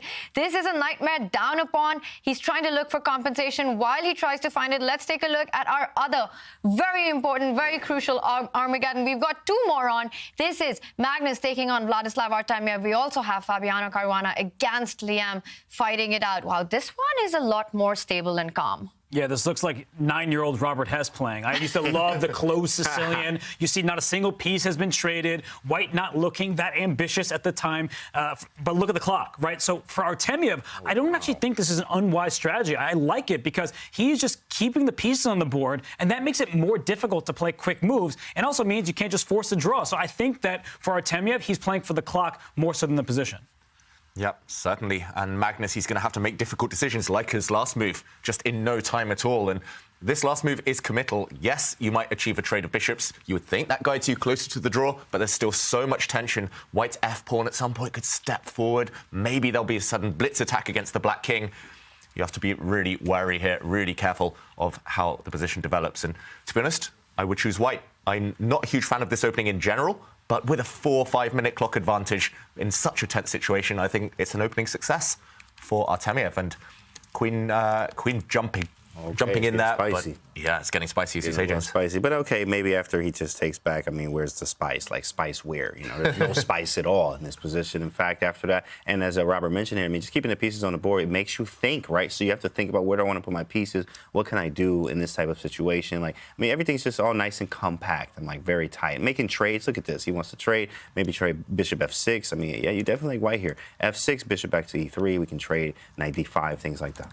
Yeah, f6 isn't actually possible right now. Maybe it can just be taken. So if Black can't block this attack against his knight, maybe we'll see a trade, bishop for knight. And White's knight jumping into this beautiful outpost on d5. Wow. Strategic kind of switch up there from Artemiev, but it makes a lot of sense. Black under some pressure for sure. Just grab that and take the d5 square. I mean, White is having all the fun here. That bishop on g7, although if you do take on e7, at some point it might slide out to h6. You have to be careful about giving up new diagonals. All that being said, I think that Artemiev, he has the pressure. His rooks are doubled. They're staring into the black position. That d5 square is juicy for that knight to hop into, and that's the nature of when two pawns are two squares apart. The square in between is your opponents for the taking, and that knight should hop right in. Yeah, so just eliminate this knight, the only challenger, the only defender of that outpost, and I think you're safe enough to jump in right now. The black rook will move, I'm not sure where, and you will get a chance at some point to evict this black knight too. The dream scenario for White, we should mention, is a good knight versus bad bishop. Here, beautiful knight and really ugly bishop as its counterpart, kind of staring at its own pawn. So here, White would be in full control, big positional advantage, maybe strategically winning, we would say, but Magnus needs to fight against that. This is actually the position we have on the board right now. Wow. We predicted it by accident, but yeah, can Artemiev force these knights off in a favourable situation? You could even make an argument for taking them off right now. I would choose White. Also, 4 minutes up on the clock. Yeah, for 4 Artemiev. minutes up on the clock. One's got to admire Artemiev's mental fortitude in this position, in this game, going into the Armageddon after what happened, after almost wrapping it up in the rapid with a winning position and then a drawn position against Magnus in that fourth game, but one slip, and here he is fighting it out, but playing it to perfection so far, keeping his chances. Artemiev has to win. If this ends in a draw, Magnus takes the match. Is Magnus taking a nap right now? Yeah, he's asleep. Yeah, he fell asleep. Yeah, too much partying out there in that poker. You know what I mean? Out there. Yeah, he's sleeping. Oh, he's up. All right. Maybe he just hates his position, regretting his life choices. But yeah, this one's difficult. Artemiev, though, is tanking a little bit. He's slowed down, lost his time advantage. He started with what was it, 7 extra minutes, and that's dwindled down to 3 or so. Yeah. But he does play c3. Black has to dodge this trade of knights. Don't swap off. Don't give yourself that good knight versus bad bishop scenario. And there we go. He retreats. Great idea there by David, because the knight on d5 cannot be kicked out by a pawn. And it's going to stay there. You don't want to give up a rook for a knight. So this knight at some point may have to trade off this bishop on g7. Eventually would like to get to a better diagonal, but it doesn't look very pleasant for black for the time being. All right, well, we will come back to this. Let's go back to the Hikaru Fedoseev action. That is heating up. Let's bring the Armageddon. And here we are. Hikaru Nakamura needs just a draw to win the match. But Fedoseev, is he completely in control, dominating the position? Yeah, we might get our first white win of the day. Not only is Fedoseev a clear pawn up, he's got a 2 versus 1 pawn majority on the queen side, but he can grab another pawn. Why not just take this pawn that you've been offered? Firstly in the centre, but I was going to say the H-pawn. And look at those white bishops. Have you ever seen such beautiful pieces? These bishops look very good. And look at the knight on b5. In fact, I mean, that's such a strong piece. I mean, he's like, yeah, trade, bro, I'm up. You know, you're not. The pieces don't look good. In fact, it's almost like it flipped from the last game that they had, right? Where the pieces were really bad on the back rank, and that's kind of what it looks like now. Okay, now he goes bishop b6 to hit e3, trying to get a little bit of activity, but again, he is down a pawn and a draw. If he's able to swindle something here, he could. The draw does help. He will win, but I mean, man, look at that eval bar too. Yikes. Yeah. Takes. Rook c8 is there. I mean, you got rook takes, bishop takes, and maybe you have to move the knight there. I think yikes is the right word there, James. It's looking really, really bad for black. You do have to take with the bishop. You can't allow the white rook into your camp. Now, the white knight will move, but plenty of good choices, plenty of good squares. I would probably pick the d4 square if I had to, just because it blocks the black dart squared bishop. It covers the whole board, and still looking good for white. 3 minutes up on the clock still as well. b7's hanging there, too. Yeah, I was about to say that, right? It's easy to forget. That pawn is hanging from the light square bishop for white, so everything is just problematic for black. You're also down a pawn. Your pieces are less active. You got nothing going for you, and you're down nearly 3 minutes on the clock. He's swindled worse positions than this, Hikaru, but he really needs a bit of luck on his side now. He's going for white's a-pawn, but that can simply be defended. Look at that, the white rook, and the black rook now on a really passive square. It must be the case that white can improve. Look at that. Look at those bishops, the centralization. Show this to your kids. This is beautiful for white. And the black king trying to slide over to the center, but not really achieving too much there. Looking good for Fedoseev. Definitely good. But you still can't push the pawns on the queen side, and white has to find a way to break in. What is the plan forward with the rook stuck defending the a3 pawn? Well, he's shown us. He brought his king towards the center. He's like, let's help those pawns. Maybe that king can go all the way over to protect that a3 pawn. It is loose, but he throws in bishop b8, and he goes back and forth, but he goes to a safer square, farther away from black's pieces. Don't be surprised if he throws in a check here or a threat there. So I feel like for Fedoseev, he's also leading on the clock, and he is one of the best blitz and bull players. And wait a sec. Another pawn? F7 hangs. Spink. Oh. Look at Hikaru's face. Spink. Oh, my goodness. Thanks for the generosity. Wow. That's a rep. He realized immediately, Nakamura, you spotted it too, and Fedoseev 2 pawns up now.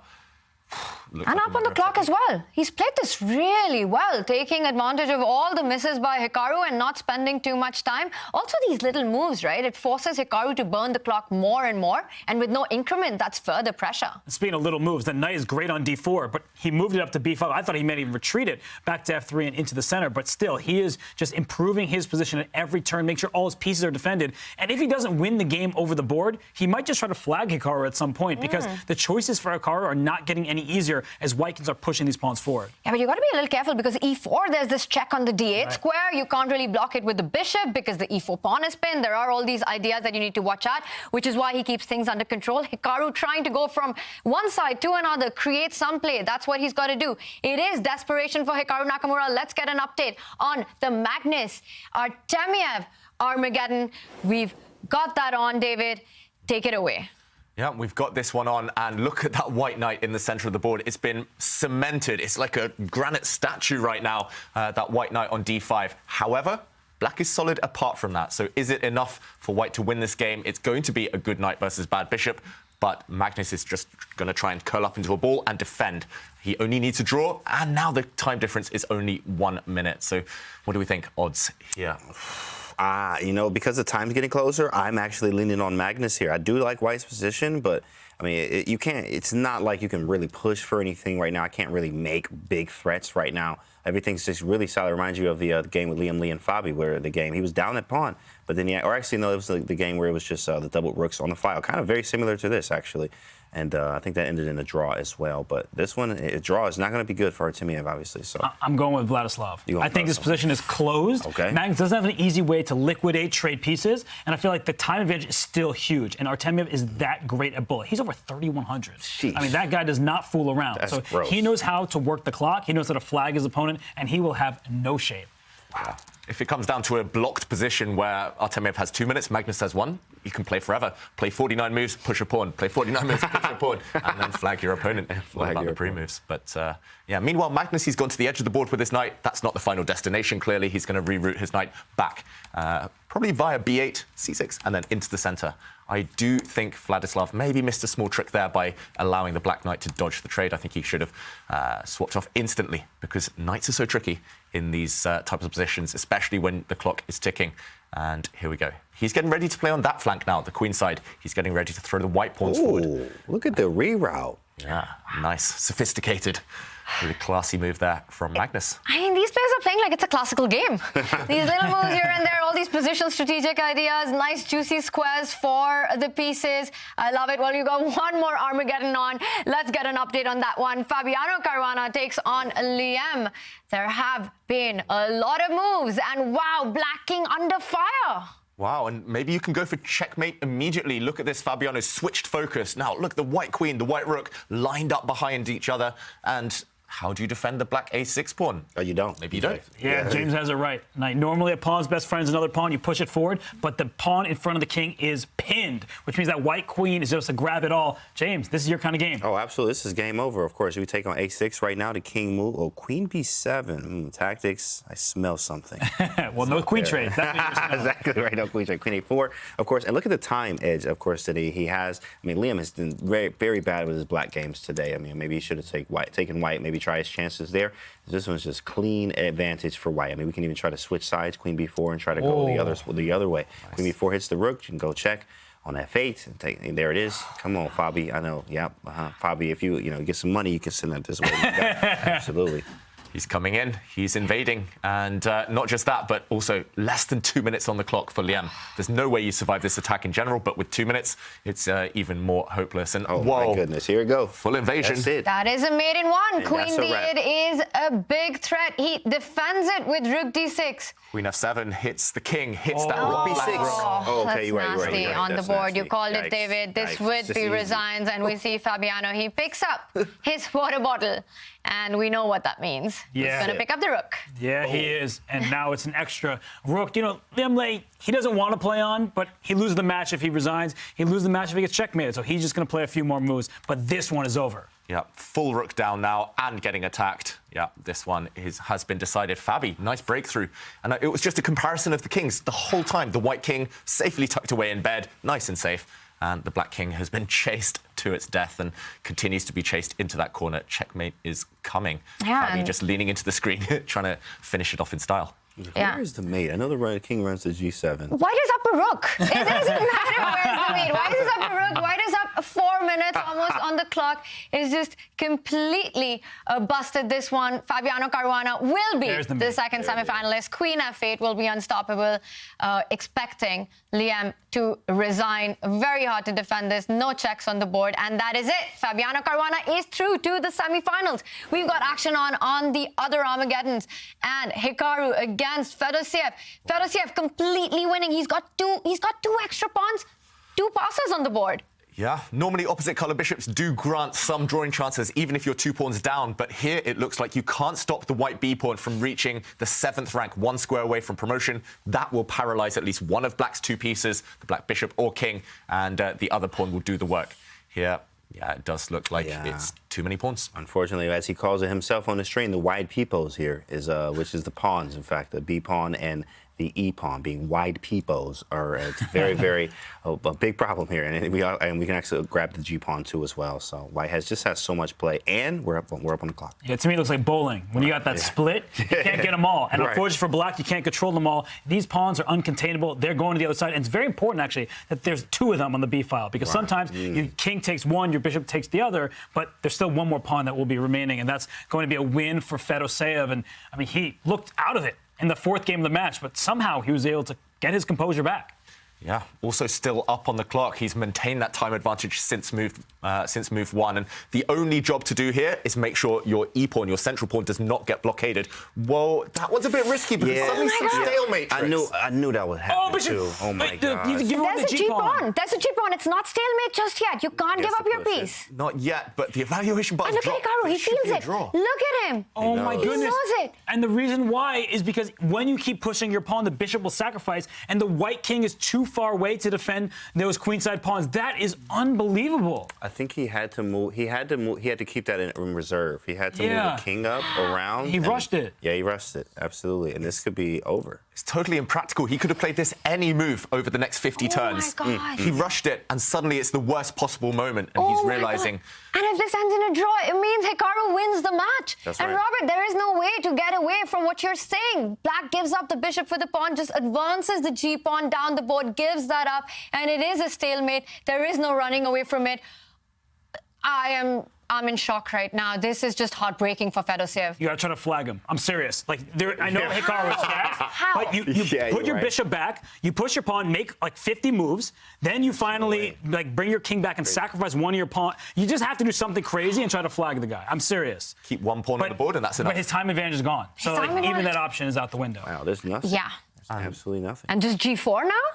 Yeah, just push that pawn. Push it. I mean, you push, I check and Sacrifice take. the bishop. That's it. And yeah, if the white pawn had pushed forward, bishop to a3 would have been a check. And actually, we see that now. The white king moves, and black's bishop is ready. Anytime that white pawn steps forward to sacrifice itself, stalemate is inevitable. But you have a number of 50 move rules at your disposal. That's an important rule in chess. If 50 moves are played without a pawn push or a capture, the game is a draw. So what Fedoseev wants to do is to give up a pawn. And that way the 50 move count starts counting again. And you look at Hikaru's clock. He's down 30 seconds. Fedoseev is a beast at bullet. And now what he's going to do is he's going to play right now 49 quick moves. He needs to keep an eye on the move counter. And then he'll push his pawn, give it away. Then he'll move his bishop at some point. He's got to do things like that. Yeah, and Hikaru can't pre-move just in case white pushes the pawn to the e7 square.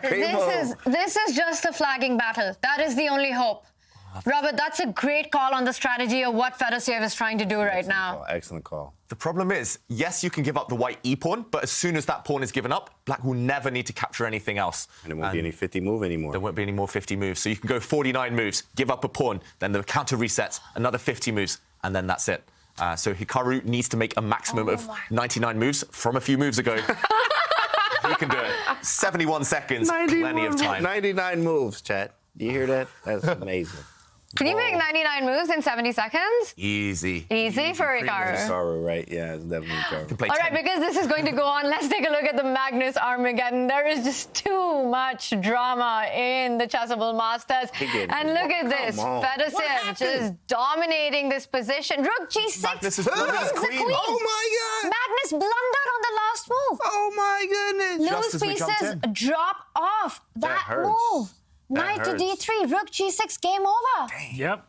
Tactical wizard, exact calculation over everything. Over everything. Spink, get him off the board. That one hurts. That one hurts. He's got to flag him. He's got to... Yeah, Artemiev has he 30 can seconds. do that. Right, you got to move. We didn't realize. Wait, what's Magnus doing? How is Artemiev down? I think he's having a psychological battle whether he should go for the flagging or not in a dead lost position. He should. No, he absolutely should. I mean, there's still chances. Yeah, but you always think about it. You don't be respectful here. The reason why he was in trouble over the boards, he didn't have time to calculate. So if your opponent doesn't have time, flag them. What's Artemiev thinking? Oh my God. Artemiev- 20 seconds. How do you win this in 20 seconds? You might not. But he's doing a pretty decent job. Push the pawn. It's queen for rook advantage, but there are some checks against the white king as well. Rook F5. 20 seconds, is it enough? He gives a check. Okay, 7. No, there's no mate. Watch out for a mate. Yeah. Watch out for the king. But king H3 I smell it. and rook takes F3 is always available for yeah, white. you're right. But 10 seconds. Yeah, Artemiev, what is he doing? He's not pre-moving. He spent so much time. There's no increment. Oh, wow. There could be some checkmate threats around here. Oh, the pawn's gone. Oh my gosh, he's not going to win. He needs to win in 9 seconds. No, he's not going to. He's not got any time. Just now there's going to be checkmates Rook against the F4. white king as Did well. he find Rook it? H4. Rook H4 is game over. Who's checkmating Oh who? my God. Wow. Where's the mate? Black Queen king Queen moves. D8. Queen D2. Queen D8. It's gonna be Rook checkmate, F6 F6. only move. The Queen D5 is mate. Oh, he has a missed mate it. there. Queen 5 D5. seconds on the clock. There's going to be checkmate now. Oh my God. He's got it. Yeah, he has it. He got it. And he that has is enough it. time. GG. Wow. He's walked away. Did you Yeah. pre-move? Oh my goodness. Yeah, you know, Look at them walk away. Normally bees sting once and they die, but Vladislav Artemiev will not die. He takes down the world champion. Wow. That was sick. That was sick. Absolutely great. I mean, he stung him there, and the world champion is going down, and he's going to be in the losers bracket. Unbelievable. Wow. Especially, I mean, I guess, you know, what happened was that swindle that Magnus got, and then it just kind of came back on him in this game round. But that's insane that Artemiev was able to take this. Amazing. What just happened? Speechless, right? Wow, Artemiev checkmating Magnus Carlsen with just 4 seconds left on the clock. And Fedoseev, Hikaru, we didn't get to see the end of that game. Good call. Yeah, they probably on move 78 right now. It's just ended in stalemate, finally. Oh my Move God. 127. Yeah, you can't flag Hikaru, can you? I don't want to look at me. I can't, that's for sure. I thought Fedoseev could, though. He's really good. Unbelievable. Hikaru Nakamura does manage to survive, finishing that game in a stalemate. That was dead last. He survives, he draws the game, which means that he wins the match. And it is Artemiev who beat Magnus Carlsen, taking it to the semifinals. We've got Magnus Carlsen joining us. Magnus, what a match this was, taking it to the Armageddon. Sum it up for us. Yeah, I mean, it was pretty bad. He generally, outplayed me in the third game. First was, just a barrage of blunders, really. But I mean, the last game was terrible. I played one very poor idea, and I was much worse. But I mean, I had this strike with F4, after which I should never lose. I mean, I was even up on time, but still, he managed to find resources. I thought Knight H4 and Rook G4 was really strong, and then I just hung the queen. And then after that, I still had some minor hope when it came to the time situation, but obviously it was tough. And Magnus, you bid 7 minutes 59 seconds for the Armageddon. What was the mindset on that? It felt that it was too low in the studio we were discussing, but you really wanted the black pieces. Well, I mean, I thought I'd be fine with the black pieces. I wasn't particularly worried that he would outplay me, so I thought, let's just ensure that I'm black. But right after I bid, I thought about it, and I thought he's not the kind of guy who bid very low as black, so I should have tried to optimize and bid a little bit more. So, but I mean, too low. I mean, what is too low? I mean, games have been won with those times in other tournaments, so that's fine. And as you saw, the time wasn't the issue. Yeah. And Magnus, for tomorrow, how do you now reset and prepare for the match tomorrow? I don't know. This was a really, really awful day of chess. Like, I did everything to lose and then some. Obviously, it takes a strong opponent to exploit that, but that was really, really poor. So we'll see. I'll do my best tomorrow, but this is unacceptable. Magnus, we really appreciate you joining us. Thank you and all the best for tomorrow. Thank you. Magnus Carlsen will be in elimination bracket. He's used one of his lives, Artemiev, with a big win over the world champion. Let's take a look at the results of the day. And we saw Magnus surviving the rapid potion, taking it to the Armageddon. Artemiev striking in that, and he wins his match. Fabiano Caruana with a fabulous game in the Armageddon beats Liem. Hikaru Nakamura, Fedoseev, what a match that was going into the Armageddon. And then Hikaru dead lost. It just, I don't know how he does it, Robert. Fedoseev did slip that, and with that, Hikaru Nakamura managed to find the stalemate, managed to not get flagged, and takes that match. Wesley So against Levon ended in the rapid potion, with Wesley qualifying to the semis. Wow, what a day, guys. Robert, your thoughts? It's been an incredible day. I mean, ups and downs for all the players. So many wins with the black pieces. But I think the highlights. Artemiev takes down Magnus Carlsen. We said it. You might not have believed it, but it did happen. Artemiev is that strong. Fedoseev almost did the same, but I feel like he just let it slip out of his grasp. He was winning in the Armageddon. He was up 2-1 in the regulation, the rapid, and he just gave Hikaru a golden chance, and you can't do that not once, let alone twice against Nakamura. What a day of chess we've had. And we've got joining us our other semi-finalist, Fabiano Caruana from St. Louis. Fabi, hi, congratulations. Hi, Tanya, thanks. Fabi, it went into the Armageddon, but even the rapid portion of the match against Liem, it looked like you were the one pushing. Tell us, how was this day, and how did you take this away? Yeah, I had a few disappointing games. I felt like in the first 4 games, I was very clearly ahead in most of the games. I don't think I was ever seriously worse, and I had 2 completely winning positions, just like mathematically winning in a knight endgame. And then I was up a queen, and even that wasn't enough to win. So that was quite disappointing, but I was happy with the openings. That's why I was quite optimistic about Armageddon, because I thought with white I'm getting a fight, and if I have to play with black, then I'm not really suffering yet. Of course, you never know in Armageddon. It's always going to come down to a random time scramble very often, or you can lose very quickly with the black pieces. I've also seen people lose very quickly with the white pieces, like against Levon recently. I played an Armageddon game. I lost. I got mated, so that wasn't too great. So, but anyway, I was rather optimistic. And Fabiano, were you at all surprised by Liem's bid? Because in the studio, we thought it was quite low, especially considering how good the positions you got with the white pieces were in the rapid. Yeah, I thought 1059 was my bid, and I thought our bids will be rather close. I had a feeling. And then he surprised me by 929, and then suddenly I saw that Magnus bid 729, or what was it, something like that, and I was like, whoa, what's going on? I mean, Magnus's bid I thought was really, really surprising, because you're taking half the time of your opponent.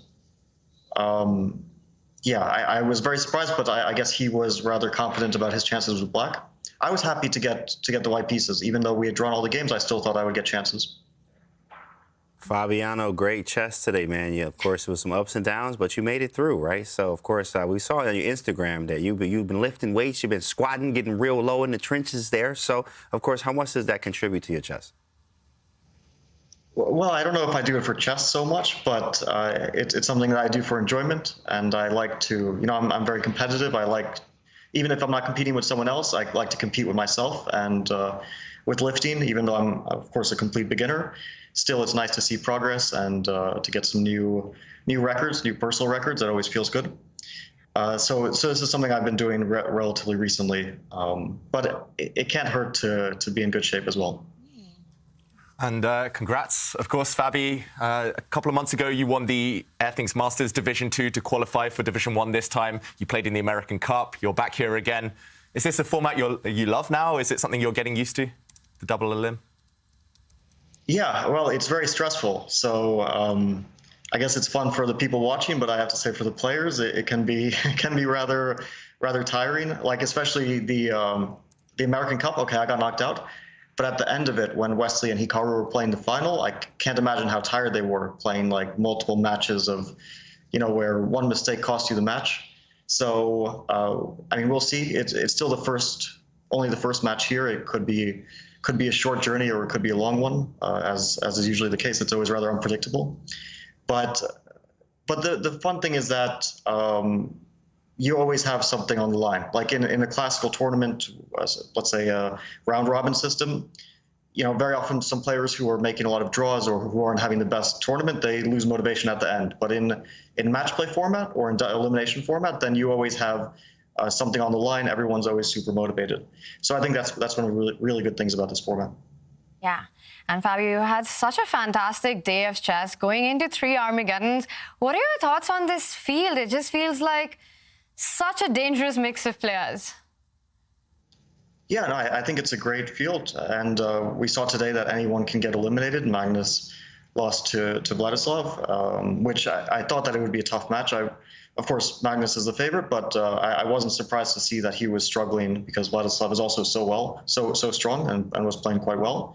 And also Hikaru against Fedoseev. Normally Hikaru would be quite a big favorite, but he was struggling quite a lot. And to be honest, it was a miracle that when I saw this final position, b6, b7, and the e pawn, it's like so unfair that white doesn't win this. White is 3 pawns up, and if you take away the b6 pawn, white wins. But somehow this extra b6 pawn costs the win. It's amazing, an amazing formation actually. Shows how resourceful Hikaru is to spot that this is a chance to save the game, especially when you're playing Armageddon. You know that you could get flagged, and very often the impulse is to rush. And Hikaru is always keeping his cool, especially in bad positions. So, but anyway, we saw that anyone can win, anyone can lose these matches. Whether you're, the highest rated player or not, everyone is very strong. Yeah. Fantastic play there. Thank you so much, Fabi, and congratulations on making it to the semis. We will see you tomorrow. Thank you. Wow, and now we've got joining us the big winner, Vladislav Artemiev, who took down world champion Magnus Carlsen in a nail-biting Armageddon. Artemiev, congratulations. Good evening. Thank you very much. Artemiev, what a match this was. But before we get to the Armageddon, I have to ask you, it must have been maybe a little disappointing that it even got that far because you played so well in the Rapid. I think that at least it was a very good match because, as usual, Magnus a very interesting and strong opponent, and you have big challenge every time. About match, I think that I played good, but sometimes I have troubles with time on the clock. So it was my problem maybe, but it's not easy to have many time against Magnus. I think that 2 games when I have black was very comfortable for me, and I won all games. But with white was problem for Magnus and for me. And of course, I was very disappointed when I lost draw with endgame. Because I think that I have great chances on the draw. Objectively, it's just draw, but I lost finally. And of course, after this, I have situation when I know nothing about Armageddon because it's my first time. And I told arbiters that I want to have black and 11 minutes and waiting. Well, Vladislav, congratulations. That's such a big achievement by you. But the question I have is not about chess. I'm wondering, what are those pictures behind you on the wall over there?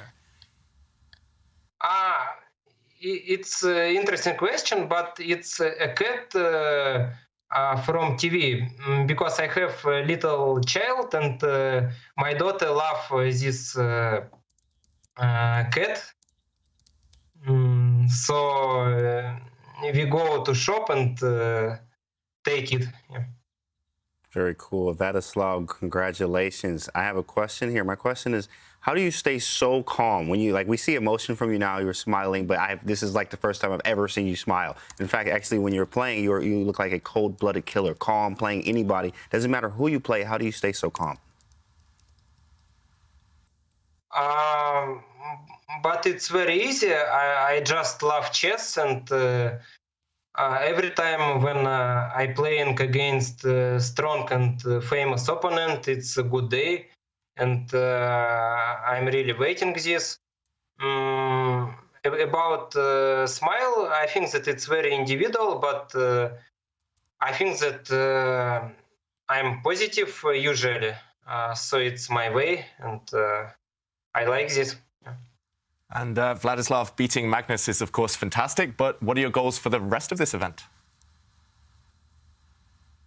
I was very glad when I go to the next stage after Swiss tournament. Here I wanted win one match at least, but now I will just continue playing chess, and we'll see. I think that next opponent will be Fabiana probably, and it will be another good match, and we'll prepare and have good sleep, I hope.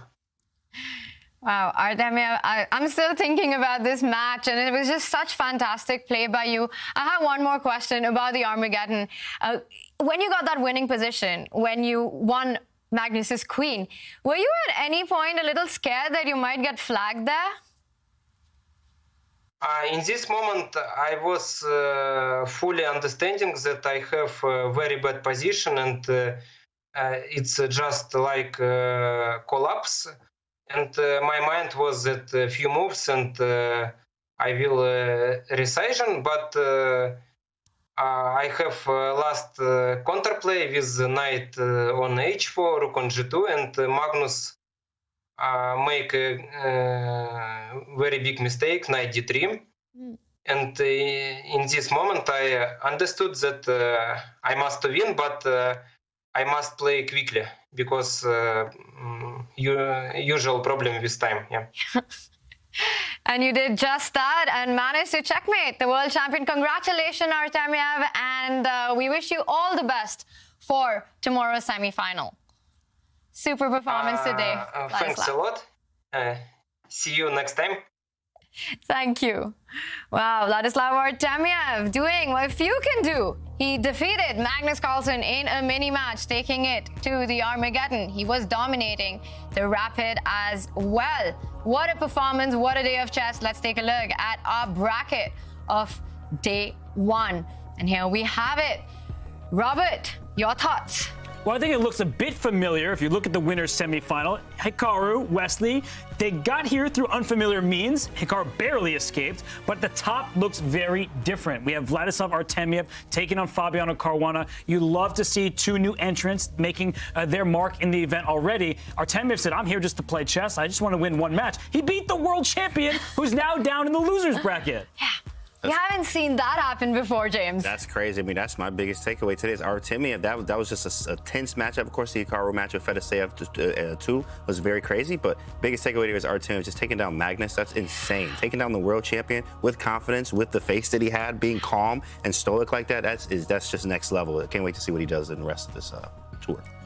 Yeah, and all I can say is that the level's been so high, just expect the unexpected because everyone could beat everyone. There were 3 Armageddons today. The margins were so small, a few seconds here or there, one move here or there. We could have seen Naka lose his match as well. But yeah, tomorrow it does get spicy. Ooh. Magnus in the elimination bracket. It's only 2 games. Imagine if he gets eliminated. More shocks ahead. What an action-packed Division 1 this was, but also there was a lot of action in Division 2. Take a look at the big match results we had with Nordebek Abdusattorov destroying Anish Giri, 2.5 to half. Yeah, the kids are all right. You see Abdusattorov, he takes down Giri in just 3 games. Arjun Erigaisi beat his fellow teenage compatriot, Ranak Sadwani. But Denis Lazovic, that has to be the biggest upset of the day for those who don't know. But for us, in the know, Denis Lazovic is a monster. Back in the Chess.com Global Championship, in the very first round, he actually almost beat Wesley So. Wesley won the whole thing, but he almost lost in the initial round. So Lazovic is super strong. And of course, down the bottom, Vladimir Kromek, the former world champion. Yeah, the 14th world champion. And he's been so close to make it to Division 1. There's so much at stake in Division 2. $10,000 for the first prize.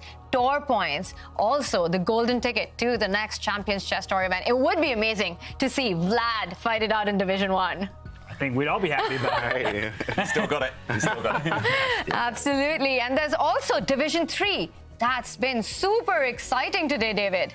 Yeah, super exciting is the right word there, Tanya. So many big names, more really top-class grandmasters. I want to shout out for Shakhriar Mamedyarov winning his match, and that legend himself, Gata Kamsky. All of these really experienced players showing their class. Also, Alexei Sarana, Division 1 last time, but starts with a win this time in Division 3. Yeah.